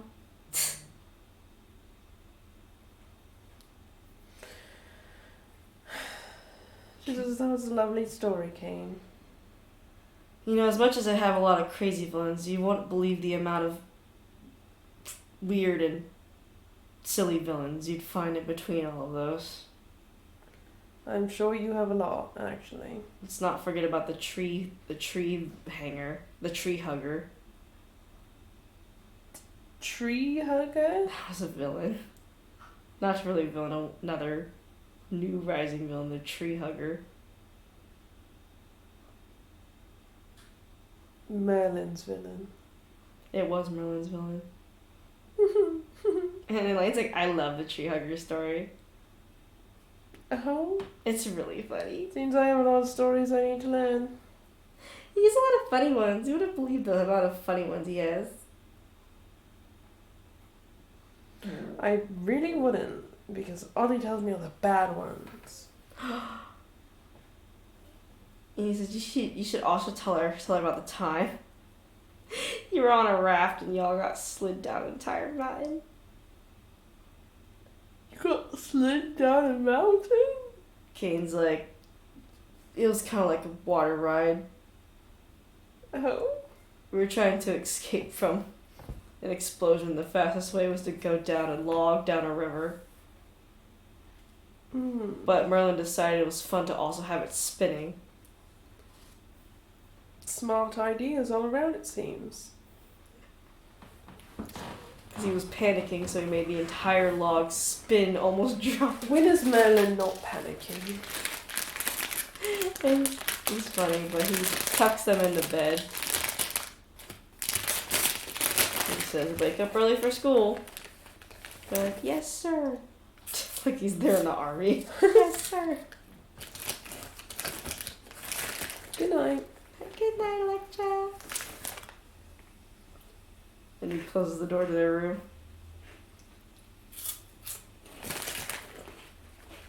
That was cute. Was it? She shows the picture. Yeah, I usually try to tell them my stories I had when I was a hero. When I can. They love hearing the story about you and me meeting all the time. She chuckles. She's like, you told them that story? They wanted to know really bad. Yeah. Well, What'd they say? I'm sure you have a better tale to tell them of it. What's your version? Well, I kind of added your version onto it. So I just did my perspective and your perspective because you told me yours before. They think it's hilarious every time. I'm glad that So I always tell them you posed when you said hi. She walked away. He's like, Come back, Electra. No. He follows you into the bedroom. No. He pokes you. Mm-mm. He lays down. He covers her head with a blanket. He pulls it off. No. Last I remember, you posed like this on the floor. He chuckles. He covers her head with a blanket. He goes under the blanket that you're in. You know what he does? He kisses your hand. That's how Hey. he does. Stop. Then he kisses your hand. You're bullying me. How am I bullying you? How are you not bullying me? You tease me all the time. Mm-hmm. I just talk. I'm just talking too. Uh-uh. I always tell them the way you pose exactly. And the first pickup line you used on me. Rude. Am I rude? Yeah. Well, I tell them many times you embarrassed me too. So I guess it's even. Is it? Mm-hmm. They'll probably start asking you for stories now. I don't really have many. Probably about me and what our stories were. They always ask. Why don't you tell them? I do tell them. How often do they ask? Pretty often. Yeah, we have a lot of stories. Kind of. We had more interesting ones compared to what you did, of course, before I met you. Like the time we went to the bar. Yeah. And you're trying to, get money from one woman or something. It was like woman or man. I don't even remember who they were. Fuck if I know. In the meantime, I was offered an arm wrestling match. And I remembered something. I guess the person said something because the next thing I know, you punched them in the face. And they were on the ground. I don't remember that one. You don't remember that one. I remember because I lost that match. Oh? Yeah, I remember I did lose that one. Nah, I don't remember that day. You don't. No. I heard making that face. No clue. No clue. Mm-mm. That's a funny story. Yeah, sounds like you made it all up.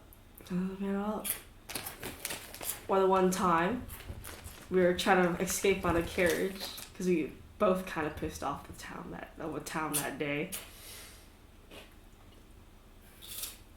Because I decided to actually apparently steal someone's watch by accident.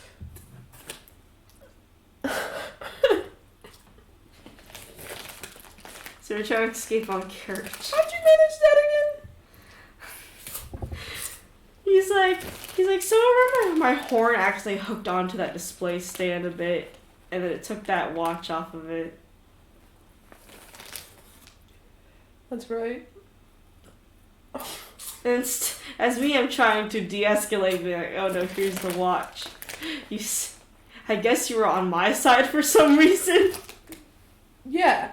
And you were like, you thought I wanted the watch. So you were like, he had every right to get it. And I was like, wait, Electra, that's not what's going on.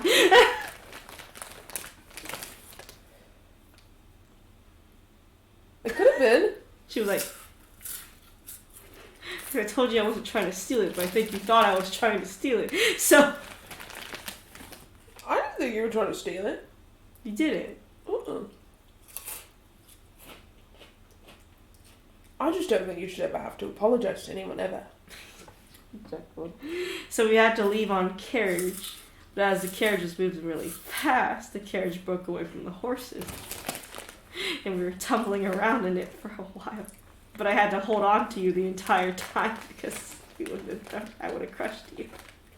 And the time we stopped, you were laying on top of me and trying to make a move. I don't know what you're talking about. Chuckles. I don't remember that. I remember everything up until that point. He chuckles. He pokes your nose. Hey. Not fair. Then he kisses it. Oh yeah, what's the embarrassing thing I did then? You don't get to be embarrassing. You don't do anything embarrassing. I don't do anything? No! What about that time I accidentally tied my shoelaces together and you laughed at me in the camp when I fell over? No, not right. Not embarrassing. You do things that are cute, not embarrassing. Cute.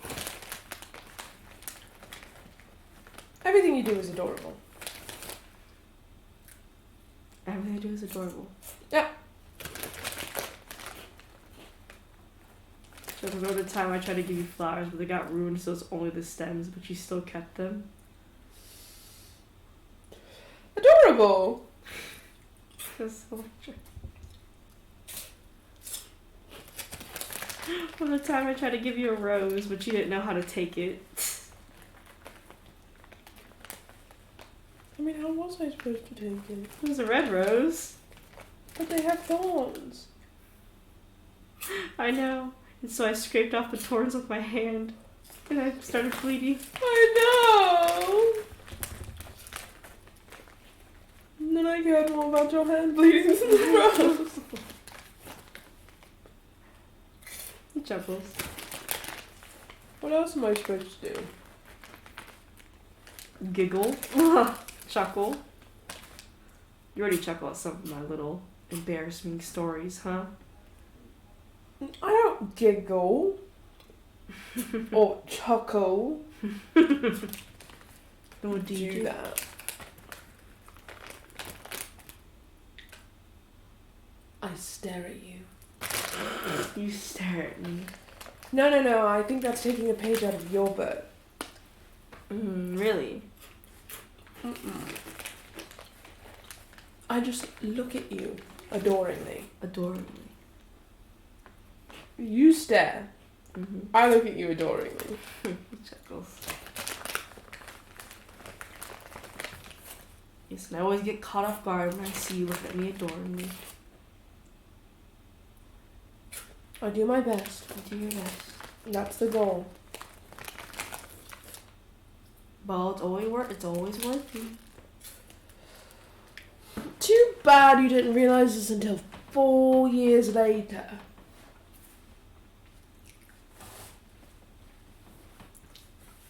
Look at this fake pal. What's that? Why are you pouting? He gives you a kiss. Hey. You're the one pouting. I'm not pouting. Yeah, you didn't even remember your wife when you first met her. He buries his face in the pillow. She chuckles. She nudges him. He nudges you. But his face is still in the pillow. You're gonna suffocate yourself. No, I'm not. Mhm. No, I'm not. Then what are you to do? What happens when you suffocate? He turns his head the other way so he can breathe. Hey. Chuckles. You hear him like get chuckle to himself. I'm not the one who didn't remember meeting my wife. Mm-hmm. I remembered meeting you based on your eyes. Guess you're just We should tell the kids that story. We'll tell them maybe next time. They're probably sleeping already now. They sleep fast. Oh, I believe it. He's still like facing away from you.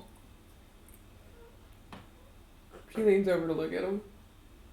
He puts his head back in the pillow.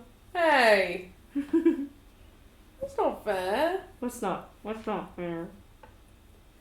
Oh, you let me see your face. He looks at you. Hide your face from me. Guess you never tire of my face. Never. Cruelest punishment would to be never see it again. He chuckles. Guess I never tire of you either. 'Cause I'm just too darn sweet. Yes, you are. Adorable, sweet, lovely. She chuckles. If you say so. I say so. Other people call me crazy. Well, you're my crazy, so. He chuckles. I'm your ridiculous, so. 'Cause you are ridiculous. Mm-hmm. And I'll never understand you. Never understand me. Never. Never. Mm-mm. I have to stand by what I said. He chuckles. 4 years. Mm-hmm. Well, I'm not as observant with people as you are. What do you mean by that? I'm not very attentive to detail with people. Uh-huh. Mm-hmm. You are, though. I am? Yes. What does that mean? You remembered my eyes. Of course. Mm-hmm. You draw people. I do. It makes you observant with people. I drew what I thought you looked like, actually. Really? Mm-hmm. I want to see that now. Mm-hmm. She looks through her papers. She pulls out one of her older journals. He starts to chuckle. She's like, I think it's somewhere in here. You got the horns right. She's like, uh-huh. She says, I didn't really do a skin colour, but I wasn't really thinking of one. I didn't really have a good idea. She says, but I got the eyes right. He chuckles. Perfect. He puts the picture next to his face. He's like, which one looks better? This one. She points to Kane. He chuckles. She says, it looks pretty accurate, though, for what it is. I mean, you sketched. Does look pretty accurate. The only thing coloured is the eyes. Because that's the only thing I knew for sure. And he says, no beard, huh? No beard. Would have never guessed. Would have never guessed. Mm-mm. He closes your journal and gives it back to you. She puts it away. She says, I tend to draw pictures of things that I like. Or that I'm thinking about. I guess you were thinking about me, huh? I was. I had a whole letter dedicated to you. I know, I read it. A whole 6-month adventure trying to find you. Is that really all you tried to do? Yeah. I told you in the letter. I really thought it was destiny. I guess it was destiny. I'm telling you. Now that we're married and everything. I'm telling you. It was coincidence, but I don't believe in them, and I never have and never will. I guess it turned out right for you. With me. Yeah, because you would have never met me in that bar if I died that day. True. So good on you for being there. I don't know why I did it, because I usually would have never done that for anyone. Destiny. That's what I'm saying. That's what that the letter was about. He chuckles. Around that time, I was pretty miserable, but when I saw you, I just felt like I had to get you out of there. There you go. So I guess, in a way... Except you didn't remember me, of course. It's my short-term memory loss. Chuckles. You remember me now. We figured out everything. Remember me after the fact, because after I pointed it out. We still got together in the end. In a roundabout way. He chuckles. Almost 5 years late, but yeah. He chuckles. When I said I love you and you didn't know how to respond, so you didn't I don't know say what it you're for a talking week. He chuckles. I don't know what you're talking about. It wasn't that I didn't know how to respond, Kane. What was it? That I was scared you were gonna die. That is true. If I died, I'd just come back straight to you. She frowns. He gives you a little smile. Says, you can't say that. Gives you a kiss. You just not die. Of course I'm gonna not die. She says, with my life, the people that I care about just have a habit of dying or getting hurt or... Well, I'll just become a Leaving. house husband. She chuckles. And she says, that won't work. You're a protector. You have to protect. I'll become a house husband. What would your siblings say? About what? You not being a protector. You have to protect. Well, I am That's the whole protecting. If I don't die, that means you won't be sad. She shakes her head. She's like, you're ridiculous. You would also not die without being a house husband. Looks around. You are more than capable of that when you put your mind to it. Well, yeah. Okay then. So I also didn't die when I was punching Elliot in the face a bunch of times. Exactly. I haven't told them that story. They find it hilarious. I think they would. He's looking at you. What? I love you. I love you. Even though you said it 3 years late. I guess so. He's still smiling at you. I knew it at first sight.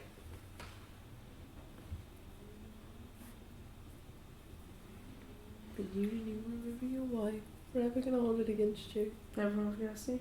Mm-hmm. Gives you a kiss. Forever gonna hold it against you. There's nothing you could do to make me forget. He starts peppering your face.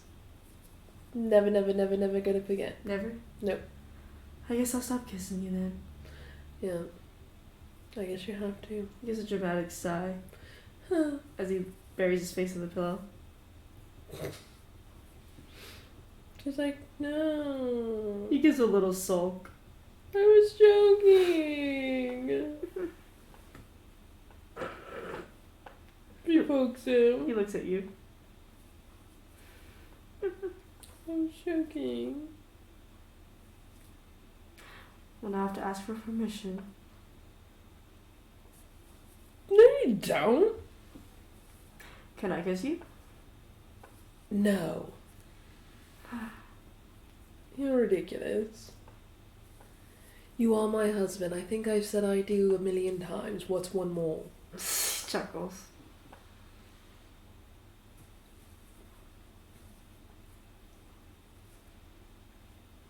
It's your time to go to sleep first now. I didn't mind yesterday, now it's your turn today. We did it at the same time yesterday. Chuckles. I closed my eyes too. You close your eyes first this time. No. Mm-hmm. Mm-hmm. Mm-hmm. Because you. You go to sleep first. No, you go to sleep first. You're ridiculous. Close your eyes first. The tight close eye. She closes one eye. That doesn't count. But I want to be able to see you close your eyes. Why? Because I need to make sure you're okay and go to sleep. I'm okay. I'll go to sleep. I promise. I can't trust you unless I see you close your eyes.